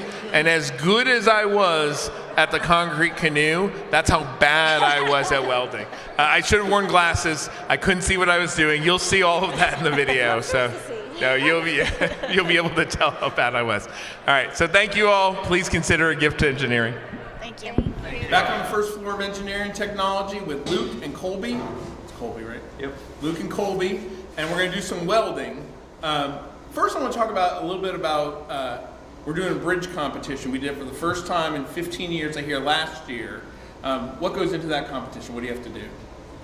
We have to build a downsized version of a real bridge. It ends up being about 24 feet long this year, but it's to like simulate like a real bridge. So this year it's like one end is a cantilever, so it would almost like if you drive under an interstate bridge, you know how you got the piers, and then the end goes into like the bank. That's how. So, that's like. So it's different every year. Yeah. Right, and you get specifications, then you have to build it. Yeah. And then they put weight on top of it, right? Yeah. So they put about 2,000 pounds on it. Got it. And I'm sure some of them don't make it, right? Yeah. So how did our bridge do last year? I thought it would have done pretty good, but a weld popped, and then they had to cut it. So in a bridge that size, how many different pieces of metal are you welding together? A lot. That's a hard. We had 11 different pieces, but those pieces had a lot of different pieces into them. So, I think people look at this and it's obviously a great skill. What are you doing in your coursework? How are you using your coursework in something like this bridge project? For our coursework, Toothman, he teaches the CAD classes that we would be using to actually go through and do some type of design for the bridge. Yep. Last year was a lot of hands-on learning welding. This year we kind of took a different route, used a lot more software to actually engineer a bridge, whereas last year felt a lot like just building a bridge. But I'm sure that this hands-on piece brings it to life, right? You can do it in the software, but being able to do something like this and have it actually stand probably really makes you feel like you've accomplished something. Oh, of course, absolutely. Awesome. So what are we going to do today? We're going to try a little bit of welding. I'm not building a bridge, but what am I going to do? So we'll have you try to draw your name out on this plate. Sounds good. Any tips? It's easy. Go slow, I heard, right? Go slow, that's the trick. Drag your puddle. Got it. How long should it take me to write my name on something like this? Short name. I do have a short name. 3 to 5 minutes. Okay. All right, so I'm going to try and weld my name. Let's see what happens.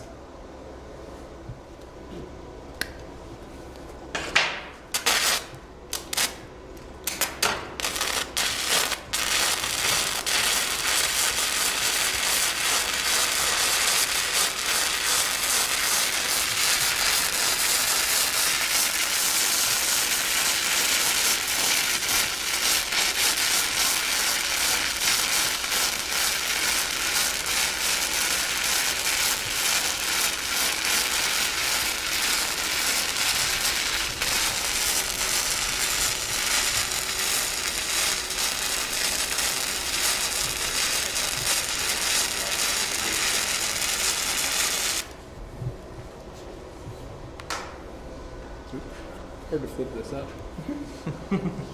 So that's Mike tries it in the welding lab. I got the M started, and I'll finish the rest of it. Thanks.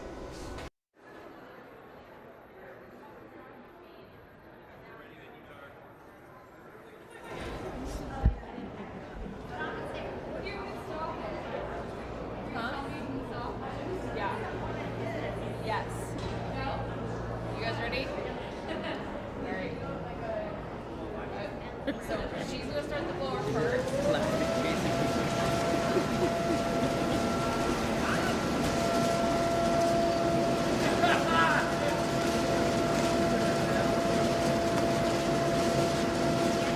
Alright. Time. They're about to. Oh, they're funny. Come to it.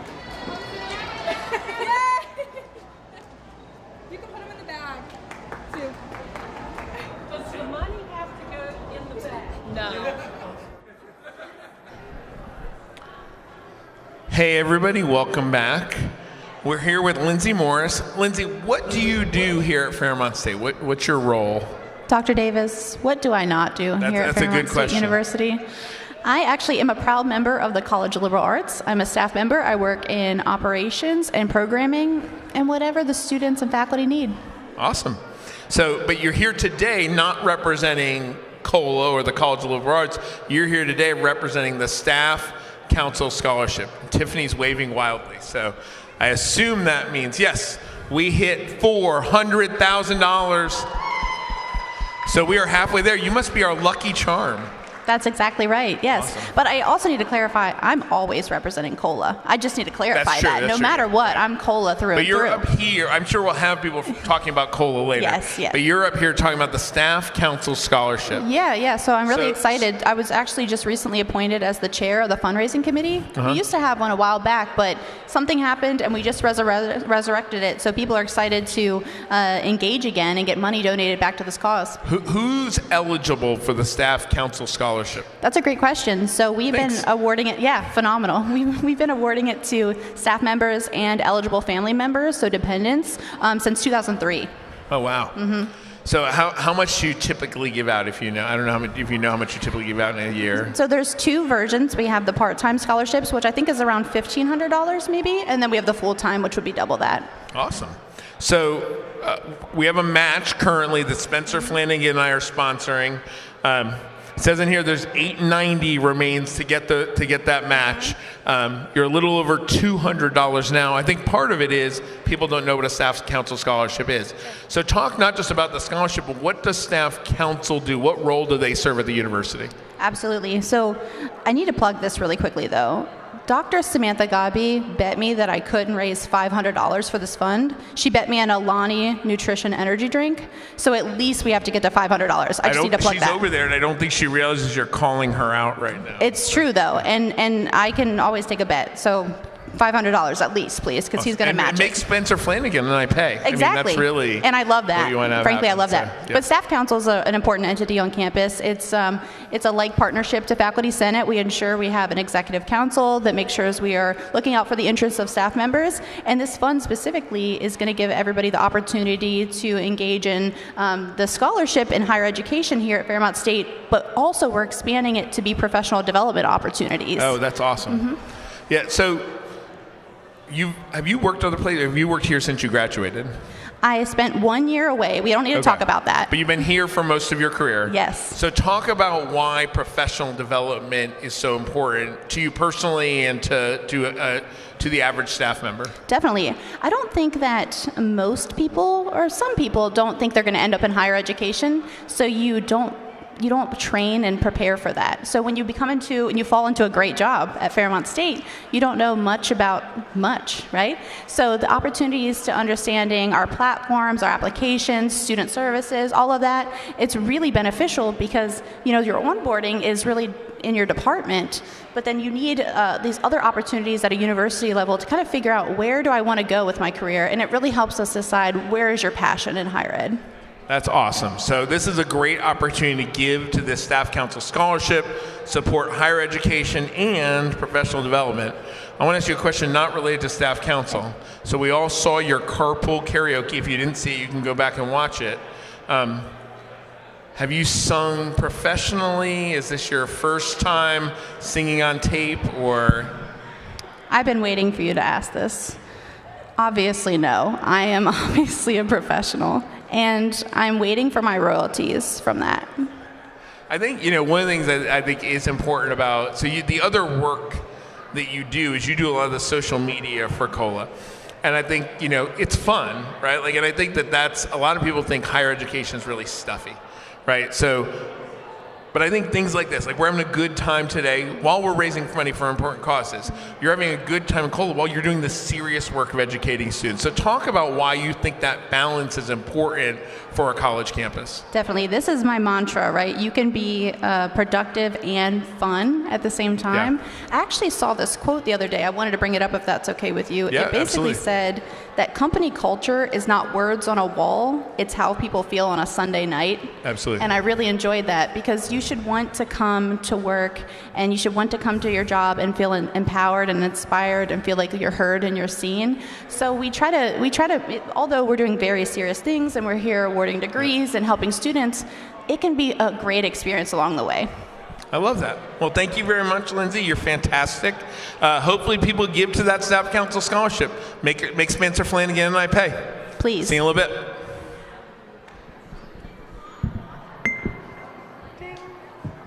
Great job. Thank you.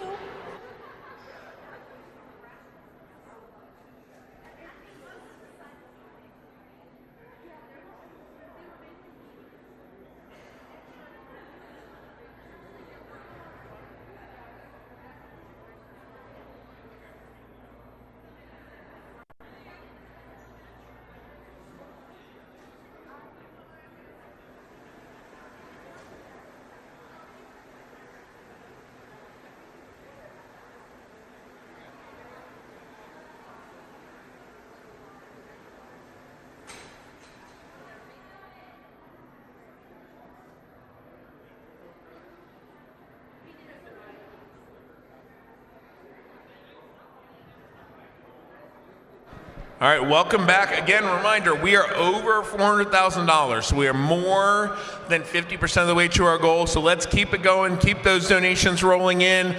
Join us here in Gym 1 of the Falcon Center. There's a lot of activity going on here. People are excited. We're just a little bit away from the debut of Falcon Fire, which is Jeff Miller and I eating hot wings. So please join us. Stay tuned in the live stream or come join us here in Gym 1. Now we have the folks from the 06 lab, Andrew Cahall, who's a faculty member here at Fairmont State, and then Derek Hudson and Ashton Loudon, who are students in the 06 lab. Andrew, what is the 06 lab? So the 06 lab is the open source intelligence exchange. It's the applied research lab for the National Security Intelligence Program, where we allow students the opportunity to work with real world intelligence customers so they can gain practical experience before, once they graduate, they can roll right into the intelligence community and defense programs. Awesome. So Ashton or Derek, I don't know which one of you wants to answer this question. What, if anything, can you tell us about the work you do in the 06 lab? Yeah, so I'm actually going to pass this one off to Derek, who works with our partnerships and stakeholders. So we have a couple really important projects going on right now and really important customers. One is the West Virginia Fusion Center, which is basically the equivalent of our state Homeland Security. We've worked in the past with the United States Cyber Command, attacking challenges specifically with U.S. and Russian cyber warfare, what's going on there, what they're doing in Ukraine. And then also we've been working for a couple years with the West Virginia National Guard with their state partnership program with the countries over there. Awesome. And I won't say what it was, but even when you shared some research with me, you had to make sure I had clearance before you could do it, right? Even though I'm the president of the university, which I thought, really shows that this is real world stuff you all are working on. So talk some about the skills you've learned in that lab that are going to, maybe both of you can talk about this, that are going to be transferable when you leave Fairmont State. Yeah, so I talked about it a little bit earlier when I was up here with you talking about the student professional corps, right? So teamwork is at the behest of everything that we do. We have to have communication 24 hours a day, and that comes down to you have to be a dependable person, right? You have to get your message across accurately, precisely, but especially concisely, right? You have to be able to tell me exactly what you need to in the least amount of words possible. And we do the exact same thing with our partners, right? So we have to understand what it is that they're asking of us to do. So, I'm the executive officer, we have team leads, and that's broken down into analysts. And so I meet with team leads, give them exactly what it is that that our partners need, and they'll pass that down to the analysts, and that's pretty much how we thrive. Awesome. Yeah. How about you, Derek? So I would say you certainly have to be a type A person to be in our lab. The organizational skills required are immense. Obviously, these students go through a recruitment process and they have to prove themselves to the NSI faculty before they can be invited to apply. And of course, they have to attach a resume and a cover letter and writing sample, see what kind of a person they are through the Intelligence Research and Analysis NSIS 3300 course. Want to make sure that we're taking from the best of our program to make sure that they can come in and hit the ground running. The idea with the course is that they can learn all the information that they need before they come into the lab so that they can mesh with the people that are already there. So you have to have high interpersonal skills because we're briefing our customers in person in Charleston at the end of every year. So making sure that they're organized and ready to go when we need to go to Charleston is really, really important. So it takes a special kind of person. The NSI program is really, really unique. There's really nothing like it in the tri-state area. I always say all the time that if I didn't come here to do NSI, I don't know where I would have done it at. So that's awesome. Yeah. Where do so right now you're at a little over $1,800. There's a $750 match, and you're 68% of the way to that. So we need to get a little bit more in there, another $300 or $400. Where do these donated funds go? What do you use them for? Yeah, so the funds go for travel, for these briefings for the customers. It goes for, feeding, housing, and everything, but also technical procurement. So updating systems, getting space for all the work they're doing, be able to house it, store it, also upgrading systems, giving them the capacity to do their jobs in a more efficient way. What sort of job placement rate do you have for students who've worked in the 06 lab? The job placement rate's extremely high. Most of the students get out either with already completing internships with the FBI, State Department, Department of Defense, but Fairmont has a special ability to, FBI just is right down the road, and we have one of the highest placements in the entire country for all universities when it comes to students going on to work for the Federal Bureau of Investigation. So awesome. So just like, and I think it's really important what you're saying, is that FBI center is here in West Virginia. Yep, right in the backyard. So that means our students who are graduating from the 06 lab are then staying here. Yep. So people who are investing in your program, just like we were talking about with our engineering program, students who are investing in your program are investing not just in Fairmont State and our students, but the entire region. And I think that's a really important part for people to remember. So even if you're watching and you're not a Fairmont State alum, this is still a great way to support the entire state through support for the 06 lab. So hopefully you'll consider supporting. They're 68% of the way to their match, so please consider a gift. Thanks.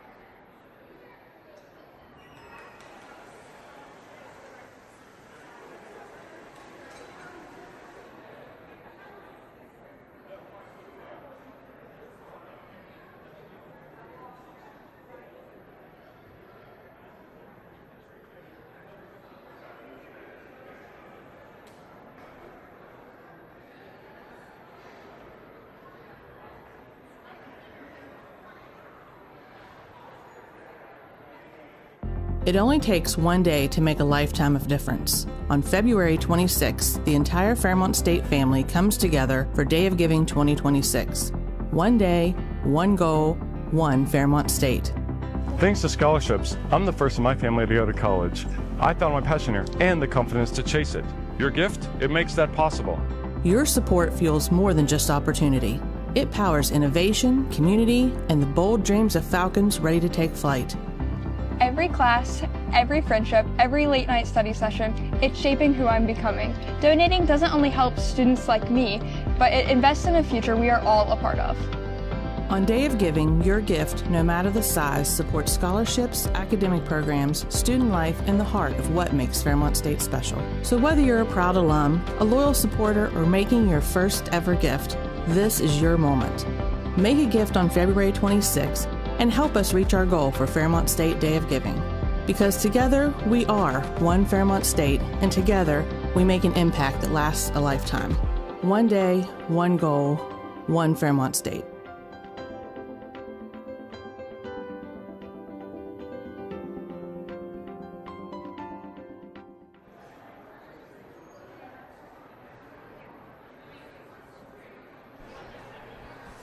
Hey everybody, I'm back. We're up over $400,000, so keep those dollars coming in. We're coming down the home stretch. We've got about 9 hours left to go on this day. So let's keep it going. I'll be here with you right to the end. So let's keep it going. So we are joined by Dr. Tim Oxley, who fills multiple roles at the university, but is here in your role as Dean of the College of Business and Aviation. So welcome.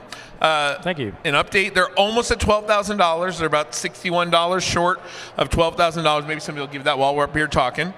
Aviation has a $1,000 match. They're 87% of the way to their goal. And then the Laughlin family had a match for the College of Business. Beside her, Cambria Gregory from Aurora over in Preston County. And we have Elijah Meckley from Braxton County, Sutton. Awesome. So talk to me about where the money that goes generally to the College of Business, because I think we have some aviation folks on later. Right. So talk about where the money for the College of Business goes when people donate. Well, we use that money to support our budget function throughout the year that would allow us more flexibility in purchasing technology for classrooms, to support student travel, to support faculty professional development. So it really is used to enhance what we would normally be doing, but allows us to do more of it across our student body. Awesome. So maybe each of our students can talk about what your major is in the College of Business and what it's been like to be a student here in the College of Business at Fairmont State. Hello, so I'm Elijah Meckley, and I'm a transfer student originally from WVU, and I'm from Sutton, West Virginia, very, very small town, around 250 people, and so it was a big adjustment, one, to go to college, but two, to be in a big city, especially like Morgantown.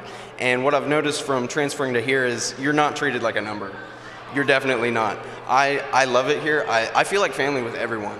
You know, everyone that I've met has been so kind, staff, students, everyone alike. And I'm a business administration major focusing in marketing, and so I have really big aspirations, especially from being from small town West Virginia.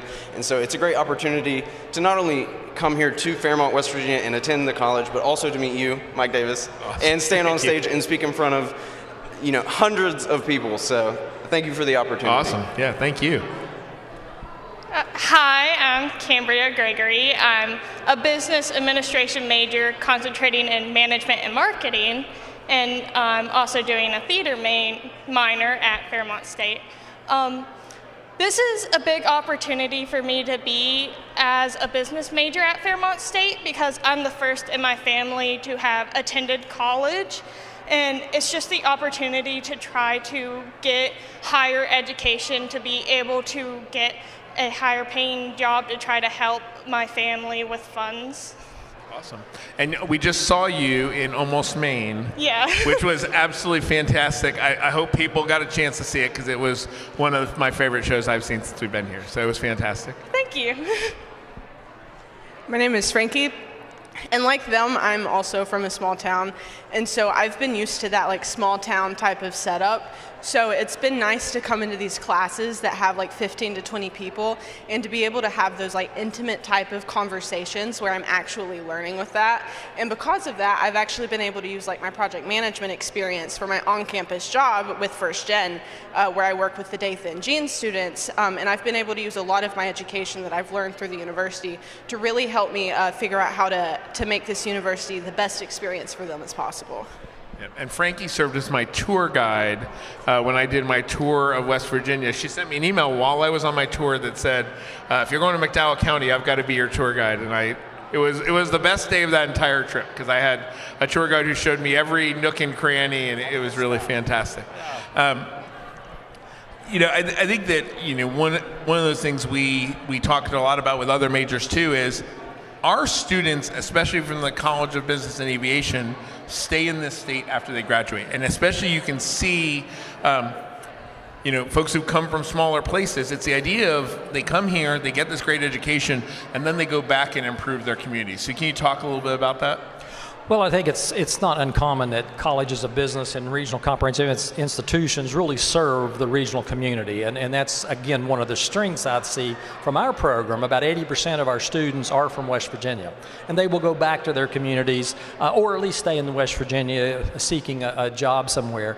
But we do have, the strength of our program is we do have at least 20% of our students from out of state and also representing about 4 countries. So business is that universal language, obviously, that people learn, but it is a strength of our program. We do feel that we're providing career-ready students to serve the regional economy here in North Central West Virginia and all of West Virginia, because we represent in our College of Business about 2/3 of the counties in West Virginia. And we know that some of those students who come from out of the state then stay here, right? We have a board member who moved here from Maryland, was a College of Business and Aviation student, and has made a life here, right? Yeah. So I think that's part of it too. It's one of the ways we get people here, they find out how great West Virginia is, and then they never want to leave. What's not to love about it, right? Absolutely. Well, thank you for being here. Please consider a gift to the College of Business and Aviation. That aviation match needs about another $130 to be completed, so please consider giving. We'll see you in a little bit. Well, thank you for having me.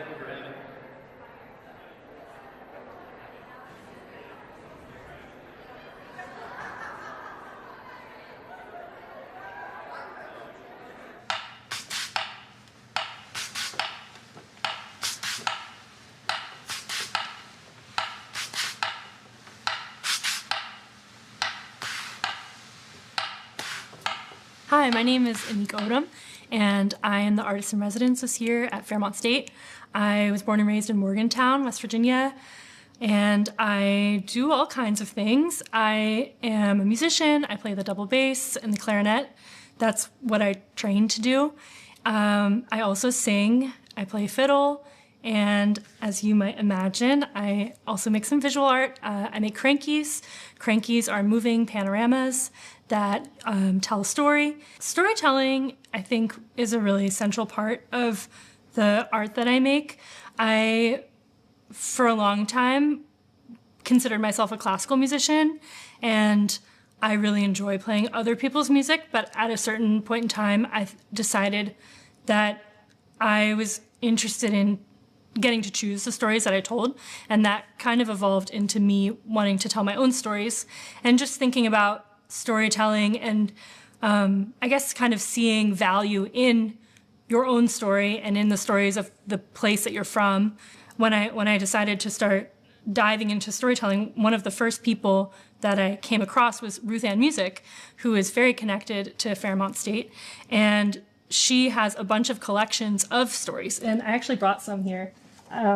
I was living in the Netherlands, and so I had these books I remembered from West Virginia history class. This book, The Telltale Lilac Bush, and so I started going through these, and I actually found some that I really liked and started to use those as the basis of some of the songs that I was writing. This spring, I'm going to be teaching a quote-unquote masterclass.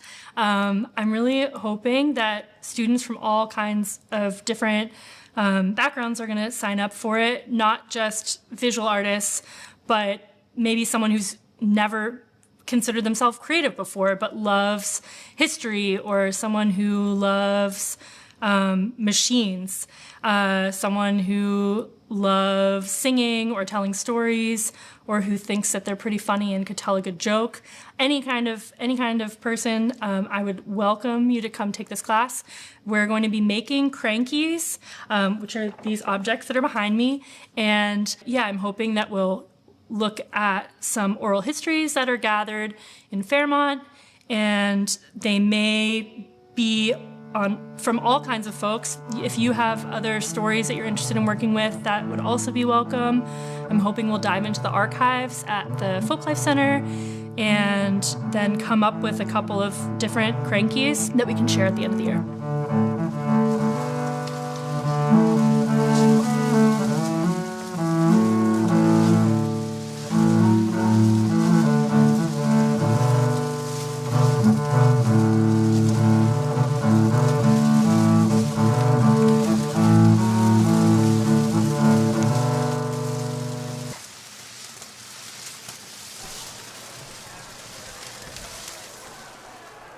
All right, welcome back. Again, we're over the halfway mark towards our fundraising goal, so let's keep it going. We're joined by women's basketball now. They're up over $13,000 already. They've already met one $2,000 match. That's the McDowell match, and then there's another $10,000 women's basketball match, and they're 55% of the way to that goal. So Stephanie, talk about the impact of these dollars and how they help the team be successful. You won the last 2 conference championships, conference tournaments next week. How do these dollars help towards that success? Honestly, I think it makes the student experience even better. I think that what our donors do and how they support us, it just allows for us to do things with our athletes, team bonding, and different activities with them to make sure that the athletes have the experience that we think they deserve. And especially with the dollars that we're asking for today, we're trying to take our team back to Hawaii next year, and so that's just a great opportunity. Those dollars will go directly towards that, and that was a great experience for our kids 4 years ago. So we want to be able to do that again. And you'll need the president to come and drive the second van, anytime, right? yes, anything awesome. you want. Perfect. So you got one game left, one regular season game left on Saturday. It's senior day for Yes. Z. We had Z up here earlier. She asked if she was in trouble because she's like, that's the only time I ever get called to the president's office. I was like, you're not in trouble. Sounds about right. But we're really excited about Saturday for that. Talk about that game that's coming up against Frostburg. I think it comes with a lot of emotions. You know, I know Leslie is also obviously a senior, just not walking. Those games are extremely special because you get to watch those people grow in front of you. You get to celebrate them, and you hope that the game and everything else plays into their favor. But honestly, it's more so just to celebrate what they've done here for the past 4 years. Senior days are tough, right? They're emotional. You often see those seniors, have to steal up to get ready for the start of the game. Absolutely. I still remember mine, and I don't think I could function for the first 5 minutes. Yeah. So, I totally get it. You got to weather that storm. You try to block off those emotions for the entire year, and then they hit you. So. Yeah. So Leslie, talk about your time as a student athlete here. You've won 2 conference championships, and you've had a great career so far. You still got some time to go, but talk about how you've been able to balance being a student and being an athlete and the support that you've received from this community. It definitely doesn't come without its hardships. I've been up in Stephen Mickey's office countless times asking for help balancing the academic athlete life, and it's not for the weak, especially nursing. But I was going to say, you've got a really easy major that most people can balance no problem. Yeah, I sit at home my free time. Yeah. But I can't begin to say enough about the community in Fairmont. Everyone has been supportive of all my time here. At the head of that is Stephen Mickey, yourself. I have definitely been blessed in my time here as far as scholarships go and our travel. Steph got to talk about how we get to take these fun trips. Yep. And everyone I've ever spoken to about the Fairmont side of things talks about our family feel. And I think the support we get from the community is a big part of that. And you've gotten to play in 2 NCAA national tournaments, right? That's not, I think it's probably not lost on you how special that is and how great it is to do. You got to play in the last 2 with your sister too. Yeah. So talk about how special it is to do that with teammates that you spend all this time with. It's amazing. There's nothing that can replace that feeling.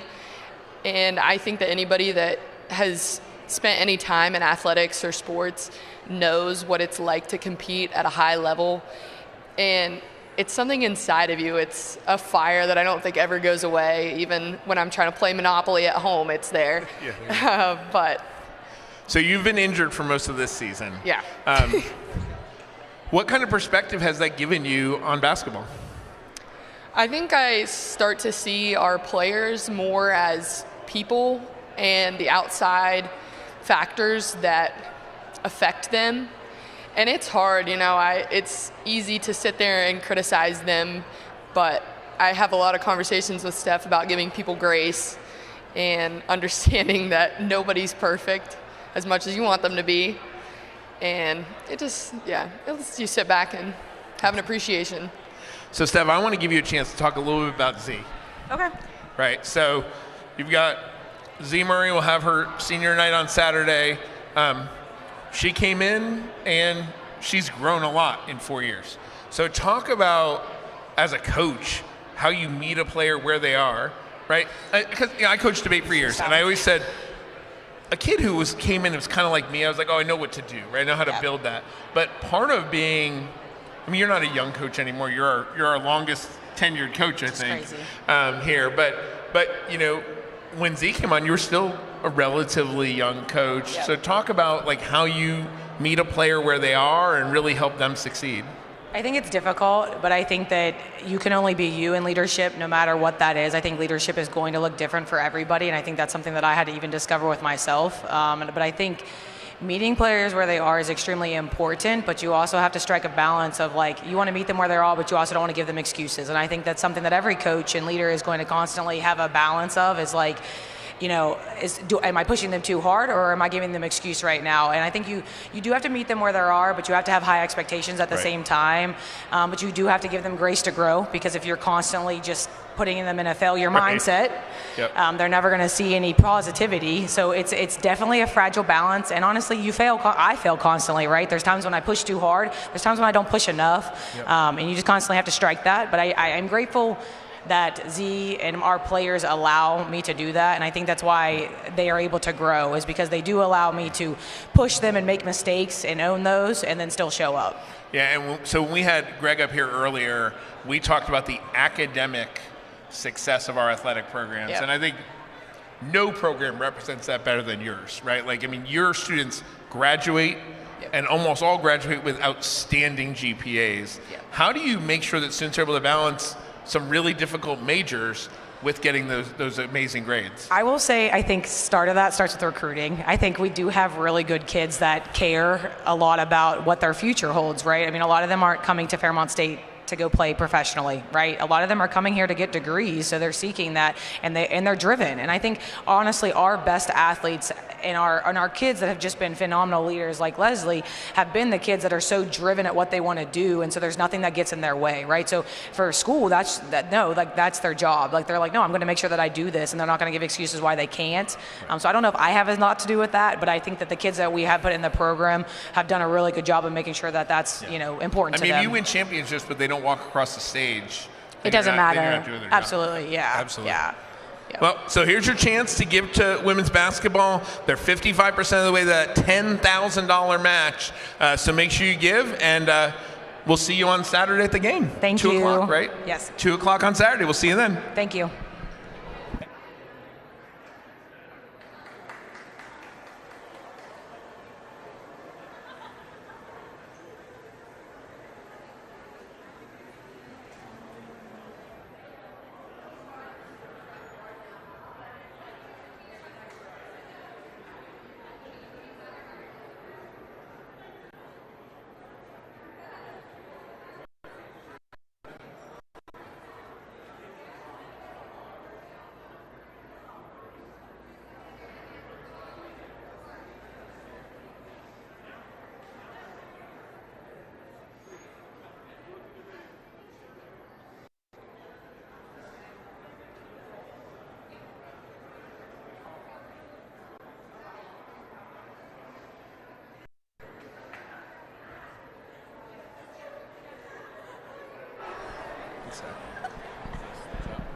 Yep, you're good. All right, welcome back, everybody. We are joined by our swimming program with head coach Pat Snively. So, Pat, you just completed the season. Talk about some of the success we had at the conference championships. Well, you're looking at two of our members of our women's team. We finished runner-up in the Mountain East Conference. So that's good. We've done that a few times over the years. We're looking to make the push to get to the top by next season. And you're looking at two members that are leaving us soon, seniors in the program that have devoted a lot of time to our program. So to see them go off on a good note, I think is a special thing. So maybe we get Mara and Veronica to talk a little bit about your experience on the swim team and how you balance that as a student athlete. Okay, well, I did not start school here at Fairmont, but when I transferred here 2 years ago, the swim team welcomed me with open arms, and it was just a second family, and to be able to just have that support while also getting my college education has just been amazing. And being able to give back is also just as amazing, to be able to have those opportunities for other students. Being here definitely gave me the opportunity to meet a lot of new people. All of my friends now live all over the place, so I got the opportunity to be able to travel and see all of them all over the place now. Awesome. And so, Mara, you look just like someone who was up here when the golf team was up here. Yes, I was here earlier with the golf team. I am on both teams. Can you talk about what it's like to balance that? Because the golf season doesn't really stop. It's not like you compete in golf when swimming's over, or you compete in swimming when golf's over. It's definitely been a hard balance over my 4 years and 2 years here, but golf is a fall and a spring sport, and swimming is a winter sport, so technically the competitions don't necessarily overlap, but the practice schedules can be a little hard to balance. Also, I have a fairly hard major, which makes it not so easy either, but the main thing is the end of golf season in the fall and the beginning of swim season, and then the end of swim season into our now spring season of golf is the only hard crossover, but I've had a blast through every minute of it, so it makes it not that bad. Awesome. So right now we're over $12,000, about $12,500 for swimming. Last year swimming raised about $9,000, so that's a great increase. We've had 3 matches, they've all met, 2 anonymous ones and 1 from Tony Marandino for $500. Pat, talk about the impact of these dollars and how you use them to build the most successful program you can. Yeah, exactly. We are fortunate here at Fairmont State that our department funds support what we do on a day-to-day basis and our competitions and things like that. So we're very blessed, but at the same time, those additional dollars can help support the extras. So, maybe we go out to a nicer restaurant every once in a while. We get to go on team activities, trips. We've utilized funds for winter training trips before to go to Florida. We're looking to do that again next year. That's so great. Everything we do feeds right back into the program, feeds back into our men and women in the program, and we're just looking for ways to make it a first-class experience for them. Right, and so you had a nice mix this year of older students and some really strong first-year students, right? Or first years and transfers, right? Sure. Yeah, we always look to have a good mix, but unfortunately we're losing 6 to graduation, so we have to fill that void. But again, we fill the void, but try to enhance and get better. So recruiting's going pretty hot and heavy right now, and we're trying to bring in some new faces, but you can't replace those that you lose, honestly. Yeah. Well, that's great. And Veronica also works in our CMCS office as a photographer. So we've got students who are balancing lots of different pieces. And I think that's one of the nice parts about Division II athletics, right? Division II athletics, the slogan is life in the balance. Right, so talk about how, as a coach, you help students manage, right, either a second sport or an on-campus job and then the rest of their lives. How do you approach it to make sure they have that balance that they need to be successful? Yeah, and that's what we look forward to is creating opportunities. This is a growth opportunity to be involved as a student athlete at Fairmont State. And we want to make sure that our kids are involved, whether it's through philanthropic opportunities and finding ways for them to volunteer, or for them to be participants in other sports, or sometimes behind the camera, as Veronica is, day in and day out.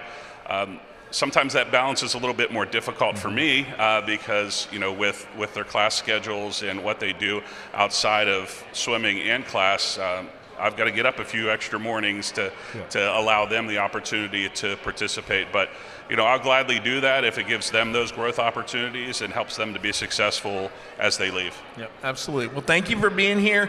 Please consider a gift to swimming. They're doing a great job. Pat's coaching 2 teams, men's and women's swimming.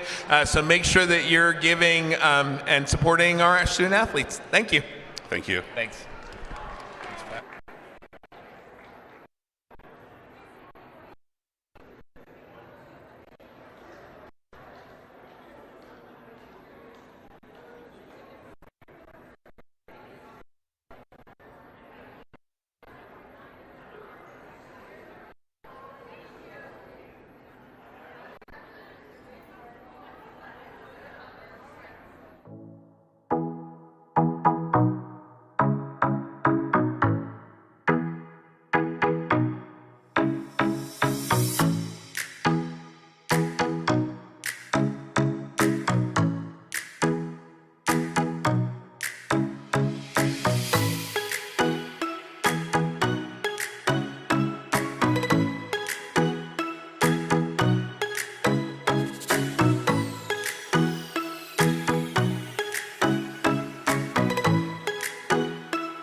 Hey everybody, welcome back. I'm here with our Women in Aviation group. A reminder, a general aviation match is still outstanding. We're 87% of the way to that $1,000 match. Aviation has raised a little under $2,500, so let's support it. We've got about 60 students in our aviation program, so every piece of support is really helpful. I'm going to start with Chloe. So Chloe, let's have you introduce yourselves, say what year you are, and why did you choose Fairmont State for aviation? My name is Chloe Blake. I am actually graduated, but I am working on my commercial license in the aviation program, and I chose Fairmont State because I liked the smaller aspect of this flight program rather than those big commercial flight schools where there's thousands of students. So you graduated, but we can't get rid of you, is what you're saying. Right. Perfect. That's what we like to hear. Yeah. I'm Kirsten Gardner. I'm a sophomore, and I chose Fairmont State because it was recommended from another student. So.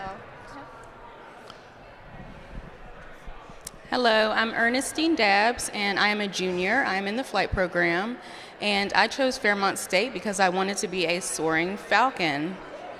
Right? I wanted to be the best pilot. You got to tell more of your story. I heard your story the other night at the aviation program, aviation reception at our house.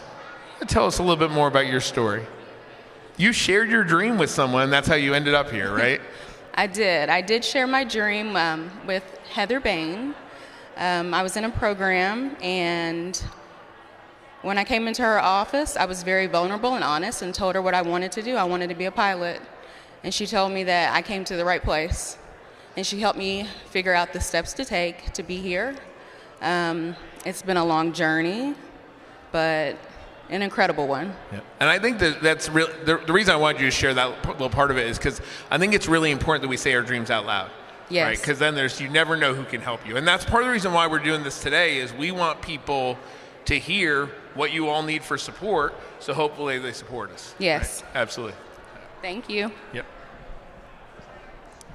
My name is Riley Thorpe, and I came to Fairmont. I'm a senior here. I came to Fairmont State for aviation because it was one of the most financially affordable flight schools that I was able to find in the country. So that's a great thing, and it was my dream to be a pilot, and I'm so lucky to get to do it at such a great cost. I'm Alicia Plate. I'm a freshman here. And I chose Fairmont not only because of the financial, but also it's the closest one to my house. So. My name's Willow Sharbaugh, and I'm a senior at the program. I chose Fairmont State Flight Program because of the close-knit community. Awesome.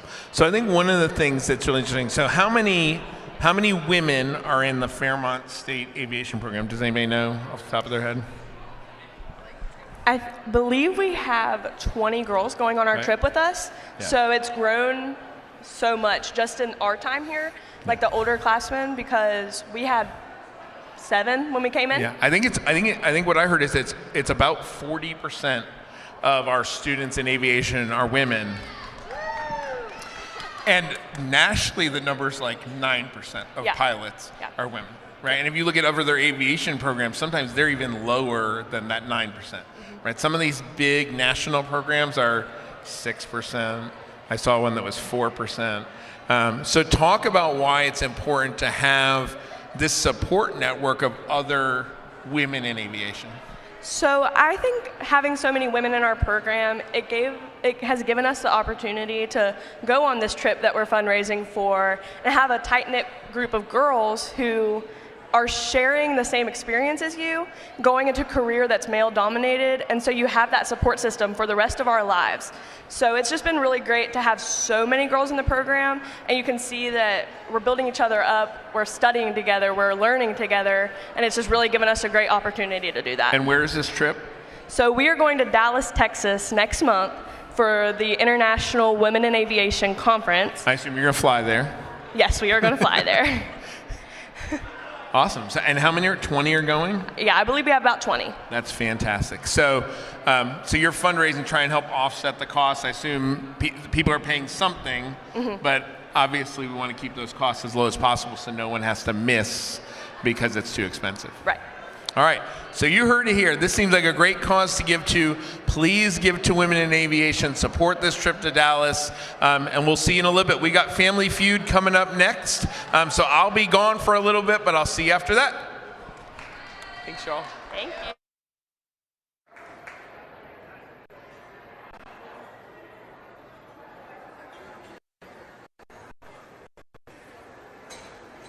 We're here with another episode of Mike Tries It. I am in the Nursing Sim Lab with some faculty and students. I'm here with Dr. Brenda Smith, one of our faculty in nursing. Who else do we have here with us today? I'll let them introduce themselves. Sounds good. Hi, I'm Professor Chelsea DiFilippo. Hi, my name is Aziz Gilo. My name is Noah. I'm Dylan Lane.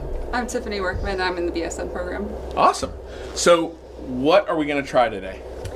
Well, President Mike, we're going to give you an assignment. We're going to give you a report, and you're going to go in and take care of the patient to the best of your ability. To the best of my ability. That's what I always tell people. It's not Mike does it. It's Mike tries it. So I will do my best. We have plenty of support staff here to assist you. This is definitely, I think, the largest group I've had, maybe except for the Concrete Canoe folks. But this is great. Awesome. Yeah. So Mike, I'm going to give you a report this morning on your patient. Okay. And because I'm tired, I'm going home. It was a long night. Sounds good. But you have enough people here to support you. So you're getting a 50-year-old female. Her name is Jenny Michaels. Okay. She actually came in yesterday. She had an anaphylactic reaction to an insect bite. Okay. So she got some breathing treatments. She got some epinephrine, and she did get some Benadryl and some steroids. Okay. And she's over the hump, and you're going to be checking her out and then discharging her. She gets to go home today. All right, sounds good. She weathered the storm. If she's okay, she gets to go home. If she's okay. Yeah. If you do everything Gotta do my you due need to diligence do, first. That's right. Absolutely. Let's so check you it can out. go ahead and check All her right. out. Where do we start? What do we do first? Is there a chart that I start with? Or is it all electronic now? What do I do first? So we're just going to kind of assess the patient. Okay, sounds good. Check on like the way that they're breathing and like their vitals and those types of things. And we have our little monitor here, which helps with some of that as well. So does that look good? That's a good sign? Okay, yeah, good. our heart rate's in a good place. Good, awesome. And it's looking pretty stable. Okay. Is she talking? Is she saying something? There's a whole lot of people in here. Yeah. Are you feeling okay? Good talk. We can listen to her also. So check some of these vitals here. Okay. Yep, we can check the pulse. Pulse we can. If you want, you can do it on the side too. Okay. So sounds good. It's on the thumb side, and you're going to use these two fingers. These two fingers? Yep, you don't want to use your thumb, you'll feel your own pulse. And then... So, yep, and you're going to press. Yep. Oh, yep. And if you press in there, you'll be able to feel the pulse. And normally we just monitor that for about 15 to 30 seconds. Are you all they're going to good. discharge me today? That is I the hope goal. so. If everything is going well. Yep. Oh, are you his teacher? You're kind of showing him some things. Absolutely, yeah.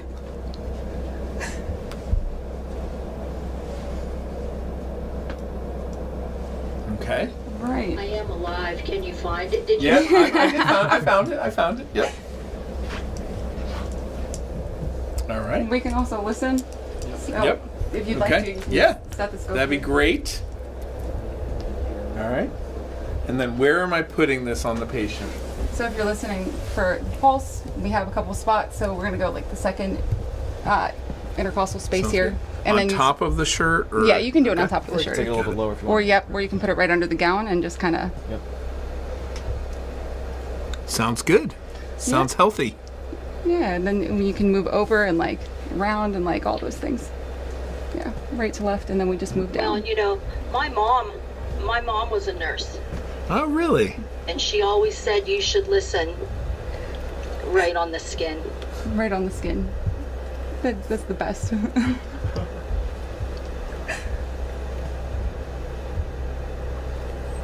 She sounds very healthy to me. That's so good. That's good. That's good. You can put that Awesome. around your neck if Okay. you want. You can do the whole bit. Sounds There you good. go. We could listen I to should wear breath my white sounds as coat well. today. We can always listen to breath sounds. We could do it in the front and the back. Okay. But she looks like she's breathing very evenly. Yep. And doesn't look like she's struggling. Awesome. That's great. Well, now she We're beeping. Our heart rate's dropping. Uh-oh. All right, so we need to call the crash code. Crash here. cart? We need a crash cart. All right. I'm glad I have a lot of help for this. I can. Do you have a lift to short up? Yep. Absolutely. Get a stable.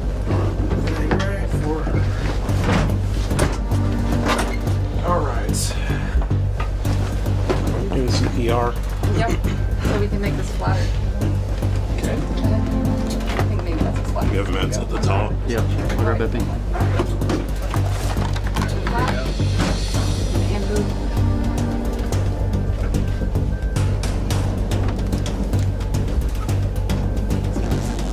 Oh, there's a CPR lever. Got it.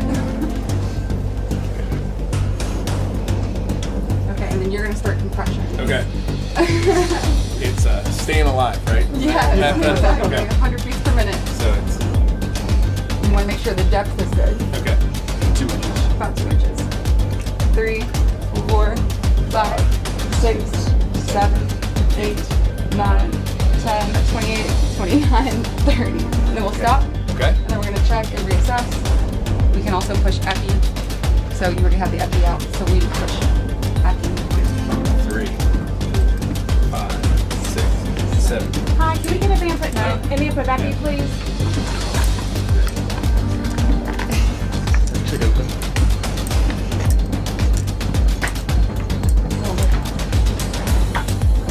Happy? Okay. Middle line here. Push that. Okay. Yeah, so we're still crashing. Yep. So do it again? Yep, or you can finish it.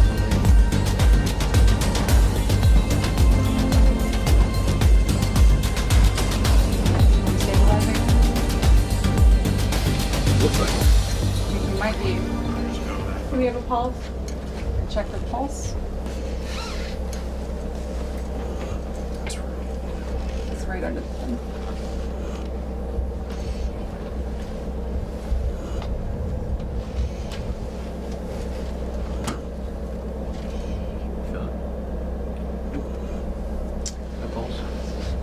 What's going on? Oh, we're talking. Yay! She's talking. That was impressive with the mouth. I feel the pulse. Yay! All right. Yep. Well, it seems that you've had some kind of event occur. Yeah. We had to perform CPR, and we were glad that you were back. Yeah, but you're back now. Okay.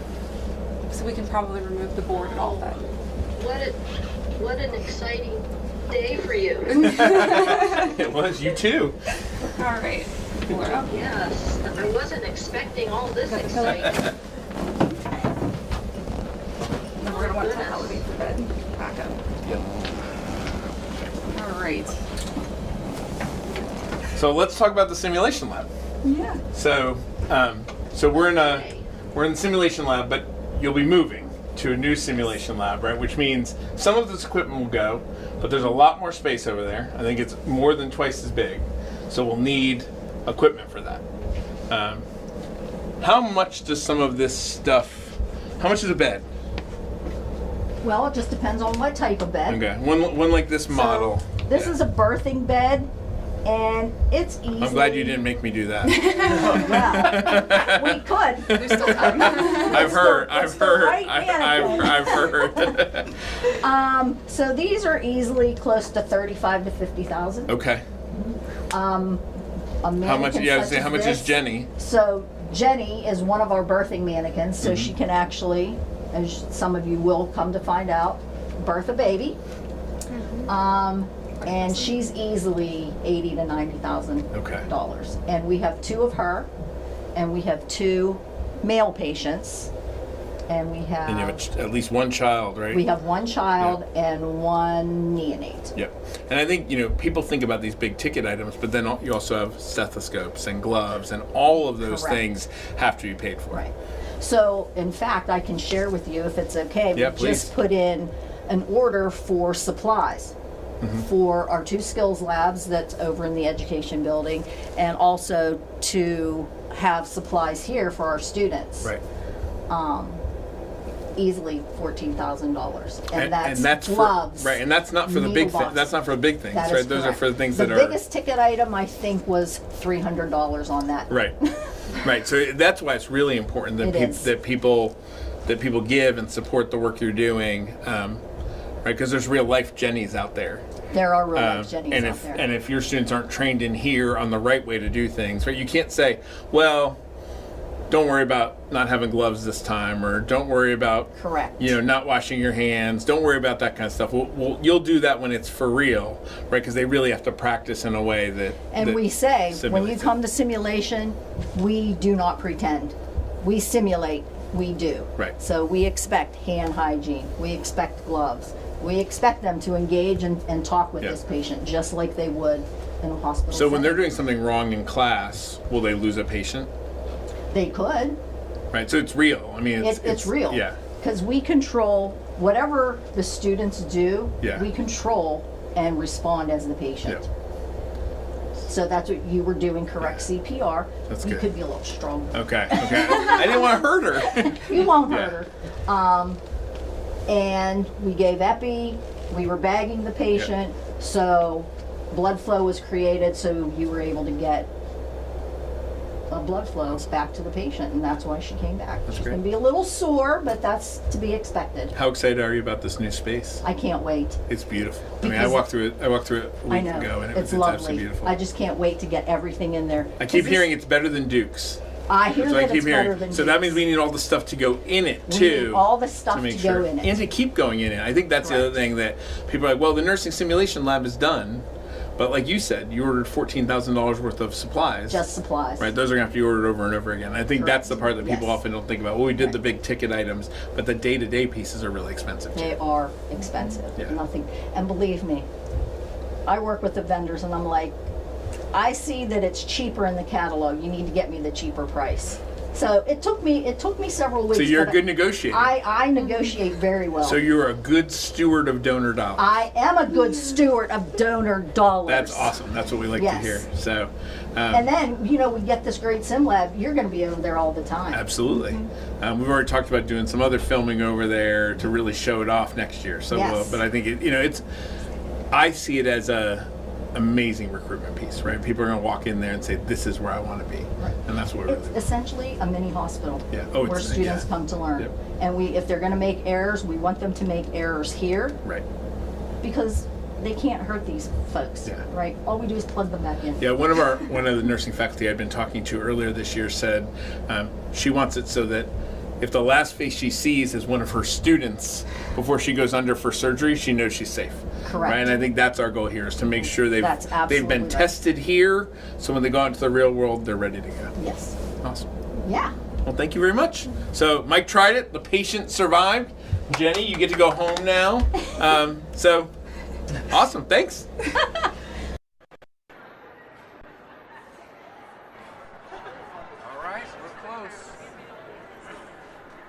On your marks. Welcome to the Family Falcon Feud. I'm Dr. Solmeski, your host. Playing with us today, to your right, the Cola family, Bill Harrison, Greg Noon, and Skylar Hardin. Come on down. To your left, the Honors family, Robin Payne, Sophie Stewart, and Angelina Maley. Come on down. Let's meet our contestants. Please tell us who you are, what you study, or what you teach.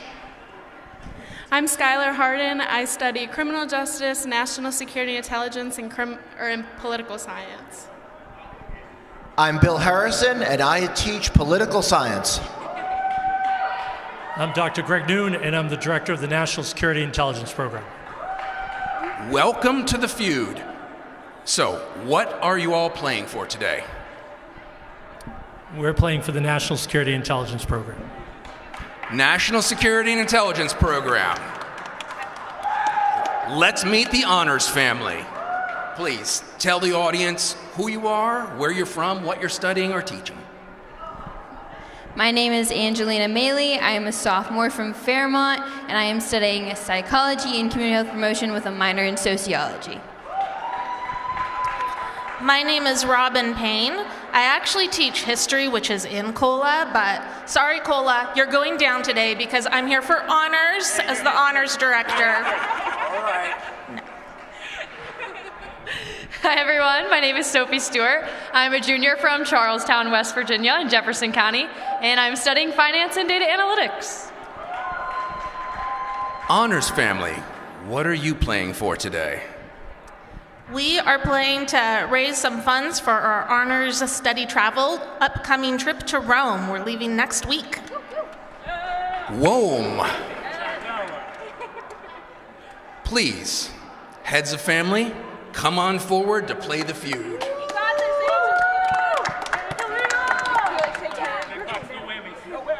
Please, decorum.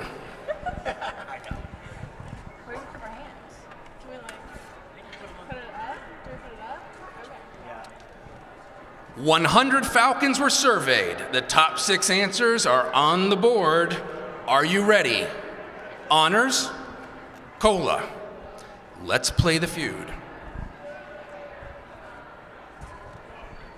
Name a popular spot off campus students go to hang out. Ding. With the verbal ding, it goes to Skylar. The Joe. Is the Joe on the board? The Joe is the #1 answer. Skylar not only remembered to ding, but she also picked #1. For those of you who forgot, that means honors is out of luck, unless they can't sweep.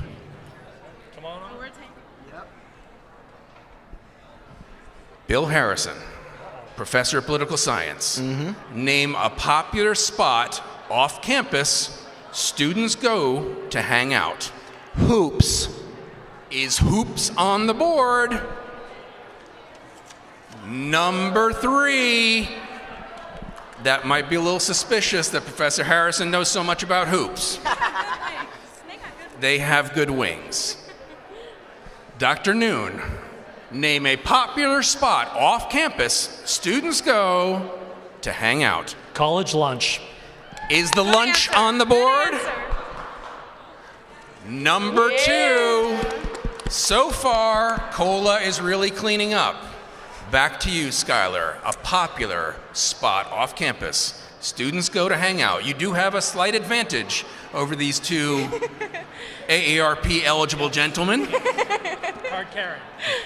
I'm going to say Mugs and Mittens. Is Mugs and Mittens on the board? Give it to me. It is! Yeah. The Mugs and Mittens Cat Cafe. I'm going to try, oh, sorry. Oh, please, jump in. I'm going to try Macateers. Is Macateers on the board? I'm sorry, Professor Harrison, but the good news is that you've redeemed yourself in not knowing too much about where students hang out. Professor Noon, remember we're playing with only 2 strikes. All the pressure is on you. 2 answers left on the board. I'm going to go with Buffalo Wild Wings. Buffalo Wild Wings is the B-dub on the board. Oh! That's okay. Would you like to steal? Yes! 2 more answers left on the board. Oh, it's first, yes. Oh, I have to say Professor Payne. Dairy cream? Yep. We think Dairy Cream Corner. Is Dairy Queen Corner on the board? Oh! I would have put it on the board if I had been surveyed. You get one last shot. I'm going to guess the Fairmont Bowling Alley. Is the bowling alley on the board? Oh! That round goes to COLA. I'm sorry. That is the only downside with trying to steal. Second family member, and your microphone. Please come on up. You're going down. Oh, what were the other 2 answers?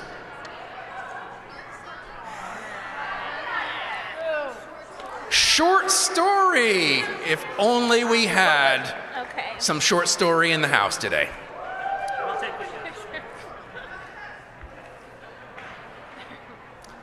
Second question.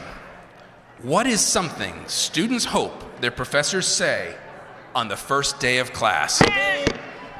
To honors. Don't worry, this class will be easy. Don't worry, this will be easy. Is it on the board?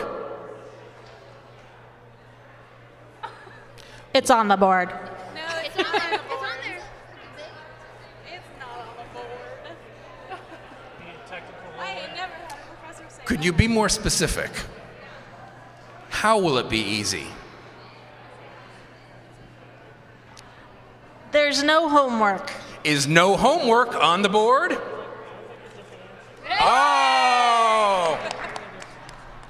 Professor Harrison, can you top no homework? What is something students hope their professors say the first day of class? Don't worry, it'll all be okay this semester. It'll all be okay this semester. Is it on the board?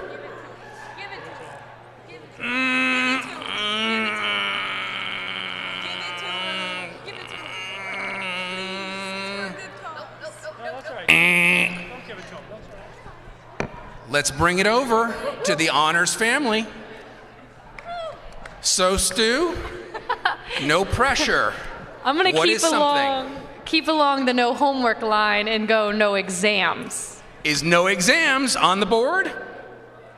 It is number 2 answer. Don't worry, no exams. These are not all from Professor Harrison's class. Don't worry. Something that students hope their faculty say on day 1 of class. There's no class that week. No class that week. Strike 1. Professor Payne, what do students pray that you tell them the first day of class? Attendance is not mandatory. Attendance is optional on the board. Honors remains in the hunt. 3 answers left on the board. Sophie Stewart, no pressure. What do you hope your faculty say on day 1 of class? I'm going to guess the internet isn't working. Is the internet not working on the board? So sorry. All right, they're going to steal. We just need one to get all the points. Oh, you need it. Ladies and gentlemen, welcome to my class. There is no final. There is no final. Is that on the board? Yeah. It is on the board. Stole it. Me? I'm going to say that there's no book. No mandatory books. Is that on the board? Oh, so close. Cola? No, all on you.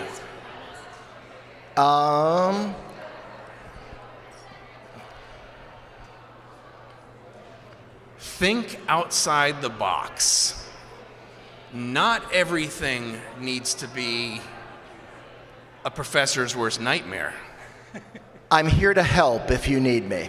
Is I'm here to help if you need me on the board? Yes. Yes, it is. An effective steal. Congratulations. Well done.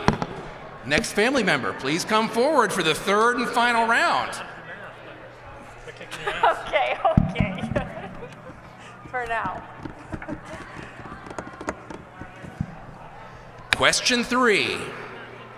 Student, I do need to point out, Honors is playing right now with 2 students and a faculty member at the same level as COLA is playing with 2 faculty members and a student. I don't know what this says about our faculty, but I do know what it says about our students. 3rd question. Name the reasons that students go to the library.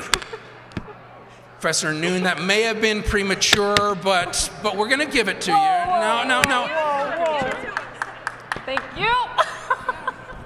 That's your microphone, Sophie. Do I get to go? Go right ahead. That was very gentlemanly. I'm going to guess study. To study. Is that on the board? Number 2. My mother was a librarian. She is devastated. Unless number 1 is library friendly. Why do students go to the library? I'm going with to check out other students. To check out other students. Is that on the board? Why do you go to the library? Why? Do we have sound effect? Thank you. Okay. You meant to check out books. I hear you. Name a reason that students go to the library, and it's not to check out other students. The free snacks. Are free snacks on the board? Oh, so close. Professor Payne, in your extensive experience in higher education, why do students go to the library? It breaks my heart, but I know the number 1 answer is to take a nap. Is to take a nap on the board? Oh. What? Napping. That's what I see you all doing in the library, though. Technically only 7 out of 100. Sophie Stewart, 1 strike to go, a lot of pressure. Why do students go to the library? I'm going to guess to visit the one and only Lead Center. To visit the Lead Center on the board? Number 1 answer. 22% of Falcons surveyed. Where is our Lead Center? Are you here? They were early. They're studying. Okay, back to you. Name a reason that you, a student, and 99 of your fellow students go to the music library, which confuses me every time I hear it. Is it the library only for music? It's not. I'm going to go with printing. Is printing on the board? Yes, it is. What do we think? Always good for printing. We have a little family meeting over here. Nothing wrong with that. Dr. Payne, why do Falcons go to the library? We think students go to the library for class. Is going to class on the board? Oh. 2 strikes. No bueno. Spanish, Italian. Malo. Did they steal from you? No. You're going to steal from them. Okay, 2 answers left on the board. Clearly, no pressure, Cola. Clearly, I was showing my age because back in the day, we went to check out other students. But let's go with research. Is research on the board? Yes, it is. 10% of our students going to do research. Skylar, all the pressure on you. 1 answer left on the board. What is the top reason Fairmont State students go to the library? I'm going to say to visit IT or for the computers. That like kind of goes together. Oh, that's a double X. Not computers and not IT, with apologies to Jeff Miller. You've got 1 last chance, or the points are going to honors. The 5th reason students go to the library, Professor Harrison. For the quiet atmosphere. Is the quiet atmosphere on the board? Yes, it is! An effective steal! Hang on, I've got to write something down. We're going to get into the fast cash round now. Ask 1 contestant to please come on forward. Yes. Bring them actually from just 1 team. Isn't that right? From just 1 team? Yeah. Okay. Oh, at the same time. Okay. We're changing the rules. Please both come forward. Okay. Good luck. In the fast cash round, folks, don't forget, each question is worth 40 points. All right? So, question 1. What is the #1 sign? It is finals week at Fairmont State. Sophie. The library is full. The library is full. Campus is empty.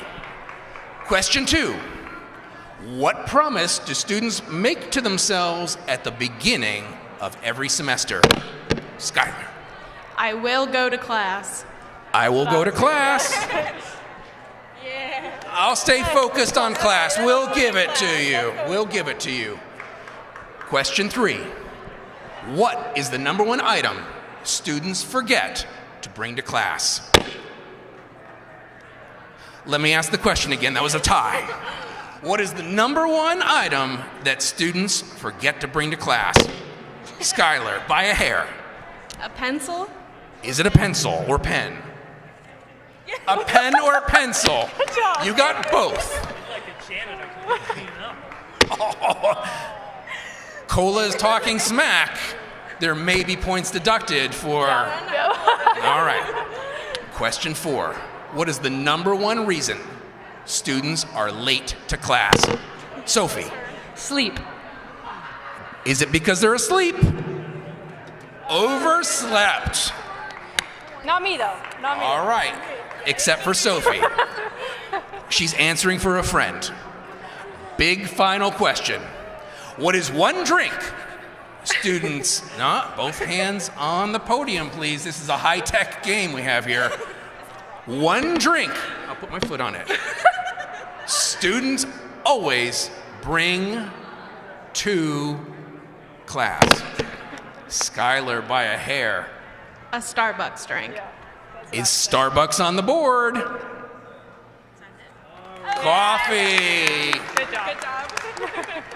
I have to say the students were far, far more sportsmanlike than the faculty who've been talking smack up here. But please, ladies and gentlemen, give both of our teams a big round of applause. Both of them have won money for their causes, trip to Rome, and national security and intelligence. $420. Oh.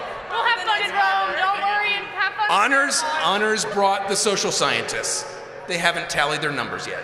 Thank you for playing the feud.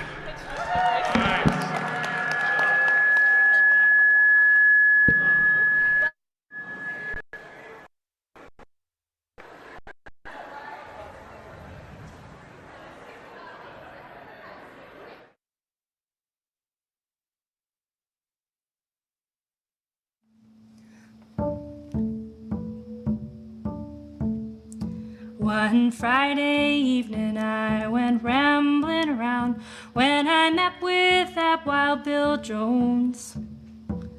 Walking and talking with my little Donny gal, I bade him to leave her alone. Some say that love is a pleasure, Lord, no pleasure do I see. For the one that I love, as dear as my life, has died and gone back on me. Well, I got mixed up in an awful fight, and I fell into the county jail. The saddest words that ever I heard was when she wouldn't go my bail. I wrote my love a letter, Lord, asking her to pay my fine. Well, she wrote me back in a week or so, saying, darling, please come home sometime.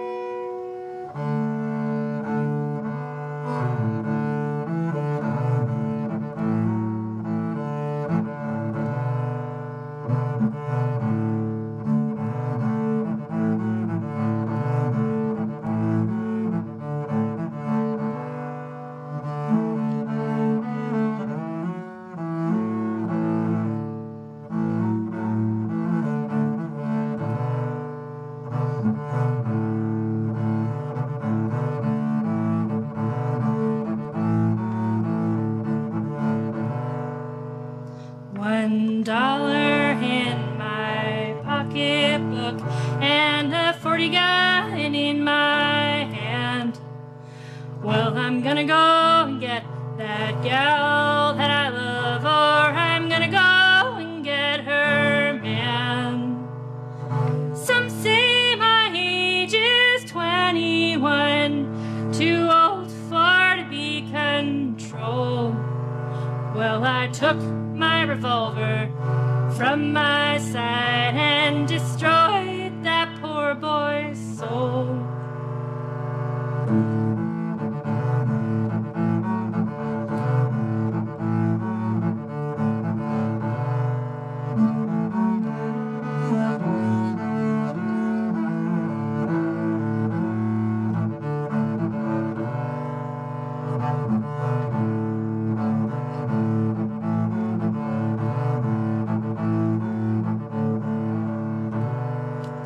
So pass around that long neck bottle, my lord, and we'll go out on a spree. For today was the last of that Wild Bill Jones. Tomorrow's the last of me.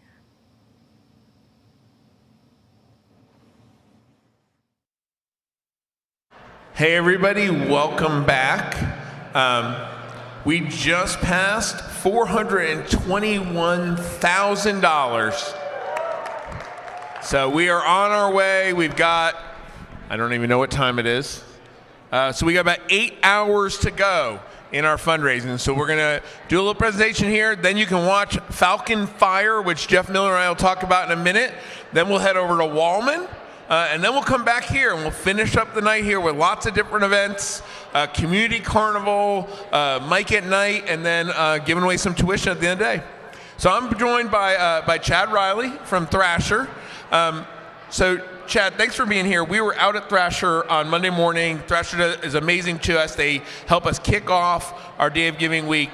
The thing that really struck me out there is how many Fairmont State alums are in that room out at Thrasher? Well, thank you, Dr. Davis, and we were honored that you guys would join us to kick off the Day of Giving Week at our offices. And yeah, we're very proud Fairmont State graduates.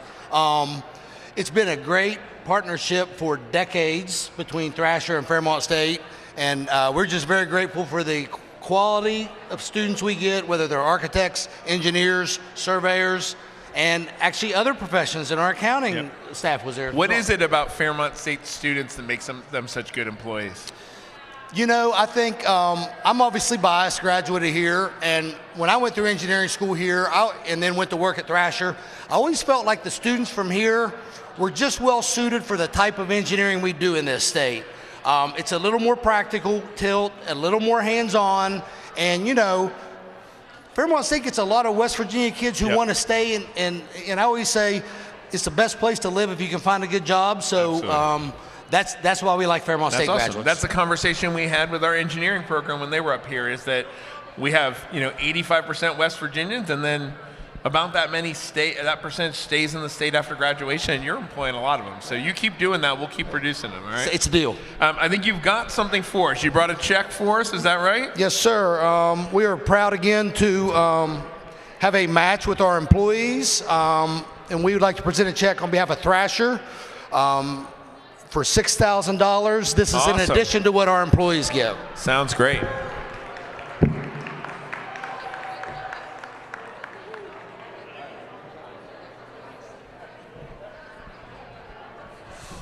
Well, we really appreciate it. We appreciate everything. We love partnering with Thrasher. We're looking forward to partnering with you further as we launch our co-op program and all the different experiential learning opportunities you provide for our students. So until next year, we're... Yes, sir. Absolutely. Thank you, and good luck the rest of the way. Thank you. Thank you very much. Awesome. I think I'm going to invite Jeff Miller. I don't know where Jeff went. I invite Jeff Miller up to introduce this next segment. So our next segment is Falcon Fire, which has been 2 years in the making. 2 years in the making. Jeff and I gathered upstairs here. Aladdin or Elior made us some wings, and then we, except for one of the sauces, they were all local sauces. We talk about it in the show. We really accentuated how they were local and West Virginia-based sauces, which was important to us. And things got a little bit messy. Things got a little bit out of control. Things are probably not going to make the final edit that you'll see today. We should maybe sell a director's cut for a donation. $1 million. $1 million director cut, because it might implicate me of some not so good things. But we've eaten a lot of chicken wings together off camera too. You and I have talked a lot about this place. You've been here a while now. How many years have you been at Fairmont State? Obama's first day was my first day. Oh wow! Look at that. You're basically just like Obama. I am. Yes, I strive to be just like Obama. But that's what, 17, 18 years? Yeah. Yeah, it's been a minute. So what makes you stay at Fairmont State? Honestly, we talk about students and staff and curriculum all day long, or students and faculty all day long, but the staff is really a good glue and a good family here at Fairmont State. So it's so nice to be surrounded by staff members and faculty students as well, but just we are trying so hard to make this place functional, seamless, and a great experience for everybody involved. All right. Well, I think without any further ado, we're going to... I'm terrible at this, so let's run the clips. Show this video of you and I sweating in front of a camera. We're going to eat lunch together, and I am sorry in advance. Awesome. Thanks, Jeff. Thanks, Mike. I can feel this one in my brain. I just thought, why am I eating it so...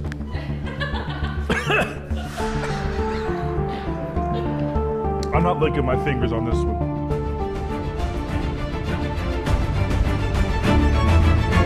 Welcome everybody to the first ever Falcon Fire segment. I am Jeff Miller. I work for the IT department here at Fairmont State University, and I am so blessed today to be sharing this experience with your president and mine, Dr. Mike Davis. I like that you said the first. First. Like there's going to be other people next. Like I might get fired. Like after they watch this, they're going to sign up. They're going to want I this. want to sit with Sweaty Jeff and eat chicken wings. Sweaty Jeff is not my nickname, but we can work on that It might soon. be by the end of this. I love that so much. Thank you so much for being here. Absolutely. This is wild. I can't believe that we're actually doing this. We've talked about this. Dusty has talked 2 years about we've this. been talking 2 years about at least. We've had lots of time to back out. My nose is running already. So I love that. I'm ready to go. Well, it is, the winter months. Is it seasonal allergies? No, I or think it's this plethora of wings in front of us. There's 14 wings in front of us. There are 14 wings. That's a lot of food.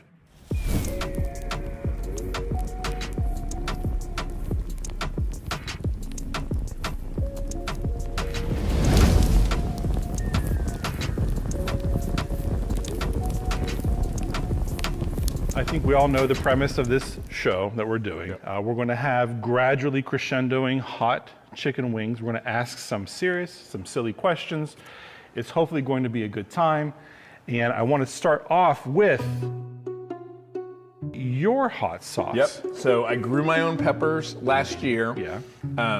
I got them in the ground late, so I didn't get a lot of peppers from any one plant. Okay. So this is a combination of 11 different types of peppers.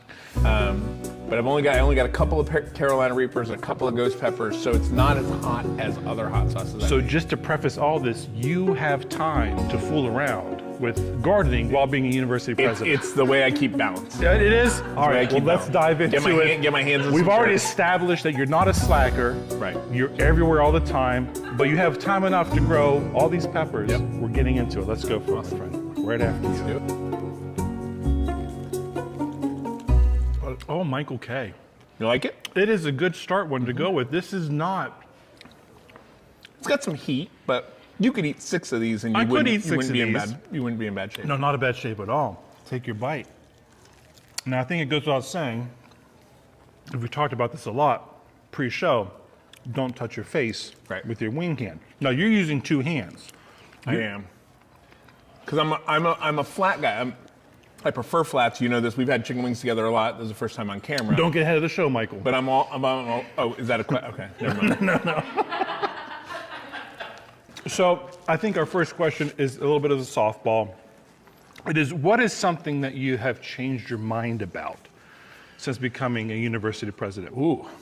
You spent years Since at chief of becoming staff. a university president. Yes. You came into this job maybe with some ideas that turned out not to be so true. I mean, there aren't things that are sort of at my core, like things that are like deeply held beliefs that have changed since I've came here. But I definitely have had my eyes opened to West Virginia. I didn't know much about West Virginia. Okay. And I think there's a lot of stereotypes of West Virginia. So like I did my tour of West Virginia last year, and I expected it to be very different. And people even warned me. People were like, "Oh, McDowell County is different." And then I went down there, and I was like, I didn't experience any of the things people had told me about. So that's probably the thing I've been most surprised by. I love that. Being a lifelong West Virginian, there are certain things that we have to extinguish and conquer above. We have a lot of stereotypes that we have to get past. And so I love that you had that experience. Did you hit all 55 counties? In 2 years. Yeah, in 2 years. In 2 years you got all of them. Last year during the tour, I did 16 counties, including the last 6 that I hadn't been to. Nice.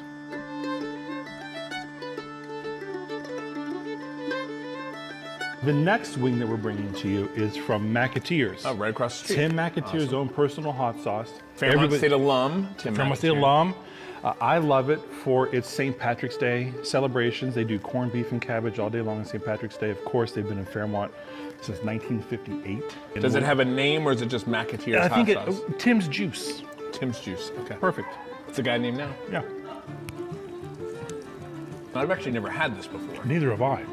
No, I didn't even know this came out. I've only had pancakes and bacon. And happiness from Maketeers. Crinkle fries. Happiness from Maketeers. That's delicious, though. It really is. It's a nice standard buffalo hot sauce. And I'll say, these wings were made by Aladdin. I don't know if we're going to talk about that. We're going to talk about that too, but please go ahead. Aladdin, Elior. But I think I think they do a fantastic job on their wings. They have wing day at the cafeteria, and it is my favorite like day. Legitimately the lottery. These I think are the perfect size wings. Okay. I don't like a really jumbo wing. Our next question is, how do you balance being approachable and authentic with the reality that you are the president? That's a great question. I think it helps I was chief of staff for 6 years. Okay. So I had to practice that already. But I am who I am. I mean, I don't really change who I am for given situations, so it makes it easy. And I'm sure at some point it's going to get me in trouble, right? At some point, but I believe that if people know who I am, when that happens, I'll be okay. Because I think that I've watched presidents who hold everything really close to their vest and you never really get to know them, and that job seems exhausting to me, right? All my hair would fall out. If that were the case, right? So I think you've got to be yourself, because you're also always president, right? Some people are on the clock from 9 to 5 and they go home and they're a different person. I go home, I'm still the president. I go to the grocery store, I'm still the president. Right. Well, from the moment that we met, you were immediately gently vulnerable, and I picked up about. We met each other on your interview day, and that's a story for us, that interview day. But your vulnerability has been very prevalent, I think. Thanks. I appreciate that. Yeah, I appreciate it. I think it's important to model that for students, for faculty and staff, for communities, because we want everybody to be vulnerable. Right? Because the only way we can serve people is if we know what their vulnerability is. Right.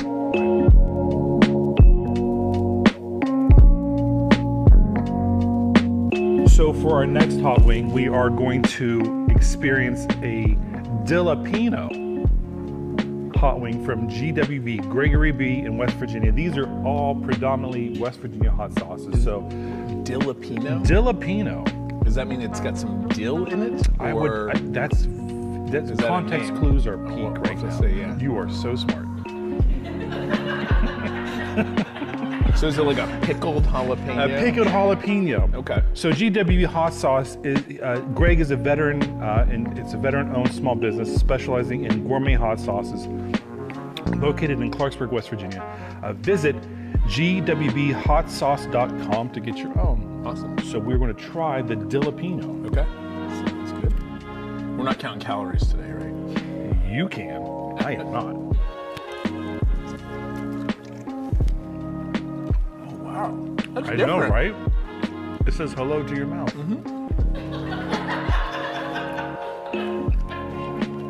That's really good. I know. I wasn't sure what to think. You think I'm bringing like garbage water sauces to you? I mean, I like pickles, and it's kind of like a pickled This is wing. so nice. Yeah. What is something that people would be surprised to learn that you're actually good at? Oh, that I'm good at. Okay. Yeah, good at. Let's answer a different question. No, because it's coming next. I don't think I'm great at much, right? No, like I think I'm good at seeing connections and things like that, which is Okay. obvious from my job. People are often surprised about the gardening piece, right? Because having that much time. I know just enough around the house to be dangerous. Like I can fix a pipe. I love that. That kind of stuff. We lived in an old house when we lived in Virginia, built in 1923. And the person who was in there before me did not have many carpentry skills. But I worked with my dad, who was a carpenter, for years during Christmas breaks and things like that. So I picked up just enough to be dangerous. So like I can replumb a house for any plumbing you can see. Right? If I have to go into a wall, I gotta hire somebody. But I can do sort of those basic pieces. Fair. Yeah. So conversely, what are you bad at? I have no musical abilities. I love that.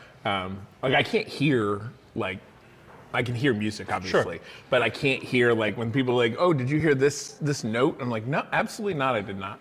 And I also and then I get frustrated very easily with like putting together small things. I've never been very good at that. Like if you have to I'm good at threading a needle, but other than that, I can't like a dexterity or a patience thing. I think it's a combination of those things. So like if we're cooking at home and we're making dumplings, right. I will do everything except for the construction part, and then I'm like, I'm out. Somebody else in my family has to do that. It's very frustrating getting older, losing dexterity, losing patience, losing eyesight, and then your family just yelling at you constantly. Like to I make was the dumplings. I was hurry up with the dumplings, Dad. I was welding as part of Mike Tries It the other day. Oh. And I realized I should have been wearing glasses underneath the hood because I couldn't tell how far away I was. And he kept just saying, "You're too far away.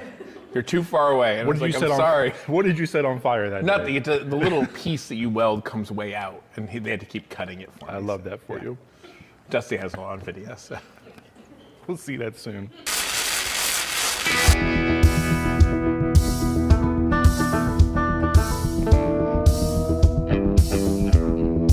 So the next one is Mikey C's Habanero. Now we all know Mikey C's, but I want to talk about Mikey C's for a hot second for the people at home. Mikey C's is a family-owned and operated business serving really high-quality food here in Fairmont with Flavor Fare. You got killer Cajun food. I'm a big fan. I know you're a big fan. I went to high school with Mikey C, Michael Core, just a great guy all around, and they're definitely a friend at the university. So this next wing is Mikey's Habanero. Okay. I've eaten there a lot, but I've never had a hot. I haven't either. Right? I go usually dirty rice or something. Dirty rice all day long. This is pretty good. Pretty good. It's got a little bit of sweet to it, which I wasn't ready for, which is good. Right. And this is the first one I kind of feel in the back of my mouth. You're starting to say hello. Yeah.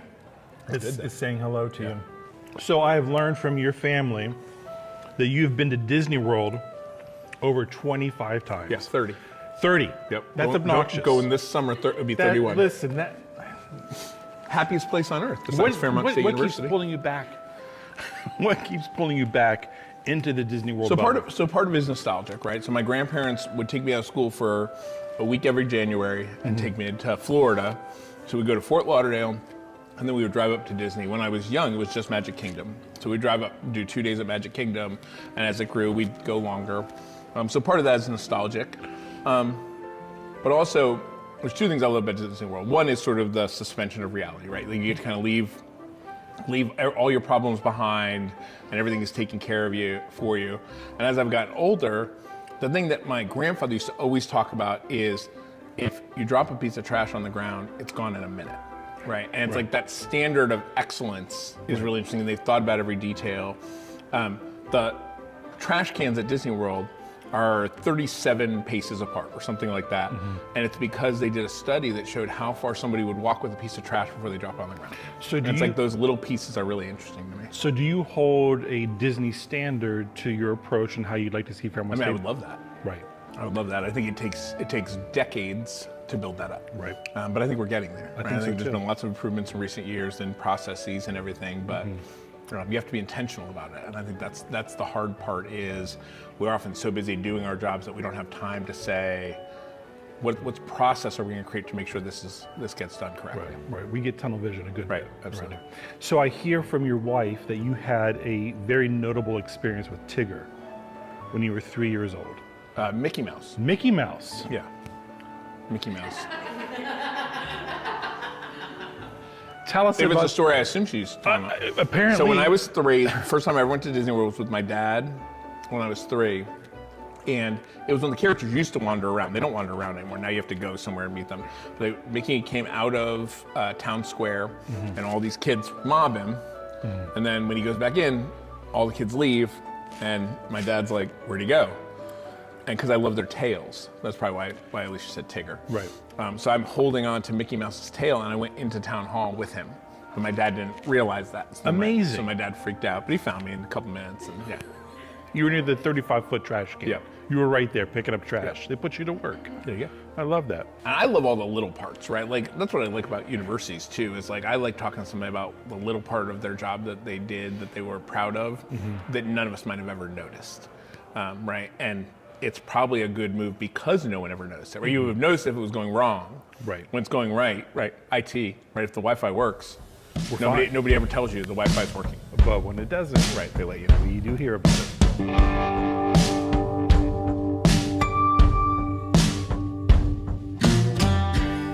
For our fourth wing, we have a Hoops Standard Suck Wind wing.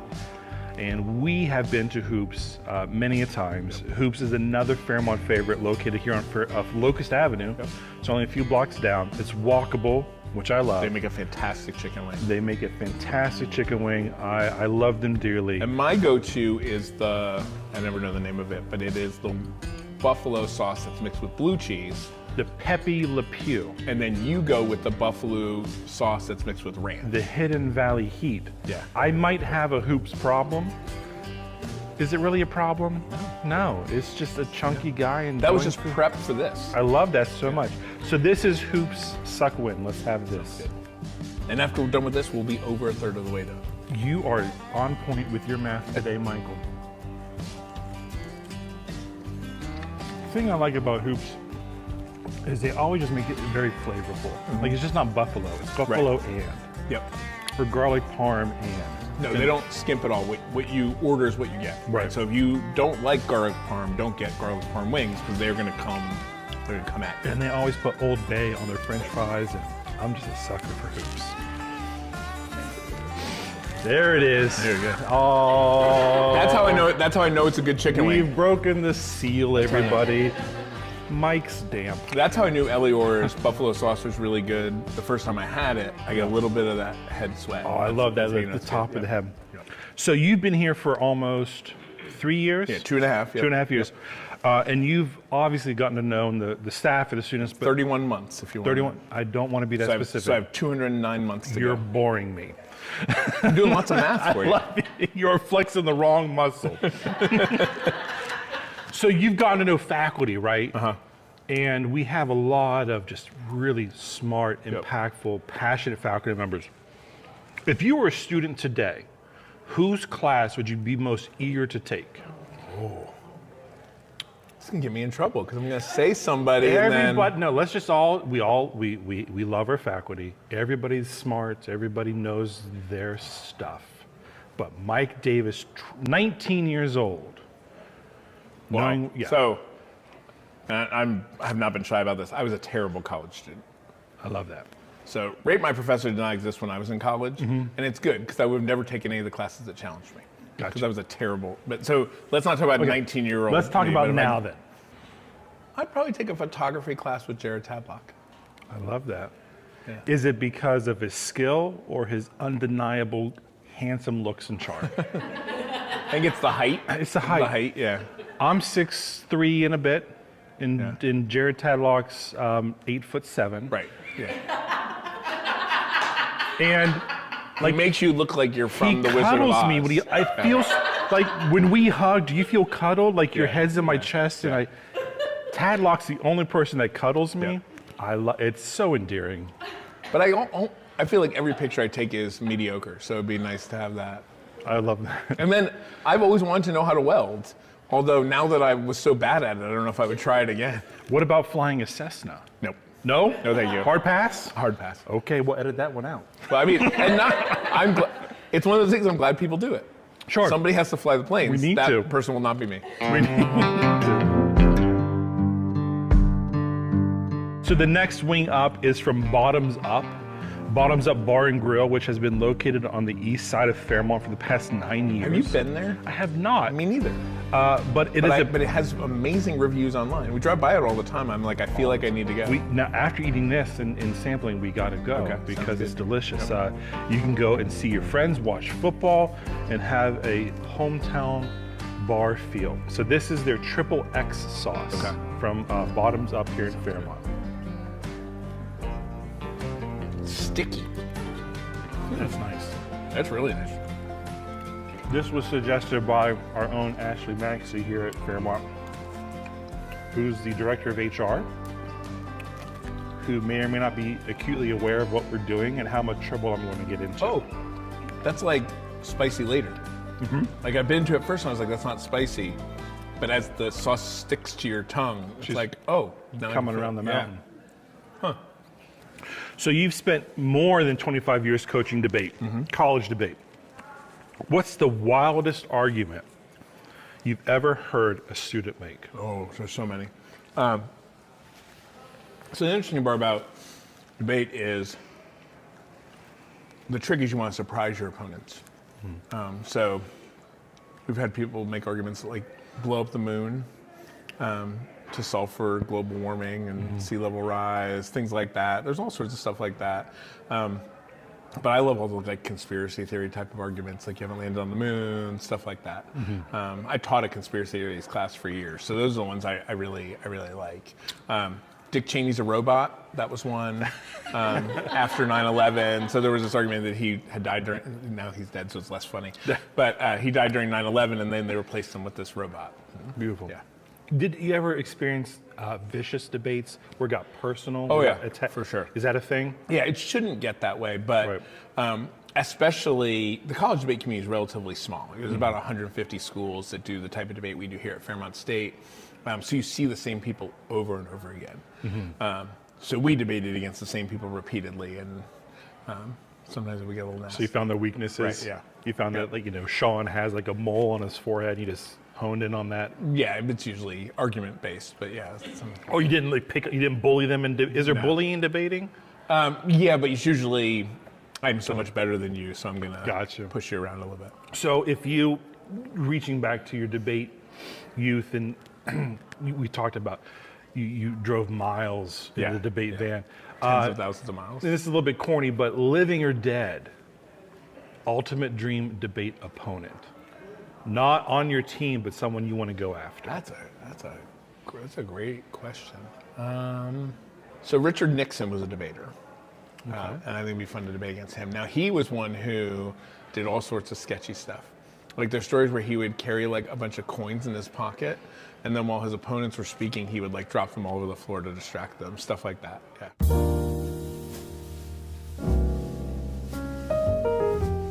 So next is another one from the GWB, the veteran-owned West Virginia company. Another sticky one. This is cherry jalapeno.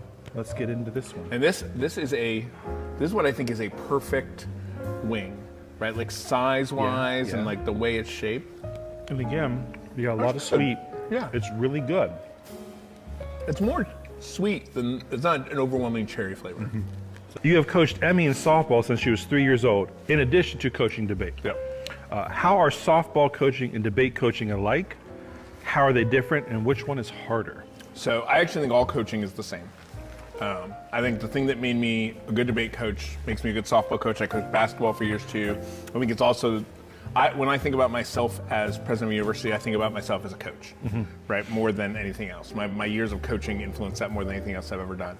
And I think the trick, and I learned this in debate, which made me better in everything else I do, is that you have to coach everybody differently. I watch coaches who coach every kid as if they're the same. And I was like, that's never gonna work. right? My kid, you can't tell her she did good. You can't tell her that was great. You have to say, work harder, be better, right? But if you do that to other kids, they crumble. And you have to understand that not every kid gets the same type of coaching. Right. And I think the same thing is true as a president of a university, right? You have to talk to people. You have to say, what motivates you?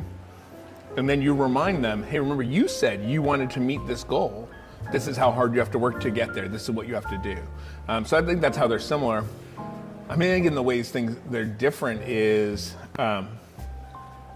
there's often a more immediate return in athletic coaching than there is in debate coaching. Debate, it takes so long sometimes to figure out what you're doing that the rewards are really slow to come. So it was always more gratifying for me to coach basketball or softball because you could teach against something and then 3 minutes later they're doing it. Debate, it doesn't work that way. Debate, you teach a student something and then 3 years later you see it and you're like, oh, finally they figured it out. So I think that's the biggest difference is, and that's the best probably training for me as a president of a university is sometimes stuff happens really quick, right? Sometimes we have a conversation, by the end of the day, it's done. We've done it. Right. And sometimes we have a conversation and 4 years later it happens and you're like, it happened, and you planted those seeds early on, but it took a long time to get there. Nice.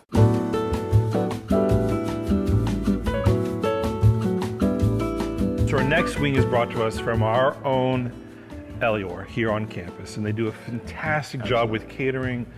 We talked about their chicken wing days. People get into fist fights over the turkey dinner days. They are fantastic. Luckily, when it's a turkey dinner day, they get in a fist fight, but then they fall asleep because of the turkey. True, because we are all chunky at heart. So our I meant turkey makes you sleepy. Fighting makes me sleepy. It's exhausting. I don't know if you've tried it, but it's terrible. But our friends at Elior created this on their own. Jarrett Neville, one of their head chefs here, Brittany Cole, who we see Brittany running around all the time, put this together. They do a tremendous job with all of the events they do. They take such good care of us on campus. It's one of those things that just works so seamlessly that we don't notice how hard they have to work because it's so great. So this one is a raspberry chocolate chipotle. Ooh. Let's try that. This is like a dessert wing. This is a dessert wing.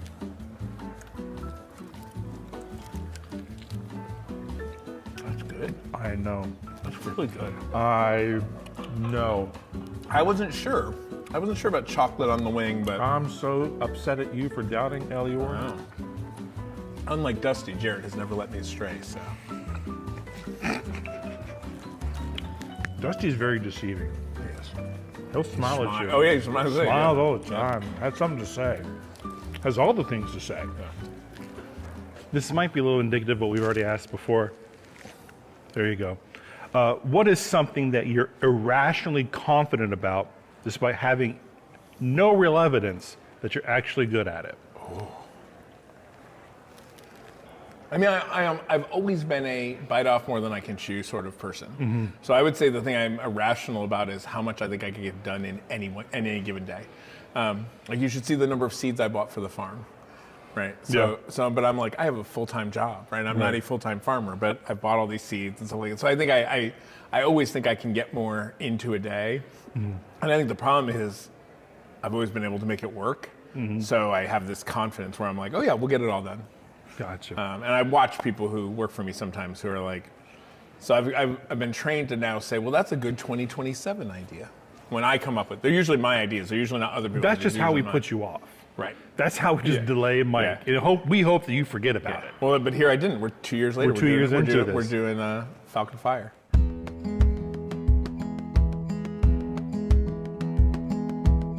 For our next wing, we are, and I'm going to say this, I hope I say this right, Zonies.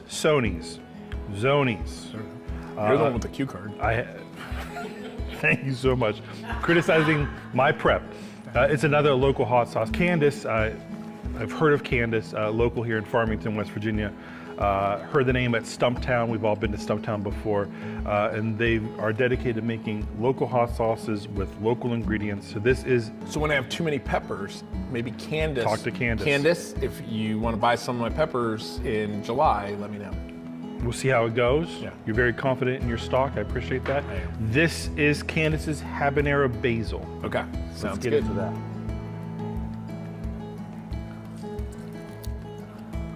I think I just splattered you a little It's fine. I'm used to it. That one's more vinegary. Mm-hmm. We haven't had one of those yet.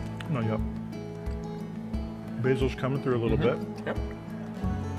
Yeah, if you like a pesto or a basil, that's would be a good one. So you're a big fan of nonfiction books about all kinds of topics and learning about history. What is your favorite book and why? So I'll talk about two. One that I just finished this past year called Multipliers, which talks about sort of leadership and how we get the best out of people, which I thought was really good. I bought a bunch of copies. I gave them to the entire cabinet and a bunch of other people on campus. So I really like that. A book I like that most people haven't heard of is a book called How Life Imitates the World Series. And it tells stories from the World Series and then compares them to like how you should approach things in your own life. So you are a pretty big baseball fan. I am. We've talked about sports, and I am not, but I had to lean on you. So talk to me about your nostalgia of baseball. What's important to you? What team? What moment? What is your baseball go-to? I grew up I was born in 1972, so growing up in the 70s, I started to become aware of Major League Baseball when I was like 6 or 7. And I lived in a house divided. I'm from Connecticut, so I lived in a house that was half Red Sox fans, half Yankee fans.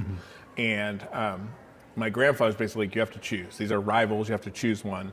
And my grandfather liked to give me a hard time, and he was a Red Sox fan, so I chose the Yankees. Perfect. That year, the Yankees won the World Series for the first time in 17 years. So then I was hooked for life. So people are always like, oh yeah, you became a Yankee fan in the 70s, that makes sense. But it was actually because I wanted to give my grandfather a hard time. Yeah. And how was Christmas that year? Very poor? It was great. Was he angry with you at all? No. Okay. Good.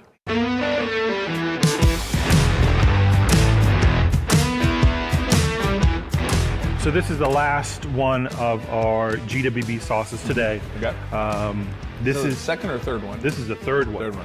And this is their bacon fire sauce. Okay. So we'll get into the bacon. This is when we sat down, this is the only one I could smell. The bacon came right to you. Oh, I just wiped my hand on my head towel. You need to switch out. We're done. I can't wait for that to come back and bite you.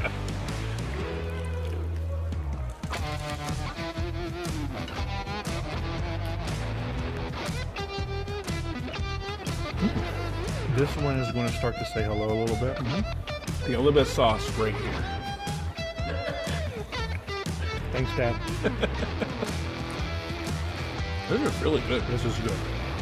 I'm like dragging it through the plate again to get it back in my hole. That's very good. And sticky. So you and your wife bought, I'm gonna look at fingers now. That's really good. That's the first one I can. Yeah? That's the first one I can feel. Good, Michael. So you and your wife, we've talked before, bought an apple orchard here in Marion County. Yep, right near Montana Mines. Okay. And you have plantings in a high tunnel and big outdoor garden you plant for spring. After spending your days running a university, you literally spend your free time with your hands in the dirt. Yep. What does planting, pulling weeds, and pruning bring to your life? So I think growing things is the closest I come to, like I said earlier, I can't do art or music or anything. It's the closest I come to that, right? You put a seed in the ground and something grows. It seems like magic to me. So I always really like that. And it's funny because earlier in our marriage, my wife and I had to have a garden, and you okay? Keep going. My wife and I had to have a garden, and my response was, why would you do that? You can buy vegetables in the grocery store. Right. But now I spend all my disposable income planting plants, planting trees. I've planted a nut grove. I planted a stone fruit grove, like all these different things out there. I also, it's one of those things, like you plant a tree, we're not going to get hazelnuts for 7 years. Right. But it's sort of a sign that you're committed to something that's gonna take time to develop. Would you say that this is your decompression time? For sure. Stress relief time? Absolutely. Yeah. So, during the summer we have half-day Fridays, and 100% of those days I go out to the farm. Straight over to the farm. And then this summer my family was on vacation. Oh, I touched my face. This summer my family was on vacation, and I'd get off work at 5 o'clock, and I'd go work out there till it got dark, and it was great. It's relaxing and everything. I'll take a couple of days off during the summer just to go work out there and get stuff done. It's important. Yeah. That decompression is so important. Yeah. That's good. It's saying hello. Yeah. You like it? Yeah. Don't put your finger in it. Please don't do that. Put it like eye black right in here. Oh. Okay. You have to bear with me for this one. Okay. This one's kind of, this is full The Jeff. wing or the question? Question. This is Okay. absolutely Jeff Dumpsh.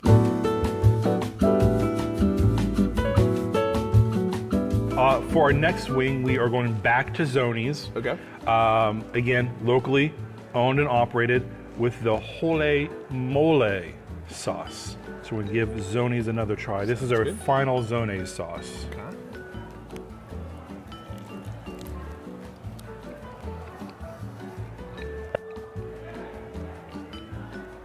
There's a pepper or something in it that I can't place. I'm stuck on the last one. The last one's kind of beating me down a little bit. This one's very good though. There we go. I just can't place what the pepper is. I'm not sure what mole sauce is. I know it's a relative of chocolate, but it's not sweet, I think. I don't know. We should ask Jarrett. He can tell us. Well, we got the next best thing, Jeff Swain back there. Jeff Swain, what's mole sauce? Good job, Jeff. Mr. Miller, it's a chocolate sauce. Thank you. I'm glad your Google works. So, for this week, we had a nice little. Oh, you okay? Yeah, I'm good. I'm good. So we have recently promoted the collaboration with Short Story with your Falcon Fest beer. Yep. And it's delicious. Absolutely. I mean, as a beer It's an easy drinking beer. You can drink it all year round. And Short Story has just been such a... They've been tremendous partners in all of this. They rolled out maroon merchandise. Building on branding new merchandise from Fairmont State. You may or may not know that we have a couple of products in the works that we need your approval on. I think it's a good time now to get approval on these things. So I want your yay or your nay. Okay. First So off, like thumbs up, thumbs down. thumbs up, like, thumbs like down. Gladiator style. I know that our legal counsel is not here. I can start like this. And then Sure. We want to talk about it. We want to workshop it. First, another beverage featuring one of our most famous students, Gavin Arnold. You know Gavin? Everyone knows Gavin. Right. It's the Gavin Arnold Palmer. Oh. It is half iced tea, half lemonade, full attitude. Do you endorse? Should we push this through? I endorse that. I don't know if that's a Fairmont State. Gavin is his own Gavin's brand. Fairmont State. That's his middle name. It's an odd maybe. Fairmont State middle name. So he almost had to come here. He had to. Gavin, Fairmont State University, Arnold Jr. Junior. Oh, yeah, so there's another one. No, I mean, that one makes that's a thumbs That's up. a thumbs up. That's a Okay. thumbs up for sure. Okay, we're gonna really go to hell on this one. So the next one, there are two of my favorite faculty members are Abby Chapman and Tabitha Laffery with safety and occupational safety. So we're championing the idea of Abby and Tabitha's safety juice, OSHA spray. Oh, I thought it was gonna be Abby Tabby. OSHA spray. OSHA No, spray. if it's not safe, don't put your mouth on it. OSHA spray sounds like something you would spray on a fire. I think maybe it's not a drink. Maybe we're making scented fire extinguishers. Maybe that wouldn't be delicious. I want juice. They've worked hard. Abby and Tabitha have worked so hard. Abby and Tabby have worked so hard on this. It's like a mango, a cranberry. Where's your thumb on that one? No. I don't think people are gonna want. I don't think people are gonna want to drink OSHA spray. Okay, the next one. This one I have to because it's a low-hanging fruit. We're going with the Greg double bacon Bamberger cheeseburger. Yeah, I assumed that already exists. Well, hear it out. It's 4 pieces of cheese, 6 pieces of bacon, and like Greg, delicious. I'm all in. You're all in. All in on that one. Thumbs up. Thumbs up. We should try and get that at the next basketball game. We should get every next basketball game. Okay. They don't come in sliders. Yeah. Way too big for sliders. And the last one is a missed opportunity, and I want to kind of rub your face in it. Okay. So we recently redid the Source Store. Yep. We now have a campus-owned and operated merchandise, books, head to toe. Everything's run by Fairmont State, and we call it the Source Store. Yep. we should have in honor of Spencer Flanagan called it Spencer's Gifts. Maybe that's the mobile store.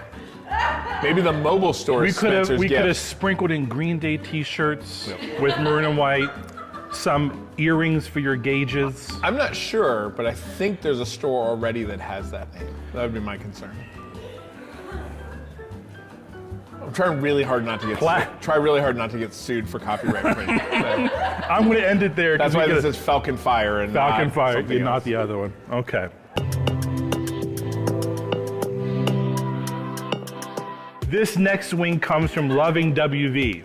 Loving WV, and I have a little Do near. they make the hot sauce? They do. Or do they brand? Is it just branded? You're getting to something that I don't know. Okay. I'm going to say it's branded. Say both, and then Dusty can just edit it when we find They the make answer. and brand. Okay. It is. You made me touch my face again. So Loving WV here in Fairmont, they are near and dear to my heart. My near and dear friend Evan and his wife Evan, which is hilarious with its own story, have a merchandise shop here in Fairmont, and they have provided our next wing sauce, which is called the Pepperoni Roll Rocket Fuel. It does not taste like pepperonis. Okay, that's what it does not taste like rolls. So but it does taste like rocket fuel. Okay. That's what we're left with. All right. So, sorry, not sorry. Ooh. I smelled that one It's before. already in my mouth. I smelled that one before I even bit it. Oh, it got in deep.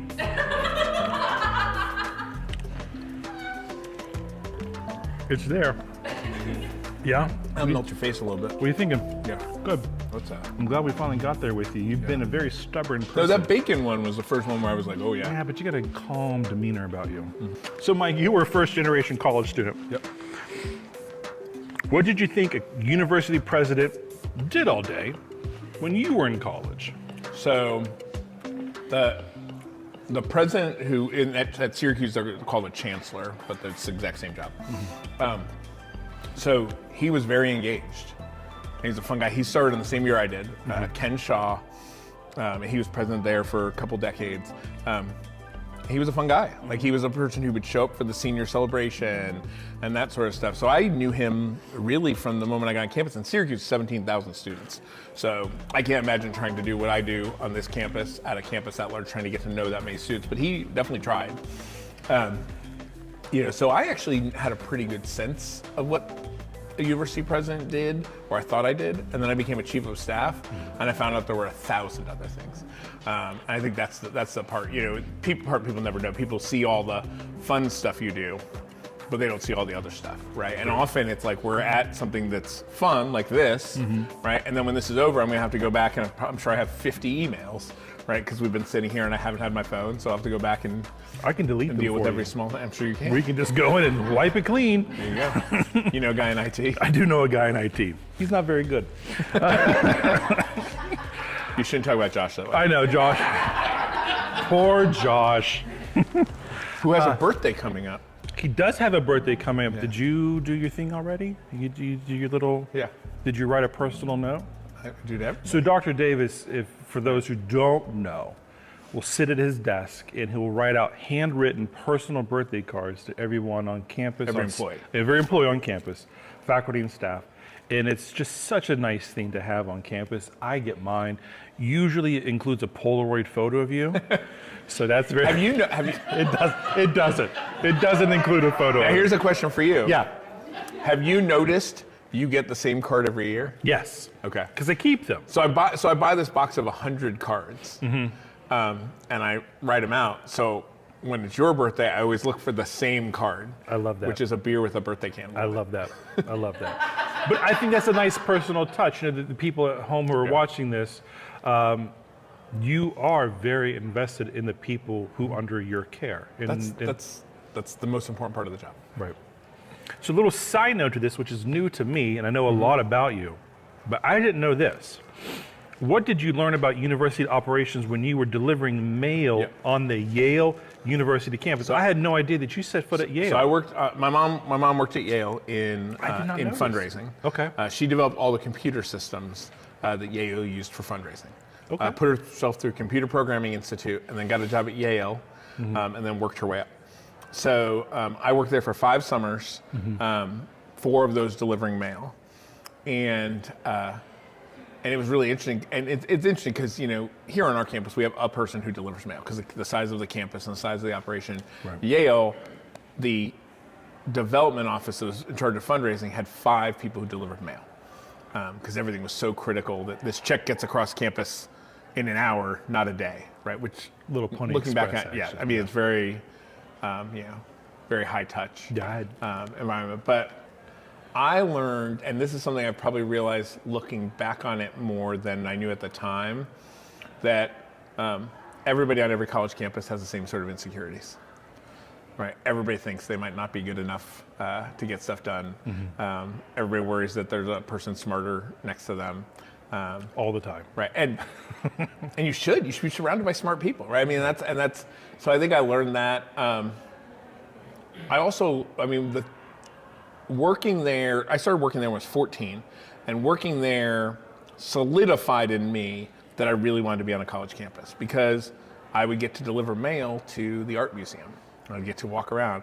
I get to deliver mail to the science building and see like weird things in jars and stuff like that. And to me, that was always fascinating, right? Like walking through the library, all that kind of stuff. Like I love every part of a college campus. So when I was here over Christmas break by myself, I walked all around campus, right? And I walked through buildings and I'm just looking at stuff, right? And part of it is, this is my campus, so I'm trying to see if things are working and that sort of thing. But I also am just curious.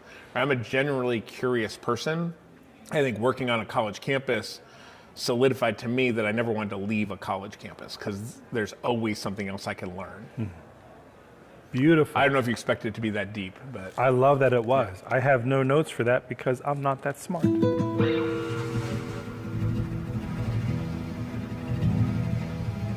So the next wing we have is another one, our final one from Mikey C here across town. We talked about Mikey C's cuisine earlier, and this one he made special for. He made the first one special for us too. So we should feel special. Do you feel special? Every time I go to Mikey C's, I feel special. However, this one, Michael Timothy Core, on the container said caution hot, which makes me think that he's just being a jerk about this. And we'll see how much of an Mikey C is, right? Sounds good. Smoky Ghost. Smoky Ghost. I assume it has ghost peppers in it then. I would think so. It doesn't look like a Scooby-Doo wing.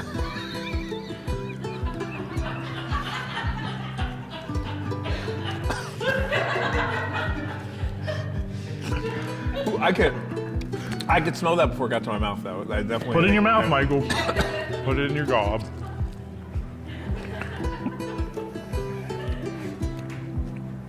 Yeah. Yeah, there she is. That's spicy. It is. It is.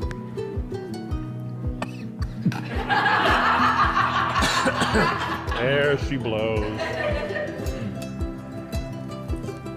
This is delicious. Michael Timothy Core. Doesn't suck. This does not suck at all. I would dip my dirty rice in this. Yeah, that's a good idea. Yeah. So, unpopular opinion time. What is a band or a musical artist that you absolutely cannot stand? There's 2. Automatic skip on Spotify. 2. Get out of my ear. The Smiths. My college roommate loved them. Okay. And my college roommate and I did not get along. Oh. And you know how delightful I am, so it's obviously his fault. His fault. And The Cure. Those are the 2. Yep. That's a good one. Yep. And my wife likes The Cure. So yeah. So, Friday, I'm in love. Yeah. When The Cure comes on, I want to go to sleep. It's like I'm done. So take me through some of your nostalgia. Let's think back to you started really appreciating music when you were a teenager. So take us back to 19, whatever it was when you were a teenager. What were some of the album CDs that you had, tapes that you had when you were young? So the first album I ever had, someone gave it to me. Okay. An uncle of mine gave it to me. And it was a Kiss double album. Okay. Silver Kiss double album. The first album I ever bought myself was Bruce Springsteen, Born in the USA. Wonderful. And then shortly after that, Huey Lewis and the News. So let's think about college time now. You're in the college, music a little bit more important. Early 90s. Early 90s, you're maybe in the debate van. What's on the debate van mixtape? So, and I almost said this, and my old debate partner, I'm sure will watch this and be mad that I say it. So he made all of our mixtapes. Okay. He loved The Police and Sting, which is fine, but for dozens of hours of my van riding life, I listen to Police and Sting. So I'd never listen to them. If they come on the radio now, I skip them. Not because I have anything, except for Roxanne, not because I have anything against them, but because I listen to so much of it. Right. In this. Right. So, so I went to a concert in Syracuse, one of the coolest concerts I've ever seen, and it was Red Hot Chili Peppers right when they were starting to get big, right when they're just sort of on the scene. Opening for them was Stone Temple Pilots and Pearl Jam. Before they weren't anybody. They were just opening for Red Hot Chili Peppers. Yeah. And I didn't realize even that I had seen them until 10 years later when I found the ticket stub. And I was like, oh, I knew I'd gone to see Red Hot Chili Peppers. I'd forgotten that they had even opened for them. Amazing. So let's go to your later in life, 30 years old. What music are you listening to then? In the last 20 years, I've spent a lot of time listening to like roots music, Americana. I've always really liked music that tells a story. So I like old country music much more than new country music. A little Gordon Lightfoot in your ear from time to time. Kenny Rogers, Willie Nelson, Dolly Parton. I like those a lot. I like songs that tell a story. Are there any modern artists in the past 5 years that's clicked with you?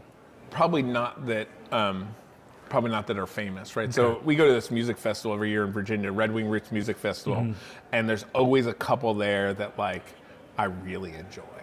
So those are the ones I follow, but not ones that anybody would know. Like I listen to this band out of North Carolina called Chatham Rabbits. It's a husband and wife pair, and they're great, and they're storytellers, and that's what their songs are all about. So the correct answer was Olivia Dean, but that's okay. Okay, that's just for me. It's not for you. I don't know if I know who that is. You should. Okay, it's delightful. All right, Dusty. Last one. You want to bring that jar up here?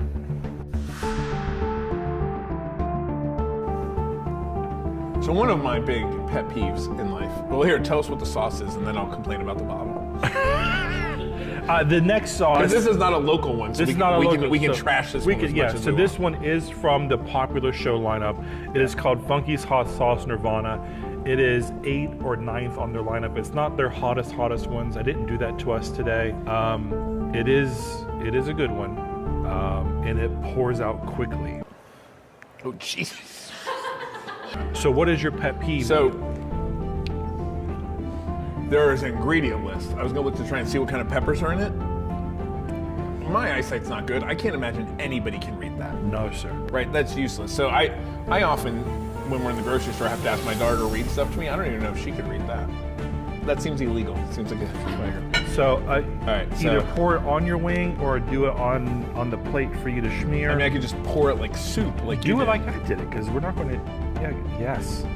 You're being way too careful for this. I've seen the show. I'm trying to. This is our show. There is no show. You gotta like zoom in. Oh, this. See, that's how you're supposed to do it. Well, okay. I'm just going to go ahead and because I'm a professional, Jeffrey. I'm going to just dip. I want to thank you. Before we do this, I want to thank you for this. I want to thank you. This is 2 years in the making. This has been just kind of a fever dream. I'm glad you volunteered to put your sweaty self out here. I will do this all day, every day with you. All right, here we go. All right.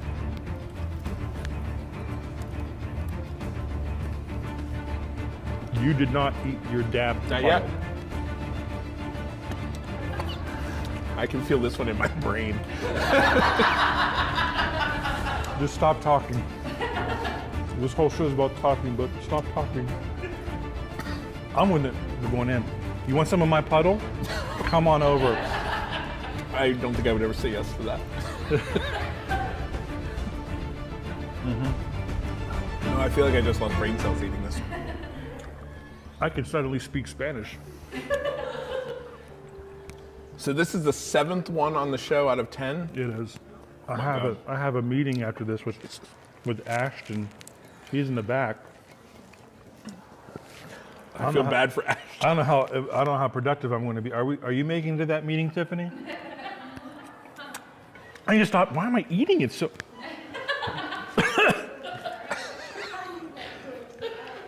I'm not licking my fingers on this one. You've been a good sport. You've been a good sport. Final question. I thought it was gonna be. I thought this whole thing was gonna be more like that.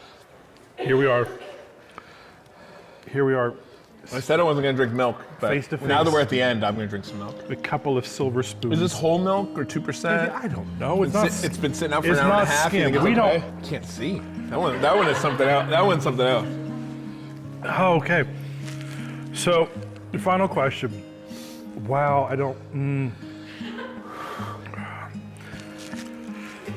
I love you. Are you still there, Jeff? I'm here.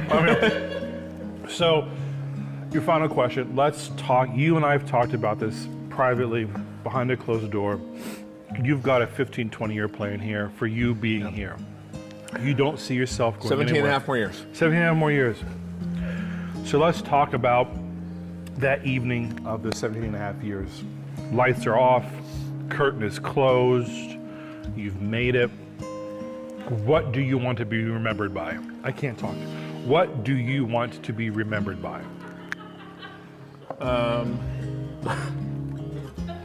I think that we kicked down doors so people could go to college. People who wanted to get a college education without going broke. What's something, if you had a magic wand, what's something red tape of all higher education that you want cut? What's one red tape thing you want from higher education gone? I mean, I think there are easy answers, right? There's no tuition, whatever you want to be. I think that's an answer that most university presidents would say, right? We did an exercise this summer that was like, if you got $1 billion, what would you do? I was like, I'd never charge tuition again. So if anybody has $1 billion, we'll never charge tuition again. So I think one of the things that's happened in higher education from the federal government, a little bit from state governments, from our creditors, is we've gotten to the point now where students have a really hard time taking classes just for fun. Right? It has to be part of your major program or part of your minor program, part of your degree seeking. You have to finish a certain amount of time. Right. You have those right. ratios. And people always like underwater basket weaving. Da, da, da. I was like, if underwater basket weaving existed and students were going to get something from it, let them take it. Let them explore something different. Right? Because we come in and everything is so prescribed for these students that we've got to find ways to give them. Right now, we give it to them in extracurriculars. Right? We let them experiment in extracurriculars. They should also get to experiment in the classroom. Right? So now part of that is on universities. We can build independent studies type of programs that allow students to experiment and become more well-rounded. But that's the thing that separates American universities from universities in Europe and other parts of the country is a lot of their programs are 2 or 3 year programs because they're just about job training. We're supposed to be about training people to be people, right? One of our legislators, who's an alum, said to me when we were down at Day at the Capitol, she's like, the humanities really matters because it's the human part of being a university that matters. And that's the part that I'm like, that's what we have to get back to. And we'll do it outside the classroom until we figure out how to do it inside the classroom. And my hope is that we do so many things here that other people will say, how did Fairmont State do that? And they come to see what we did. Because we're going to be running fast enough. I'm not worried about people catching us if we're innovating. Right. But if we're doing things well, I want people to copy us. Right? I mean, the Storage Store is a great example of this. Because I've had university presidents reaching out to me saying, how did you do this? Right? And I said, when you're ready, I'll put you in contact with our people. When you're really ready to do it, we'll talk about it because it's a great model, right? We're making more money and we're employing students and we have control of what we're doing, right? I think those are the kind of things we gotta be willing to break some things and really experiment. Wonderful. Well, we have done it. We made it. We made it. We made it through the gauntlet and it got real serious real quick there at the end. Mike, well, I had to I mean, that was the only wing where I was like, when you were asking me the question, I was like, focus. Like, I'm like, focus on the question. Like, I don't know how you were talking. Get your head in the game. I'm not talking, and I'm thinking that I just want to go home. Right. Yeah. So we have wrapped up. You made it through the first Falcon Fire lineup. Be careful with that bottle. Look in your camera over here. I'm gonna get my car and drive to Bellingham, Washington, and tell these people what I think. Good. It's right off. Look in your camera. I know that we have a couple of things coming up. Maybe hype up what's happening on campus here in the next semester. So, and this is every year, Presidential Speaker Series. We've got 2 more speakers.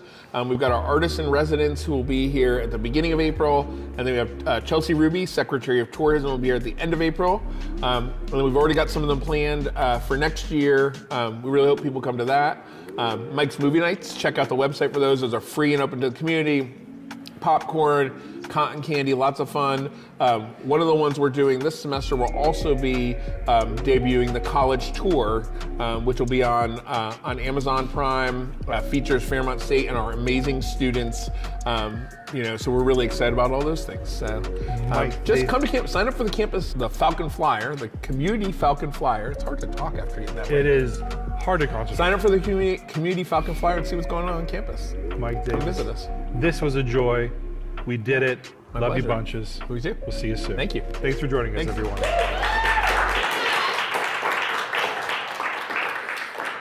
Jesus. I'll say this: Dusty has led me astray on many a thing. He has, but never on food. Okay. So this is mine right here. Yeah. That's you.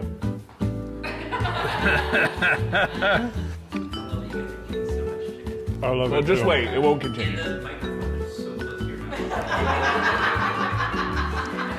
You son of a. We only got 10 left.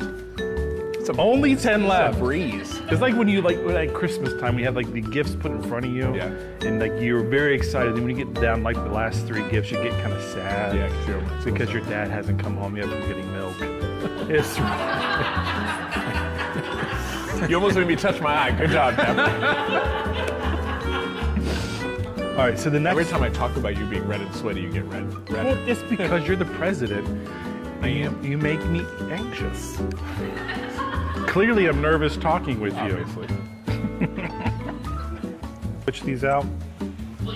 So when we did the autocomplete, we threw the cards. You would have thrown the tray. Thanks, babe. Dusty's very deceiving. He'll smile at you. Oh yeah, he smiles at you. Smiles all the time. Has something to say. Has all the things to say. My favorite thing about filming videos with Dusty is I'm wearing this microphone and he's often got the headphones on so only he can hear me. And I'll whisper something, he'll laugh, and everybody's like, why is he laughing? I was like, I know. Dusty's so handsome. I'm gonna try it. Well, let's try it right now. You ready? Let's whisper to Dusty. It's a new segment of the show. It's called Whispers to Dusty. That could be its own show. No, you first. Whisper something. This is weird. Let's find it. Why do you make everything so weird? Dusty, it burns when I pee. Okay. Good. Collect yourself. That bacon jam ruined me. You were also licking the plate, so that's probably why. I feel that it's disingenuous not to be uncomfortable right now. I think you should lick your plate too. Put your finger in this. There you go. Swipe and wipe. That was dramatic. It is. I mean, that's I would eat that bacon jam wing all day. All day long. Dusty, how are we doing on storage? I've got a large charger out here, so. All right. I'm so glad that see him bragging. The purchases that we made together. The Someski approved purchases that with his brown shoes and his navy blazer. God, he's handsome. Dusty? Yeah. Brian Someski is handsome as you don't have to say. He works for. No, we're going full steam ahead. How handsome Brian Someski is. He's no Jeff Miller. He might not be as charming, but he's twice as smart. Why would you insult him like that? He graduated high school.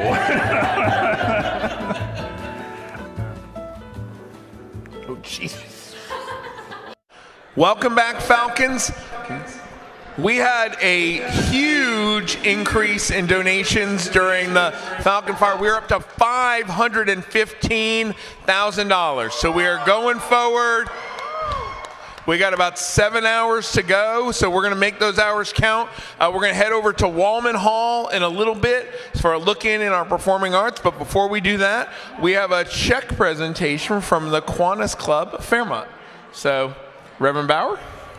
It's good to be here, and we're happy to participate and make a contribution to the scholarship funds at Fairmont State Foundation. Excellent. What we do each year is provide money for a scholarship, and for one of our programs we have a recipient come out and share with us their background, their plans, and their majors and so forth. That's fantastic. So I'm sure you're impressed by our students just as we are every day. You know? Absolutely. You've got it, and we're happy to bring you a check for $2,000. That's fantastic. We love to hear it. Our pleasure. Awesome. Thank you very much, and stay tuned all the way through midnight. We got more work to do, and we appreciate the community investing in our students. So thank you for being here. Very good. Thank you.